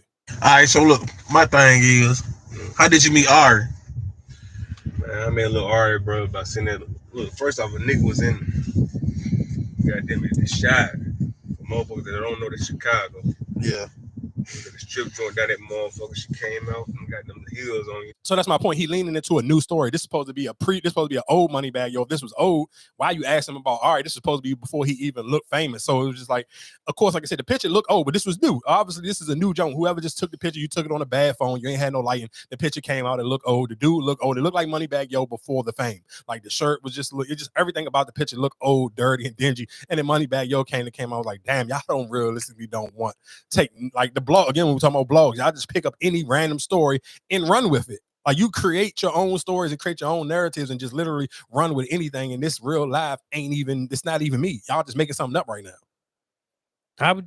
How would you feel if you was him? Moneybagg Yo said if you was the dude. Yeah. I mean, like, you get your viral moment. Content. But no, I'm just saying, like, how he kind of like, damn, you don't look like the new, you look like the throwback. Like, nah, this my recent picture. Like, would you take that? Would you take that like it's like that's what I'm saying? Like, is that like a kind of slap in the face? I mean, no and yes and no, because you're not rich, so you ain't gonna be able to look like a rich person. I mean, only bad thing is you just taking pictures without the proper lighting. Man, that'd be fucked up. Nigga tell me I look like a throwback. I mean, you ain't rich. What you gonna look? I mean, what else you? I mean, I don't know what else you supposed to look like. You ain't gonna look like a millionaire because you ain't a millionaire. You can't like. I don't know. I mean, you could take it, I guess, bad if you want to, but I mean, I could just blame it on you just taking a bad picture and a bad lighting, and it's not like I don't know what to tell you, dog. In other news and stuff people just don't care about, Bronny James is basically saying he's staying in the draft because he feel like this draft class is weak. And I'm not, if you are a sports fan or even if you are a fan of nepotism or whatever the case may be, however you want to spend this conversation, the joke would be on the Lakers if somebody take Bronny in the first round. And the sad thing is I think that's what's going to eventually happen. If I'm somebody like the Wizards or I'm any of these teams that got a first round, the Detroit Pistons. If I'm any of these teams, I may, especially if I'm Detroit, I need to sell some tickets, dog. I'm taking Bronny. That's a death wish. Girl who had to watch me and my brother. You said it's a what? For Detroit, that's a death wish. Why? You think that? Why not? I mean, because look how many you've been in the draft all this time, and you had the worst record in the what's name, and then now you're gonna say, "Well, I'm gonna take Bronny just to sell tickets, and not even better your team." But I ain't selling no tickets right now, nigga. Right, because you trash. You ain't gonna sell no tickets, even if you was. I don't think. I still think that even that team, if you bought Bronny and let's say, and you got LeBron. I don't think it's gonna be. It ain't gonna sell out like that. Nigga, you crazy. It's LeBron James, dog. LeBron LeBron James ain't never been to a city and the game ain't sold out. Your highest tickets for your team is gonna be when LeBron James come to your city. But it's still Detroit. I don't know. I wouldn't. What's the difference between Detroit and Cleveland? Cleveland is winning. No, that's now. But what was the difference between when he first got drafted to Cleveland? Them tickets still sold out. People still bought Cleveland Cavaliers jerseys when he first went there. But that's what I'm saying. It's an older LeBron now. Didn't we make fun of that guy about the $20 seats at the Detroit game when he was up in the blood nose? It wasn't. Yeah, it was. It wasn't even $20. It was $12. Oh, $12. Yeah. I don't know. I guarantee you, what if LeBron James would have played for Detroit Pistons right now? Guess what? You won't make $12 ticket. I bet you that much. If I know for a fact my team, you got to think, and the reason why. No, if I was somebody, like I said, a team like San Antonio, but you got 2 picks in that first round, I definitely would do it. Yeah, I would recommend it. I wouldn't even play around with it. I wouldn't even keep wasting my time. But shout outs to Bronny though. They of course, again, like when we talk about low hanging fruit, it's just easy top. Like we in the middle, and that's what I'm saying when I say people really just don't. We in the middle of the NBA playoffs, and people are literally showing Bronny's work. He doing the NBA Columbine. People are like pages are literally picking up him doing this vertical thing, him doing the little run, the cone things. I'm like, bro, we in the middle of the playoffs. Why are y'all even picking this up? But that again speaks to how trash the draft is. Like I seen people that I actually like post and talk about a lot of basketball. They was like, bro, it's not even a legit top 10 picks. The number one is. That's what they said. They said this is the first year where it's not an indefinite, but that's what I'm talking about. They said it's not an indefinite number 1 pick, and then it's not even an indefinite 10. Like they don't even know who the top 10 picks will be. But that's when I think you gotta value whether you know what you're doing. Yeah, we gonna see. I don't necessarily. No, because you got no. But here's that's what I'm saying. I think you just gotta value what you're doing and who you actually picking. Because not to go back to, I mean, just to stay on basketball, but it's just like Anthony Edwards. Look how Anthony Edwards is blossoming right now.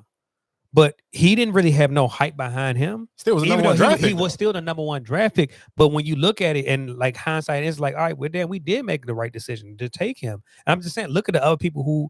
What's name? Golden State had the 2nd pick, and they picked Wiseman, and he in Detroit now. Yeah, I think that's only. I think for Golden State, because I don't think Wiseman is still a bad pickup. I still think if he went to the right team and was behind the right player or in the right system, I think it could work. Because the same thing about people was trashing in Minnesota for getting Rudy Gobert. Like, oh my God, y'all gave up all that for Rudy Gobert. Now it kind of makes sense. Like, let's be clear.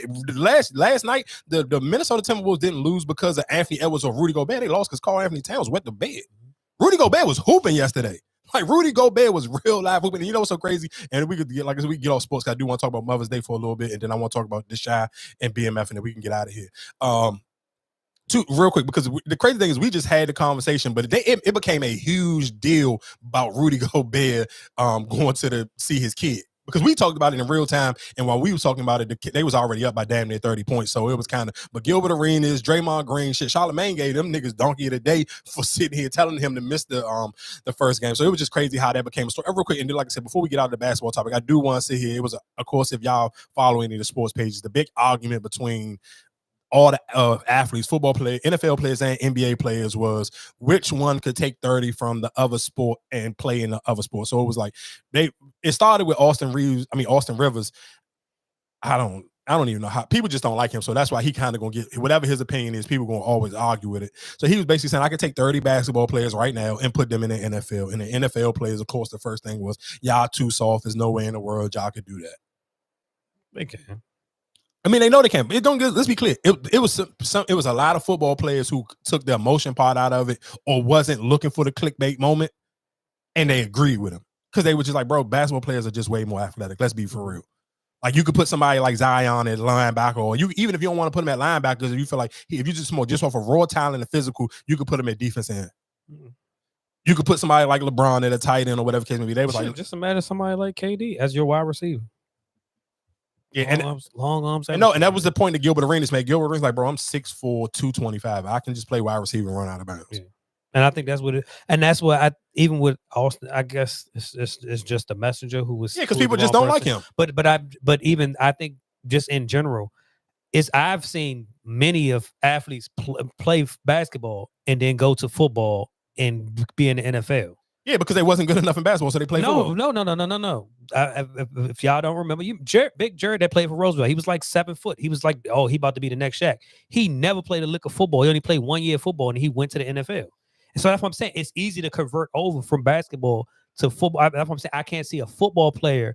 You saying like if we take Myles Garrett and they use him for example. You put them in an NBA game with actual NBA players. I still don't think he's doing what he's doing. But I mean, game. Realistically, 1, 2, because it's the size difference, and I think football players forget that because they looking at it just off of muscles. Yeah. But height wise, Myles Garrett will only be a point guard. He's like 6'3". Mm-hmm.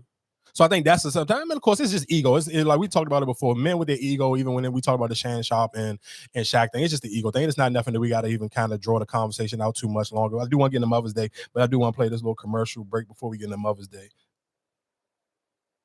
Oh, I messed it up. My bad.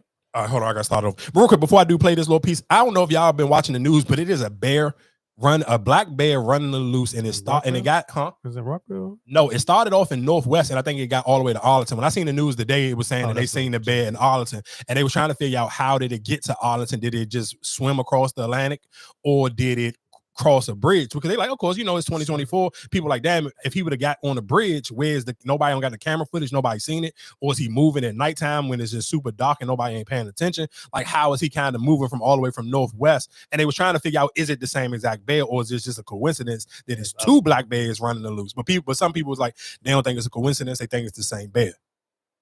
Nigga, so a reason why I wanted to bring it up before we get into Mother's Day conversation, I wanted to say, what would you do if you seen a black bear just running?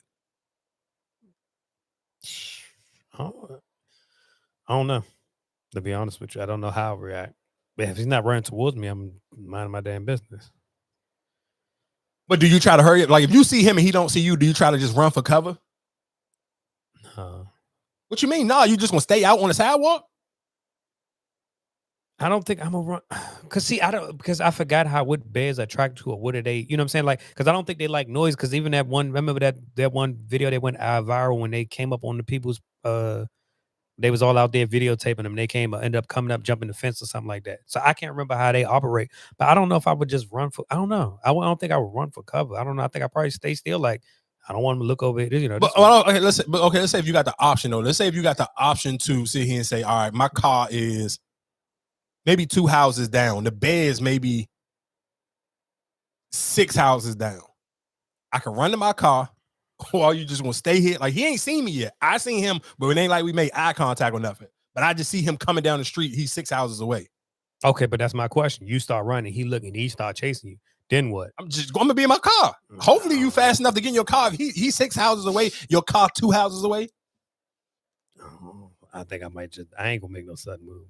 I might just stay still, wait till he walk past. I mean, walk his keep going. Don't draw no attention to myself. Oh, nigga, you crazy as hell. I'm not even playing with my life like that, nigga. I'm running to that car as fast as possible. All right, that motherfucker start chasing you. I don't care, nigga. Then Maybe in front of your car. Where you going? You can run his ass over. Yeah, what you mean, nigga? I'm not staying out on those same street as no goddamn bear dog. You are trip. Don't you know how big a black bear is? No, you do. You know what a bear can do to you if he actually get his hands and his mouth on you. Pause. Oh nah, dog. You crazy as hell. Ain't no way in. There's no way in God's green earth. You are tripping. There's a few things that go into determining a property's value: supply and demand, location, demographics, and the financial makeup of a neighborhood. Being from the DMV, we can all agree that Temple Hills is not comparable to Bowie, and Bowie is not comparable to College Park. Silver Spring is not comparable to Bethesda, and Northwest is not comparable to Southeast. We're in real estate to make money, and unfortunately, your feelings don't determine the market. What you're not willing to pay for, somebody else is. And remember, this ain't Texas, this is the DMV. Your feelings don't determine the price of a home, and this ain't Texas. This is the DMV. There's a few things that go into determining a property. Yeah, I just wanted to play that just because I seen the video and that joint was kind of low-key fire to me. And that's just, even when you thinking about just those areas, the way she broke them, they not the same. Like, it don't matter, like, they just not, it don't matter how you want to dress it up. But anyway, I do want to get into Mother's Day, and I kind of almost just want to ask you, what's Mother's Day etiquette for we're not talking about our mothers, we're not talking about your kids' mom, we're talking about just women you may know via social media. Because a girl got mad at me because because we have like random conversations, maybe like once a week. And she was just like, oh, you didn't even wish me happy Mother's Day. I'm like, dog, I didn't, like, our conversations I kind of allow you to start them because it ain't no real, it's not no real relationship here. It's kind of like whenever you talk, we talk. If we don't, we don't. So it's like, how do you determine who you, because I made sure I stayed off of social media, or even if I was on it, I didn't look at nobody Insta story. So nobody kind of, because I feel like if you watch somebody Insta story and they a mother and you don't say happy Mother's Day, that's kind of almost like you seeing them in person and don't wish them happy Mother's Day. That's kind of rude. But if I don't look at your story, I didn't see it. And you don't post, if you are not willing to post it on your page that you a mom, like you don't want to sit here and you just wanted it to be acknowledged in your Insta story, then I'm like, bro, it's cool. I'm not going to your story to come and tell you happy Mother's Day. Like, that's not my hell. She didn't post at all. No. I know a lot of girls who didn't, because they probably was waiting for people. I thought some girls was trying to trick bait you and put it in their close friends, like, oh, you want me to, I'm not even running there today. I'm not that horny. I ain't that desperate. I don't feel like having a conversation, happy Mother's Day to everybody and their mother. Like, I just don't feel like it. So guess what I did? I just didn't look at nobody Insta story besides girls who didn't have kids on Mother's Day. Sorry. Oh, okay. So my question, would you do you even send out happy Mother's Day text messages? No, and you know what's so crazy? And this is, again, this kind of time, and I could be wrong. You can tell me if I'm wrong. But I looked at it in my brain. I'm like, bro, I've been weeks with not one text message. Not one soul have not text my phone at literally not one person. So I'm like, no, I don't owe nobody no goddamn happy Mother's Day. I'm talking about it may have been the course of like literally 2 weeks. I'm talking about my phone ain't get text not one time. Whatever miscellaneous conversation you may hold in the DM, all right, cool, because somebody may send you like a meme or something, or a story like, oh, you should talk about this on your podcast. But like, we talking about like real conversations, like hey, good morning, how was your day? I'm not having those conversations. I've literally for 2 weeks, and it may even been longer than 2 weeks. I'm just cutting it short and saying 2 weeks, not a soul has texted my phone. Who do I owe a happy Mother's Day to? Why should I even be sending out a happy Mother's Day text? I feel like that's almost like an intimate thing. Like, we ain't got kids and we ain't smashing. What the hell do I owe you a happy Mother's Day for? No, I don't think. I mean, I just. Or unless we real friends, like my homegirl that I always talk about on the show. Of course, she sent me a joke to start an argument. I'm like, bro, first off, happy Mother's Day, and then two, now we can get into whatever the conversation you're trying to have. But that's somebody I talk to every day. Like, we just literally and I don't even count, like, that's like me and her DM all the time just about different topics or different little stuff that we debating. That's cool. That's the only person outside of family members. But I'm like, what am I sitting here? Why? What am I doing that for? I'm not screwing none of y'all. Y'all ain't sending me no news. Whoever nigga you conversating with and dating, he should be the one telling you happy Mother's Day. Why do I don't have a kid with you? I don't know. I mean, me personally, like I said, I send out happy Mother's Day. Just because you got the people number? So just because I got your number and I know your mom, I should have shot women happy Mother's Day. No, I mean, because prior we have, we haven't talked or anything like that. If we send holiday, happy, Christmas, birthdays, all that, we send those text messages. I'm gonna send you a text message saying happy Mother's Day.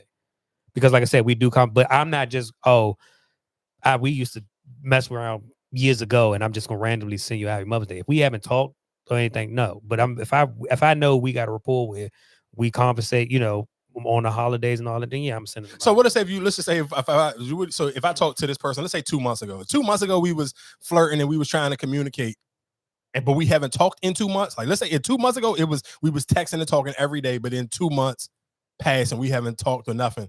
I should still reach out to them and say Happy Mother's Day? Yeah, I would just say Happy Mother's Day. That's it. I don't have the conversation. I don't have to go no further. You can just say Happy Mother's Day. Even if we haven't talked, like I said, I'm just gonna say, Happy Mother's Day. Yeah, maybe that's some way I'm lacking in my maturity. I'm cool. I wasn't doing it. I'm sorry, I wasn't, and I made sure I went out my way not so because I follow a bunch of girls who are mothers. If you're not willing to post on your page, bro, I'm not. No, you're not about to. If you want to be celebrated on Mother's Day, take it to the timeline. But no, okay. But that's why I was going to ask you. How do you feel like? How some people say, oh, Valentine's Day is every day. My house, whatever the case may be. But it's just like. But now you say you don't even send out a text message. I'm just like, when you send out that, Happy Mother, how was your Mother's Day? Oh, it's just another, That's what. I feel, no, and that's my thing. I feel bad. I'm like, well, damn, I feel sorry for you. Like hey, that's what you got to go through. So listen to what I'm telling you. That's again why I don't even want to start the random conversation because what you just said, I felt like that opens the door to hear somebody else's problems on I don't even feel like hearing that on a Sunday, dog.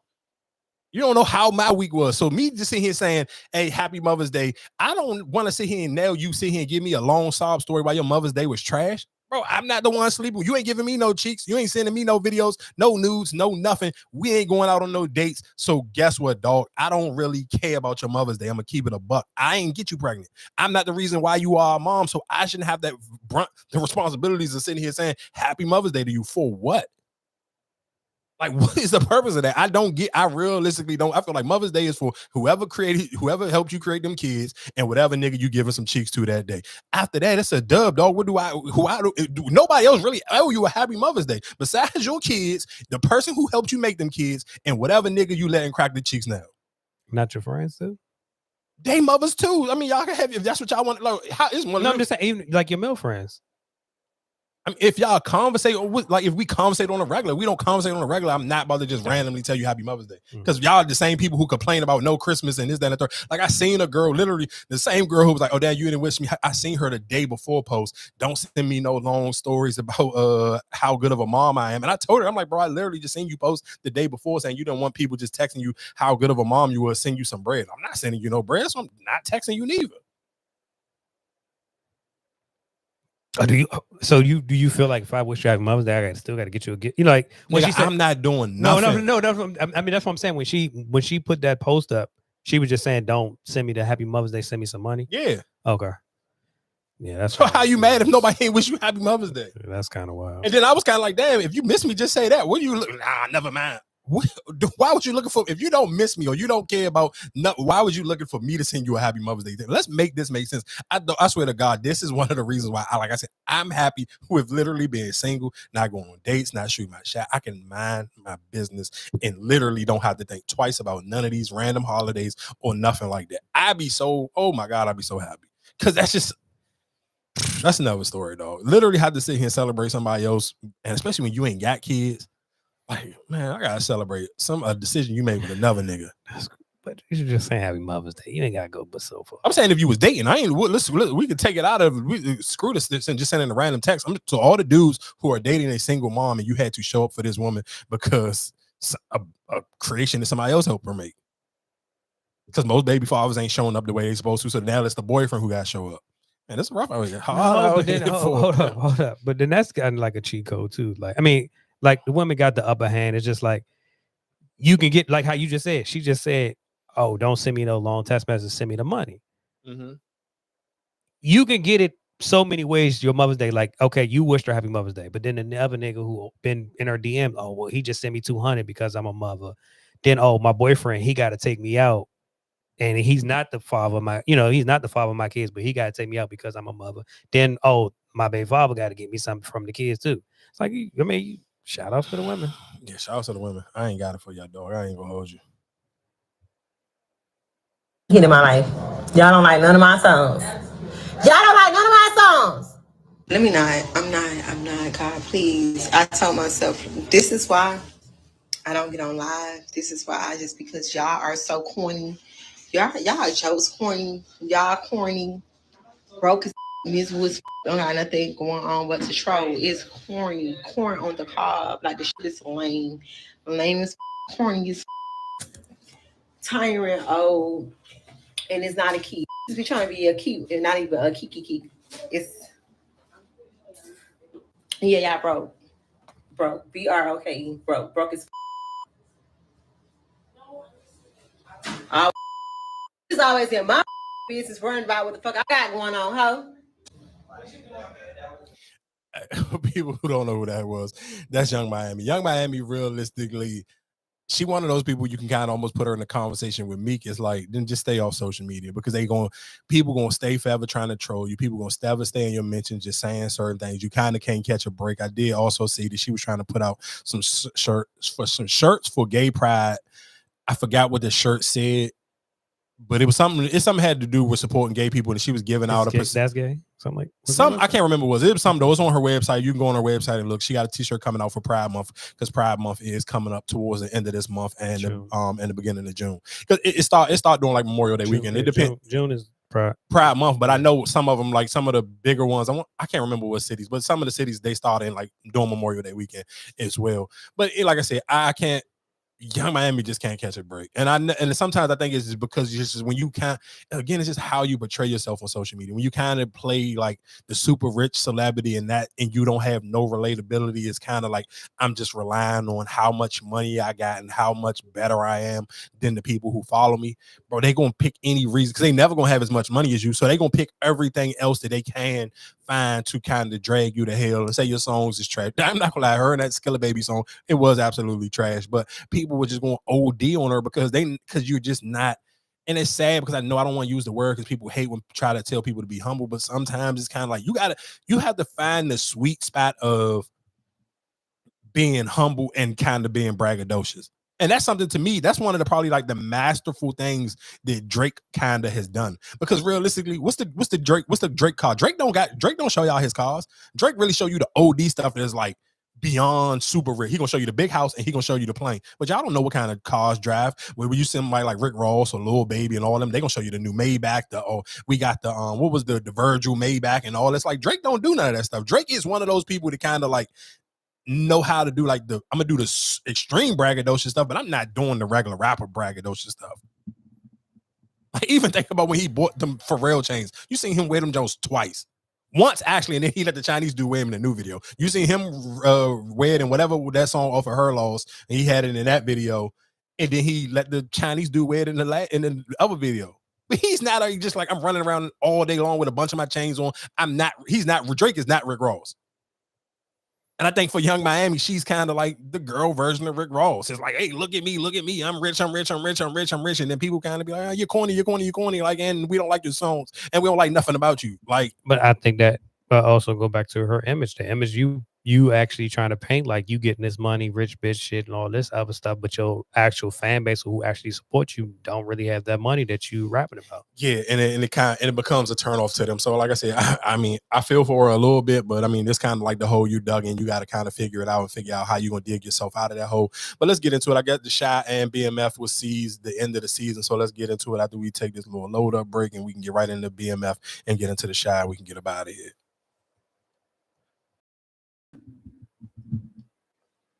Lemonade, and listen, I have a lemonade exclusive. Play that jungle food.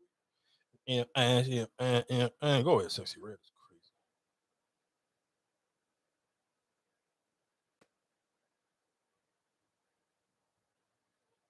Say something. What up? Gang members. That's gang members. Hey. We on the chart of gang members. Hey. Yeah. Yo. We on the chart of gang members. This is Nas, baby. Look at Lynn. Gang member. Yeah, just real quick for people who don't know what that was, I just played. That was a clip from the Indiana Fever because and we kind of skipped over this when we were talking about the WNBA earlier, but of course the WNBA has now officially let all the teams be able to fly charter because of course, I mean, last year or maybe it was that the year before, there are some owners who got way more money than the rest of them. Like whoever owned the Liberty is rich, whoever owned the Aces is rich, so they were willing to sit here and like, man, we can fly our players on a charter flight off the rip and we cool, but the WNBA was not allowing them to do it because they felt like that wasn't going to be fair because players were going to go play for those teams just because of that. Because they can offer you the, you know what I'm saying? Because everybody else may have to sit here and fly commercial and y'all flying private. So it was like that wasn't, so they didn't allow them to do it. So this is the first season. And of course, you know, everybody off, this is the Caitlin Clark effect or whatever, which you can, I'm not going to discredit her and say it's not. But again, that is one of the things that I'm looking forward to when I'm talking about judging how her season is going to go, bro. I know she's going to have the biggest target on her back the entire season because you got to think about how many athletes are hearing that and they just pisses them off. Like, if I play in the WNBA, though, you know how bad that's really going to piss me off? Like, did y'all sitting here giving this girl credit for everything? You giving her credit for us getting more TV games. You giving her credit for the reason why we get to fly private now. You going to give her credit for everything, though. There's no way as a human with any type of athletic ego or dignity, there's no way that this girl going to be on the same court as you and you're not going to literally be trying to take her head off and put her on a poster every chance you get. Like it's just, it won't even, you can't even, there's no way you can tell me it's not going to happen. And that's why I don't think her season is going to be as dominant as people think, because these are grown women who kind of feel like they going to set the tone a different type of way with her. I'm not going to lie to you. I'm probably going to watch it for at least like her first 5 games just to see how, I'm not going to say the first 5, but when she played them teams that I feel like got some of them players, like when she played the Mercury, when she played the Aces, when she played the Liberty, I'm going to watch them games because I know that them women feel some type of way. Like I might even. I mean, the Liberty wouldn't feel because they was the one who got in trouble for flying. Charter last year. And that's why I wanted to do. Are they gonna give him his money back? Yeah, I know. I hear what you're saying, but I still think. So you think Sabrina don't think that she better than Caitlin Clark? And shout out to Sabrina Ionescu. She do got them. I ain't gonna lie to you. Her shoes is low key fire. I ain't gonna hold you. Them her Sabrina 2s. I seen that she had Sabrina her. ones was tough. Yeah, but I'm just talking about. I just seen the ones that she had. She had some custom made GG Jones. Oh my god, them Jones was hard. They had like the wing on the back of them Jones. With the number 2. Them Jones was OD. I'm not. Them Jones was. And she had the little. What's the Travis Scott? The little turnaround. The other with the Nike check going the other way. Them Jones was hard. I ain't gonna hold you. Her GG Jones was OD fire. Yeah, but I think she just probably is very humble and quiet, so she not gonna step on it. But I can't see the first time that the Fever played the Liberty. Sabrina had the same thing, but her hype wasn't just as big. She did have that same hype and that's why I say you just gotta way you looking at it, you just gotta be patient and see how it all plans out. Sabrina had the same exact hype, but her hype wasn't as big because now Caitlin is the it thing. Let's say Sabrina might have started the train, right? She was kind of, coming out, we the hype. Now she's riding the rest of that coattail that you made for yourself, and now I'm bigging it. I'm making it even bigger, putting more eyes on it. So I feel like I don't think nobody will put. I don't see none of them really putting that hate to. I'm not saying hate, but it's a dog. You remember when LeBron, we talked about it before, when Lonzo Ball played his first couple of games, nigga. People was going out their way to strap him up. Patrick Beverly was picking him up at full court. Yeah, you're gonna go after him, but I feel like, so my question is, all right, maybe the first couple of games she struggled, but then once she started getting in her rhythm and she finally figured it out and she knows how to play, then it's like, all right, damn, this is the same girl we fell in love with at Iowa. I mean, we're gonna see. And just like I said, once we saw them highlights of Wemby, we're like, damn, Wemby is a special feature. He's a special creature. I mean, yeah, no. I feel like Wemby was getting a lot of buckets doing nothing time. Bro, they won 18 games, dog. And a lot of them games was like they beat the team the second time after they blew the doors out. Like when they beat the Lakers. They beat the Lakers after that win. The one game LeBron. Them games that they beat Phoenix all them times. And he had a good game. He did his thing. That's why I say I get it, but I ain't nigga. Phoenix ain't come on. Dog. No, it ain't but that's what I'm saying. But when you say when it comes to the matchup, I just feel like with her. So okay, even if like game 1 tomorrow, she's playing Sabrina. So even if she has, let's go, she scores 30, but they lose, she still put up 30. She still put on the show. I feel like okay, listen, I'm telling you, she's not dropping 30 on the Liberty. I'm telling you that now. She ain't dropping 30 on the Liberty. You can bet your bottom dollar. How much? I'm not gonna lie. Her first game, she may get 20. I feel like her second game was closer to what you really gonna get from her than them 20 games. You may get like I'm not gonna say you may get like a solid 15, maybe 6 or 7 assists, and I don't think that's bad. But I don't think that's what people do with the hype. But they selling it. They selling it like she gonna come in and go for a 30-piece damn near every night. Because that was her in Iowa. In Iowa, she was averaging almost 30 points a game. You gotta think about it. Juju was second behind her. Juju was averaging 29 or 28 was one of them. Yeah. But you're coming in a whole new system. So you gotta, yeah, I mean, and it ain't your team. It's still Yeah, and that's a cool thing. She on the right team because I feel like Asia Boston is not really she don't really care. She ain't really geeking for the spotlight like that. That's not that deep to her. That's really not her bag. I don't really think she care that much. So I mean, we'll see tomorrow. Yeah, we'll see tomorrow.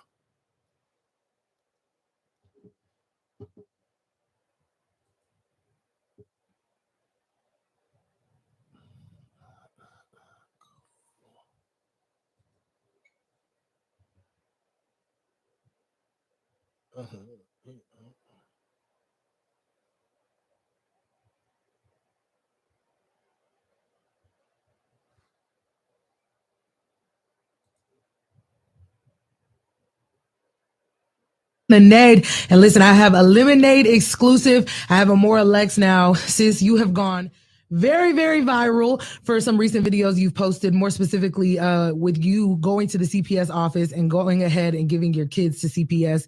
I know it's been a lot going on, but I wanted to talk to you because I felt like it was a lot of negativity surrounding this video, and it was very commendable to me. So I wanted to have you on to share your story. How you doing, Lex? I'm doing good. Thank you so much for having me.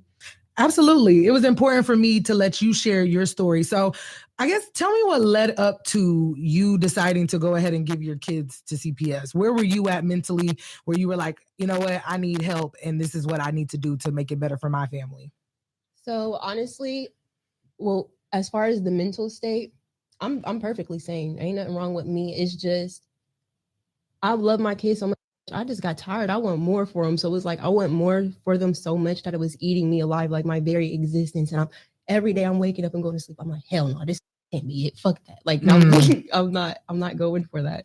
It was just, so honestly, before this, a lot of people don't know outside of the 2 colleges, I was also working 2 jobs. Now, obviously I've already let the world know that all I know is the hood. I've grown up in the hood. So obviously, I'm on welfare. I get food stamps and stuff. And, I was getting childcare with JFS. This would now be my second time going through some pure straight BS because of, like JFS and stuff.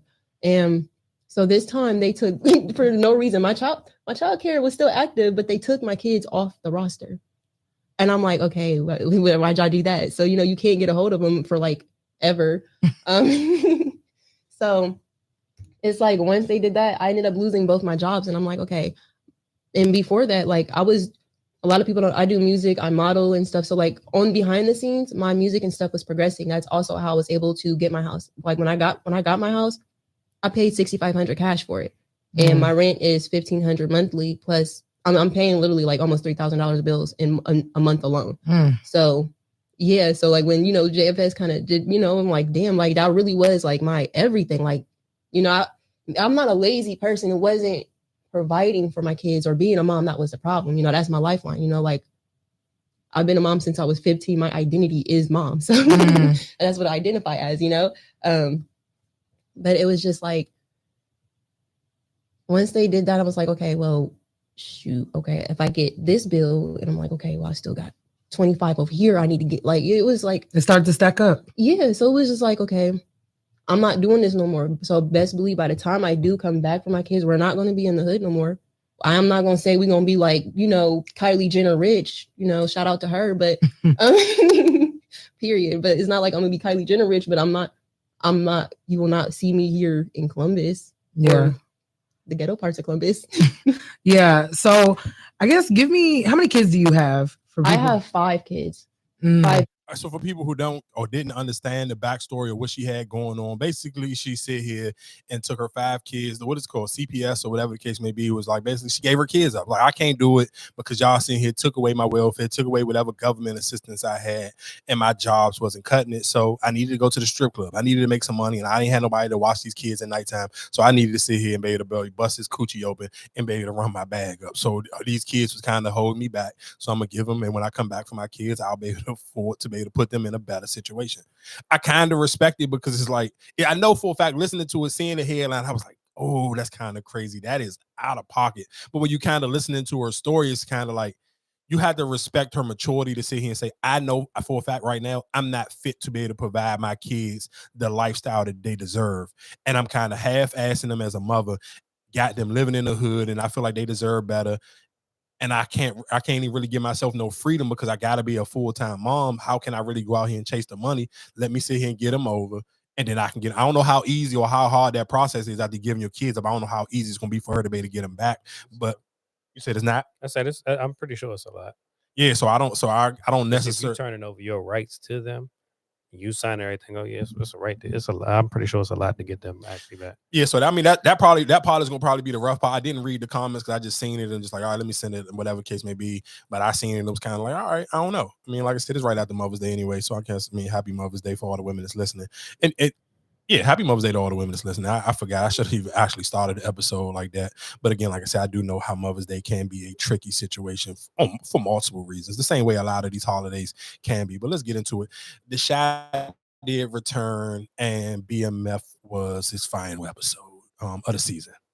I do want to get into BMF first because I feel like the Shabs kind of is like, it's the first episode back. They kind of like trying to pick up like literally from where they left off, and that kind of was just like, it was cool. Like it was a shy. It was the new episode. It was just like, it was all right. I feel like it ain't no real talking points. It was just outside of the I guess the only real talking point that people probably would had me at looking at the TV like, what the hell?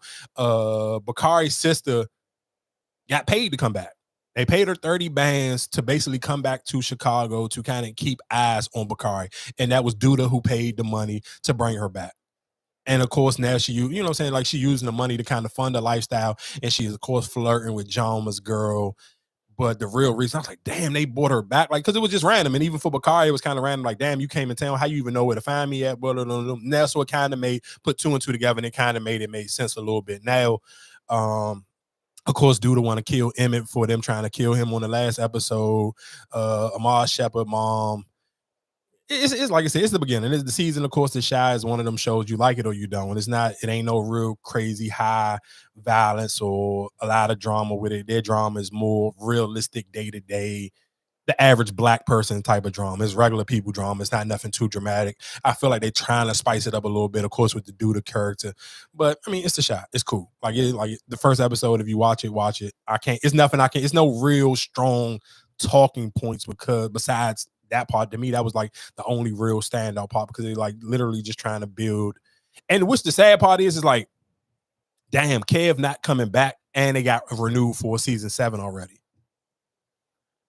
So it's kind of like, damn, like how y'all, and then I wonder how many seasons are they gonna make, because they literally starting this one off at season 6 episode. That was supposed to be episode 10 right there. So I don't know how they gonna finish that.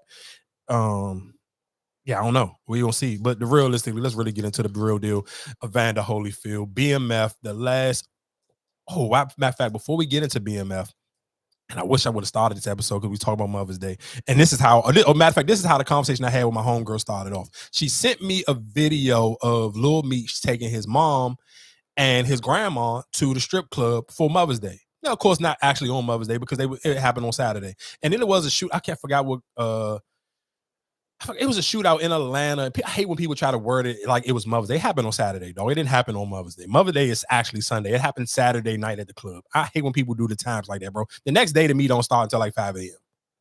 So don't sit here and add whatever people with the club, like club let out at 3 o'clock. Like, yeah, I get it. It on the count, like on your phone, it's a new day, but it's not really a new day, bro. It's fucking Saturday night. Like, let's be serious. But anyway, he took his grandma and he took his mom to the strip club. My homegirl was like, I hate it here. Why everything got to be on social media? And I'm like, bruh, it's Lil Meech. His mother went to jail for fucking, like, she was a part of a goddamn RICO case. What are we talking about? Like, what? Like, I get it. If this was like some regular person, she wasn't the mother of Meech and Terry, Like, bro, she gave birth to Big Meech. So what are we talking about? Like, to explain to me what's the big deal about Lil Meech taking them to the strip club? Like, the word "make it rain" is a thing because of BMF. Like, to me, that's on brand for that family. That's on brand. Like, I'm not looking at this like I'm looking for, like, bro, she literally went to jail. If Meech didn't take these charges, his sister and his mother would still be in jail right now. He copped to charges to extra time. That's why he did more time than Terry, so his mom and sister wouldn't go to jail. What are we talking about?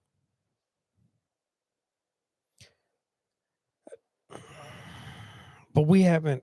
So like I said, I'm not following. I'm not following the whole. No, I'm saying I'm not following the whole Big Meech. Like I don't know their stories and that much, but you took them to celebrate Mother's Day at the strip club. It just feel like why you even gotta broadcast it or even. Okay, so if you're saying, if this was a random person, he's taking his mother and his grandmama to the strip club, you would have had something, be like, why the fuck is that? Okay, so no, listen what I'm saying. I would agree with you if it was random people. When he's just going, and this is what I'm saying, for even everybody who haven't done their homework on BMF or the family like I have, if we just going off of what you have seen this last episode, though, how many episodes have you seen them take place in the strip club? No, that's what I'm saying. You them in the strip club, but your actual, like, let's just even use the characters in the show. Why would you be taking especially Lucille right now, whatever position she is right now? Why would she be wanting to go to the strip club for Mother's Day? That still look like the way her character is. She's in the church and she, okay. So that's why I'm just like, why are you taking them to the strip club for Mother's Day to celebrate? That's what I'm just looking at it as. If it was a brunch, fine, that's cool. We went to brunch, whatever, blah blah blah. But for me to sit here and say, yeah, we about to go to the strip club and celebrate Mother's Day, it was like, out of all places, where you about to say? Okay, so cool. I get that. So just my debate on that, and then we'll get into the BMF thing. And what's the difference between people who be taking their moms to the drag brunch? Because it's a brunch, it's entertainment. It's entertainment. It is entertainment. They're not taking their clothes off. It's entertainment. You getting a good laugh. You eating whatever, blah blah blah. But you sitting here telling me I got my mother out here at 12 o'clock and at night.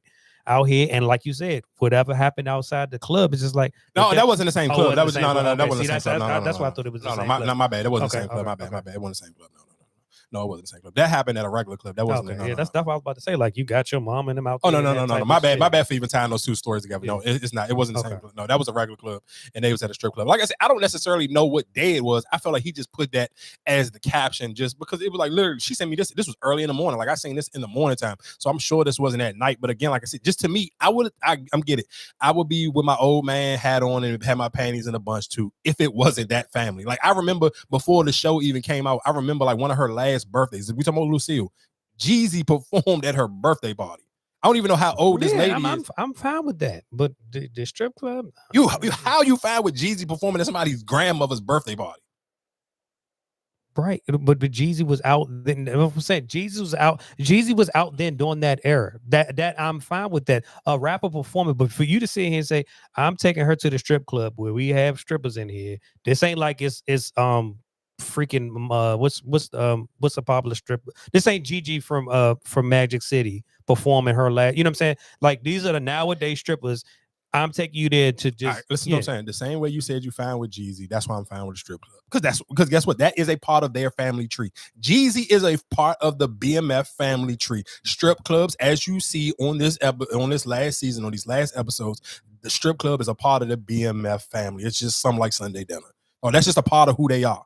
So that's why I didn't look at it no type of way. I agree with the same way what you just said. Okay, Jeezy's a part of the family tree. We know Jeezy from BMF. That's a part of the family thing. And that's even like I literally said before the show even came out. I seen the mom because just like sometimes on the Explore page or whatever the case may be. Oh, it was her like shouting Jeezy out for coming to perform at her birthday party or whatever the case may be. And it was like her name was like the real Big Meech mom or whatever the case may be. It was something like that on Instagram.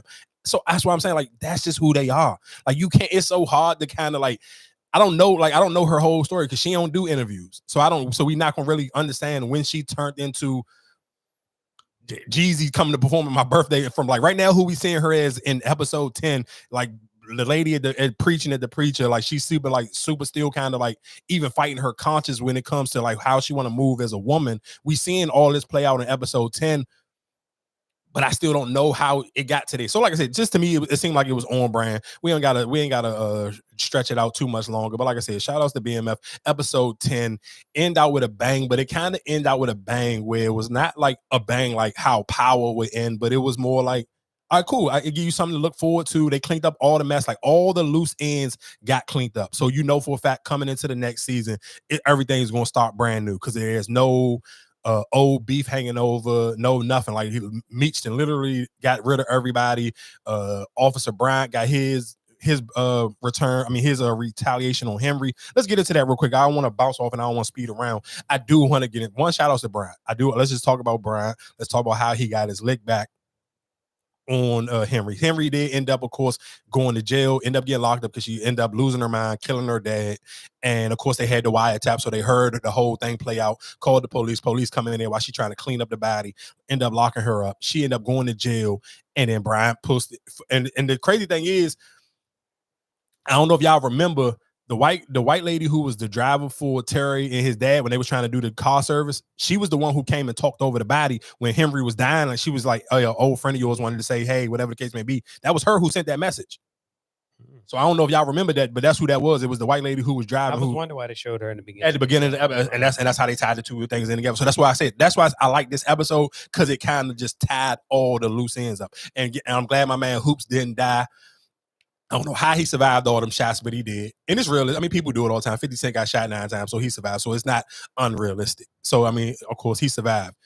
So they got their lick back. And in that purpose of when Terry was supposed to trying to set up Henry, and of course, that was one of the things I do even like about how just even the people around Terry, like his man, the dude who wear the PA chain, he kind of always like, bro, this not you. This not who you are. You're not a killer. Like you a boss. And it's cool. And I even just like how he even have that conversation when Terry felt bad because he couldn't get to Henry and she ended up getting locked up. And he kind of was like mad because Terry wanted to get that body because he felt like he, had to kind of prove to people he really liked that. And he's not. But then he was kind of like, damn, I'm never going to be able to get from under the shadow of Meech, in which realistically he never actually did. But his dude was like, bro, there's nothing wrong with that. It's nothing wrong with playing your role. It's nothing, basically telling him there's nothing wrong with being Scottie Pippen, dog. You still get your buckets. You still can get the championship. There's nothing wrong with you not being the star. Even kind of tying it back into the original conversation we was having earlier. There's nothing wrong with being Kobe. Just wait your time. Shaq can get these 3 MVPs. Think about those 3 MVPs that we talked about earlier at the beginning of the episode that Shaq got. Them was all them Lakers teams. He didn't get one when he played in Miami with D-Wade. Them was the 3 when he was with the Lakers with Kobe. And another reason when we talk about why people don't throw Kobe into the GOAT conversation, because people like to forget about that, but it's cool. Anyway, to say that all that to be said is that Terry didn't get his body and his man was telling him, bro, there's nothing wrong with playing in the shadows of Meech because Meech is Meech. He's doing an excellent job as a leader. There's nothing wrong with sitting here playing in his shadows. So like I said, with all that being said, Henry ended up getting killed. She ended up killing her pops in front of her uncle. And then on her way, and this is why I said Bryant, shout outs to Bryant, because Bryant probably got the best cleanup out of the whole thing. Even before he got her killed in the jail, he whispered to her when the police had her in handcuffs for killing her dad. He whispered in her ear and said, I'm the one who killed your cousin. So that ate her up. She started crying. Her face got mad. She was pissed off. So it was just like, yeah, Bryant really got his lick back. His partner held it down. She kind of like blew up the spot because she thought going to her other partner who got killed in front of her, going to her dad, she thought he was clean and he wasn't. And that almost got her killed when her and Henry was in the house together and they was making out.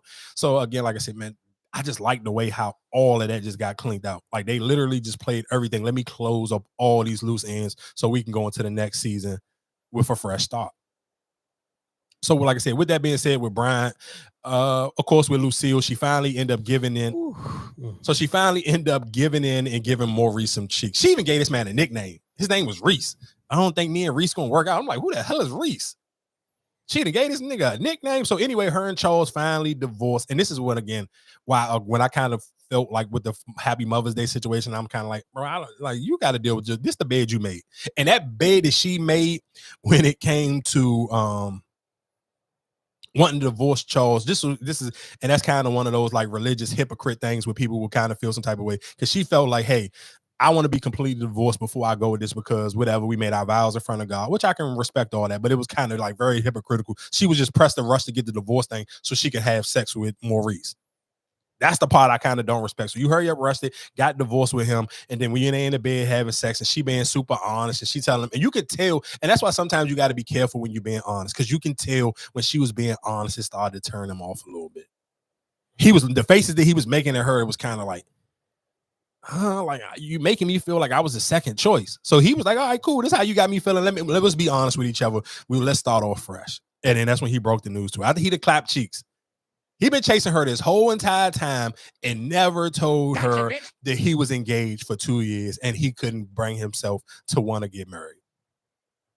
The whole time he been pursuing her, all this honesty, all these conversations that she was having, Mr. Rich Man wooing her off his feet, showing her all this stuff that her husband couldn't do. I ain't gonna lie to you. I kind of love how that played out for her. Because that to me, that's still so 2024. You gotta think about it. This story is told in the 90s, but this still, to me, that storyline is a pure definition of how dating go in 2024. The grass ain't greener on the other side. Might be green, but it ain't the good one. It's not. And guess what? And he played. She was sick to her stomach. Her face literally just dropped, and all she could do was just hop out the bed. She was sick as all outdoors when Maurice told her that he'd been engaged for 2 years. I was like, "Ooh, you a dirty dog. You could have been told this lady that. Why did you drag that out?" So he waited until he clapped them cheeks. I don't know if the box didn't hit the way he thought it was going to hit. I don't remember. Who made the first move? What you mean originally? Yeah. It was kind of like a mutual thing. They was flirting, and he gave her his business card, and then they kind of led from there. Because that's what I was kind of wondering, like, who actually threw the, like, that was his whole agenda, like, I would just want to, get it. Because that's what I'm kind of confused with, even with Lucille, when she said, I just want to have fun. I don't want no serious commitment. I don't, for the, I think it was the episode before that when they went out to eat or something like that. And she said that, and I'm just like, well, now he told you his situation is like, all right, well, I don't want to be with you. I don't want to be, being with a cheater or even being a second piece. But you was fine just a few weeks ago with just want to have fun. So I'm just like, even me personally, just looking at her is just like, your decision that you made, you think you made a better decision for you, but I feel like that decision you made probably is going to hurt you more than it hurt anybody. Right, of course it did, because you got to think about look at how her whole demeanor changed when he told her that, and then she want to go home to Charles, and she kind of just was like, I like the way she kind of spent it, but you can tell she was kind of, looked like on her face and her body language looked like she regret that she rushed to sign that divorce paper, because she made that decision off of, she wanted to just have a clear conscience so she can go be with Maurice. But realistically, you can tell, like, after he played her just to get the cheeks. And so now you done kind of already made Charles sign these papers, and now he about to go on tour. And don't get it, and I respect how Charles still never allowed his ego to get to the best of him, because he still offered her, like, hey, you still want to go on tour with me? Like, he still never, he never threw it back in her face, because I think he still kind of takes the blame for knowing, like, it's my fault. I opened this door, so I got to kind of deal with whatever the case may be. And I like how he said, though, I'm going to be your friend forever. I'm going to be here for you forever the case may be. I'm going to always respect you as the mother of my children. We done built a family off of this. And even just tying that back into when Terry told Meech, like, hey, boom, whatever case may be, mom and dad finally coming through with the divorce, whatever the case may be, they finalized it. And both of them was kind of hurt. And he was like, damn, we kind of built BMF off of that family structure. A lot of them, if you kind of even paid attention to this season, how they kind of even if it was the episode when their dad was in Miami, when they went to the little music situation or whatever the case may be, you kind of see how they still took different little principles or different conversations that they had with their dad when they was kids and kind of tied it into how they are moving now as men. So I kind of still, like I said, I respect the way Charles kind of handled that whole situation.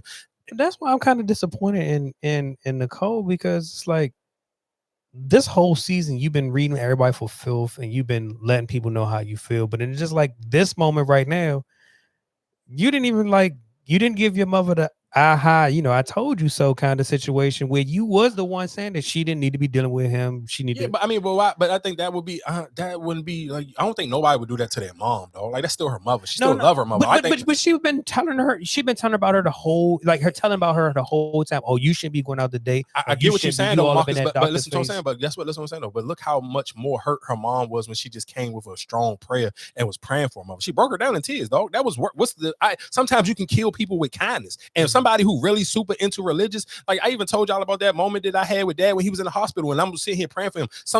that when you can see that you didn't raise your kids good enough that they can know how to be able to get on their hands and knees and say a prayer to you where it strike a chord in you and make you cry because you can feel the prayer, dog, that prayer going to do more than somebody saying, I told you shouldn't do this, because that's still her mom and her dad. She don't want to see them broke up. It's like, I can't just throw that in your face. Why would I throw that in your face? To me, that just would have been like, that wouldn't be her character to me. Like, that just would have been corny. Like, she would have been like, nah, that wouldn't have been. With the way she killed her with kindness, you got to think, well, she did it after her mom already went to church. So you seen her mom give her testimony, and Nicole's even in the church, and she was happy that her mom was up there. You know what I'm saying? Like, both of her parents are kind of getting to live out their dreams and goals. So she smoked her when she was at the table and just said a strong prayer for her, because that's her youngest kid. Like, even look how she prayed for Meech and Terry or whatever. Bro, that preach. That prayer that Nicole had with her and her mom just at the dinner table, and the dad just left out to go on tour, bro, that's the best I told you so, and you did it the right way. You didn't have to just go, let me do it the petty way. Like, nah, it's no need for what? I don't have no need to be petty. Like, this prayer is more powerful than me sitting here telling you I told you so. I have no reason to, because I can see you hurt. What's the purpose of me kicking you while you down? That's like, you still my mom. You still raised me. I still live in the house with you. I'm still a kid. Like, Nicole ain't old. She's still in what, middle school. So, I mean, like I said, shout out to Nicole. She's still my favorite character out of this whole entire season. She had strong moments of just, even when we talk about acting or whatever the case may be, she kind of smoked every scene that she was on. Moving on to Atlanta. Moving on to Meech cleaning up all his loose ends. The way he ended that Techwood dude, what's his name? Remy.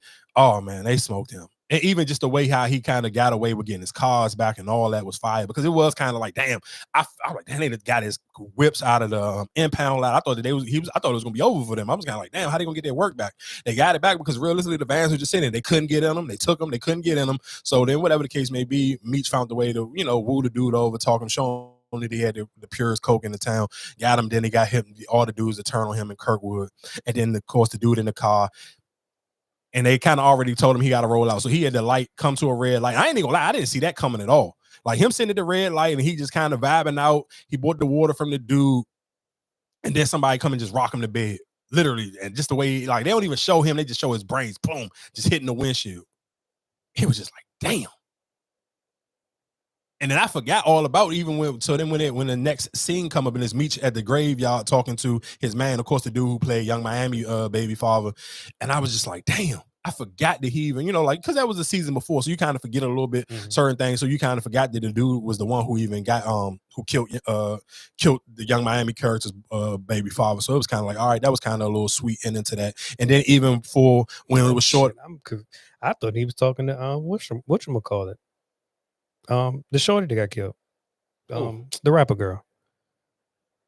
What rapper girl? There was Cash Doll. Cash Doll. No, because when he said I told I'm taking care of the kids or something like. Oh yeah, no. That's what I thought, because like I said, I didn't see when I just heard that when I heard that part. That's why I thought gravesite that he was at when he's like, yeah, I got the kids and I'm taking care of sitting. That's what I thought that's what I thought he was talking to. Yeah, no, but that, like I said, that was I like the way how that closed up. That was a good ending. Who else had a storyline that kind of got closed up? I may be forgetting. We didn't see nothing from Lala that one. Oh, I even just Terry with his playback and going into trying to fix it up with him and LaWanda. I kind of like that. And then even her trying to read him, like, he was like, no, why you trying to become a hairstylist, whatever the case may be? Who supposed to raise the kids? I got enough money to kind of afford, to be able to put us up. And one thing I can't say I do like and I kind of don't like, though, for all them to be getting all this money, why are they still just leaving people in the hood? Like, how quick he was to hurry up and move Lala into a better house, and then he still got his baby moms living with her mother in the hood. Can't draw too much attention to yourself, right? I guess for right now. And that's the only thing I guess that kind of throw me off, because it's like you kind of really don't know the real time frame for them. And then they ain't moved their mother out of that. That's my point. All fixed the house up. That's my point. And then I kind of always wonder, but is it kind of just out of comfortability where you kind of know, like, they are safer if I got them in these areas because I got people who live next door to kind of, because even like for Meech's mom, where they got the dude who can kind of literally just look over her because he lived right across the street. So it's like he can kind of watch over the house and they can just throw him some bread. So I kind of wonder about it. Sometimes like, all right, is this just out of just kind of keeping everything kind of clean? Well, I got a close eye on you. Yeah, well, I got a close eye on you. Before we get out of here, I do want to that was, like I said, that was BMF. That's the end. And don't forget that Power comes back, or Ghost comes back June. What is that? The first week in June, I think. Now, my question: how they ended it? They really went to go try to escape the king. I mean, yeah, see, I don't know about that. I never heard that story. Okay, and I feel like that was kind kind of just like, how the fuck these two of all people about to sit here and try go to to escape. Mexico? Yeah, I feel like that and was just break something. out a fucking kingpin where they got cartels, fucking crooked cops and all that. I'm like, and what you gonna do? You're amazing. You'll punch. You gonna punch the fuck out of the man. I feel like, but I mean, some stuff is for TV, and that's why I can't never be mad when people kind of be like super critical with BMF with the acting or the storyline sometimes, because it do get a little crazy. Because it's like, what are y'all doing though? But again, like I said, that was at the very end of the season, the very end of the episode. So of course, I mean, it's just I don't even know why they did it, but it is what it is. Like I said, just real quick before we get out of here for this episode close off, I seen people get mad at. And people just always try to find random reasons to get mad at Post Malone. And people was like, I don't like how Post Malone used hip hop, and then he just literally just ran away and started making country music. One thing I can't give Post Malone a shout out for: one, he always bring Quavo out, and they always perform Congratulations. If 21 Savage is in the area, he bring 21 Savage out. He ain't just I didn't watch 2 different interviews with him and Joe Rogan talk for damn near 9 hours. One of them was 4 hours, the other one was like 5 hours. Bro, he actually been Post Malone. But people was like, "No, how can you be mad at Post Malone for making country music, but you're not mad at Beyonce? What's the difference? One white, that's it. They both did the same exact thing. Like, you stop trying to put people in the boxes. Like, he don't owe nobody nothing. He had #1 songs, and other people got to eat off them songs. Sway Lee, he still brings Sway Lee out. Sway Lee ate off that song. Quavo ate off that song. 21 Savage ate off that song. And you can, and to be the and same, none of them songs are rap. So what can you really? They can't be. And the crazy thing is, you can probably argue almost those are the biggest songs for each one of them. I'm talking about commercial wise. I'm talking about just off of pure numbers. I ain't talking about songs that they want to perform or whatever. But if you're talking about just off of pure numbers, I want to say that maybe all 3 of their biggest songs. Definitely for Sway Lee. Well, I don't know, because he might hit. It may be. I'm about to say that joint with him and French Montana may run neck and neck for that one. And I think their song, Black Beatles. I don't know that whatever that song, that Sunflower song 9 times platinum. I don't know how many. Let that jump. It was cool.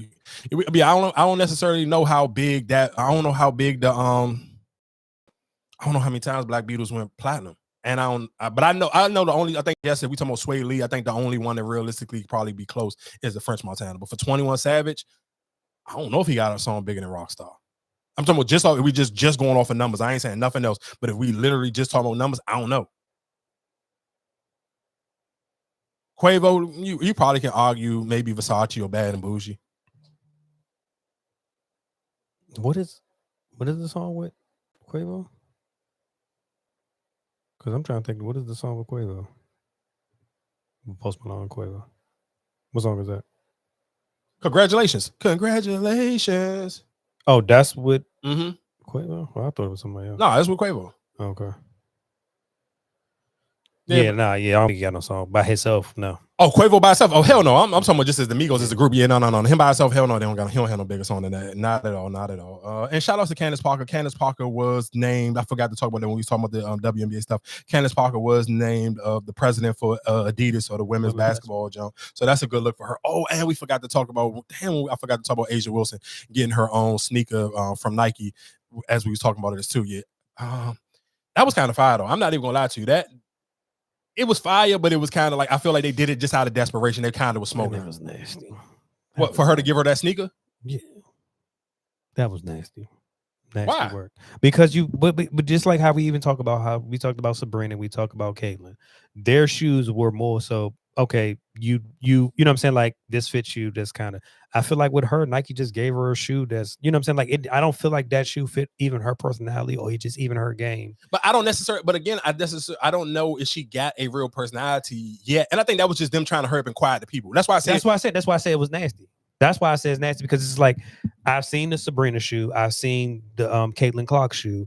It's all of them kind of feature that, you know what I'm saying? Like, their shoe styles and what I've been seeing her wear. So even with her, it's just like, all right, I seen you in LeBron's or whatever the case. But that was the only shoe you ever actually seen her with, and that's but that's why I'm just saying. But even with Caitlin Clark, her shoes that you seen her in the Kobe's, and what you really know her for is the Bruce Lee Kobe's, which her signature shoe now about to have the little Bruce Lee, the black, yellow, like it kind of looks just like the shoe that she was already wearing silhouette wise.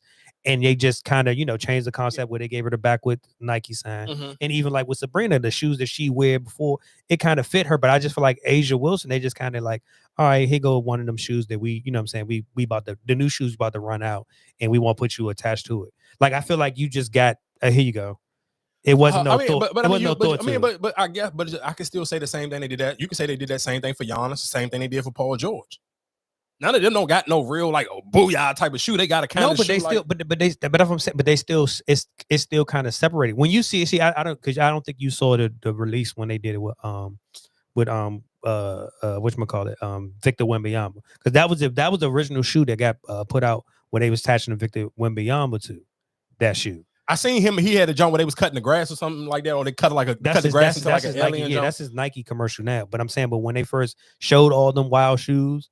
That, like I said, it was just their little Nike run, like they went through all the shoes. And that's why I said it just felt like they just gave you, we just gave you the shoe off of Victor Wembanyama type. You know what I'm saying? Because it looks similar to the Victor Wembanyama's. Yeah, I haven't seen the shoe, so you're right. I haven't seen that one, but I do. I just, like I said, I think for the WNBA and I think for Nike, I think these new voices, and again, when I always tie back into black women, especially that black women on Twitter, it's a large voice. It may not equal in the ticket sales, but of course they on social media. Your business is to get people clicks on. So look at how the hot dog people, what was it, the hot whatever they did, the Oscar Mayer weenie, then they did the glizzy BBL glizzy. So that's what I'm saying. All of these companies find some way to kind of entangle with social media or what's hot, what's going on social media. So you don't want to kind of like piss off the audience that even if they don't buy stuff, you still need them to make it cool. You still need them to be able to push. Even this perfect example, look at Hulu doing the Black Twitter doc. Like they wouldn't do that if that stuff wasn't important or people didn't see a value behind those voices. So they understand it. So yeah, you absolutely may be right. It may be more people who physically can afford to take off work, go to a Caitlin Clark game, or even buy jerseys or buy shoes, but still to keep Sir popular on social media, you need those black voices. So, I mean, that's realistically what's going to happen in this. So they just try to let me hurry and give Asia Wilson something to kind of like quiet them up a little bit. Like you said, you can find flaws in the city and say, I don't like the shoe, or they just gave her a rush, Joan. Yeah, for right now, will she eventually get a shoe and it'll take some time? Yeah, especially if they can figure out if she can actually sell some shoes. But we kind of got to figure that out. So while all eyes are on all of them, I'm not mad at Nike for capitalizing on it. And then now it's her job to figure out how do we really transfer it. Because like I told y'all a million times, I think the bigger audience and the bigger personalities on that team is the lady, the Sid lady. Like she was the one, like she is the comedian on that team. If you follow them when they went to the White House, like she is the person that kind of get everybody laughing. She's the one who kind of like she had everybody holding their nose. And I'm like, why are they taking a picture like that? But then her caption, it was like, oh, because I got that shit on. That's why they was holding their nose. I'm like, oh, that's low key fire. But it was just like, that's just her personality. It was funny. Again, I appreciate y'all for tuning in, locking in. I see the YouTube kind of like doing this thing. I appreciate y'all. We're here each and every Monday doing the lives. If you want to sit here and don't want to see the pauses and stuff, you can always hit the videos. I chop them up throughout the week and post them, and then you can go to whatever platforms. Vulture Podcast. We here each and every other week. Appreciate y'all. Like, share, and subscribe.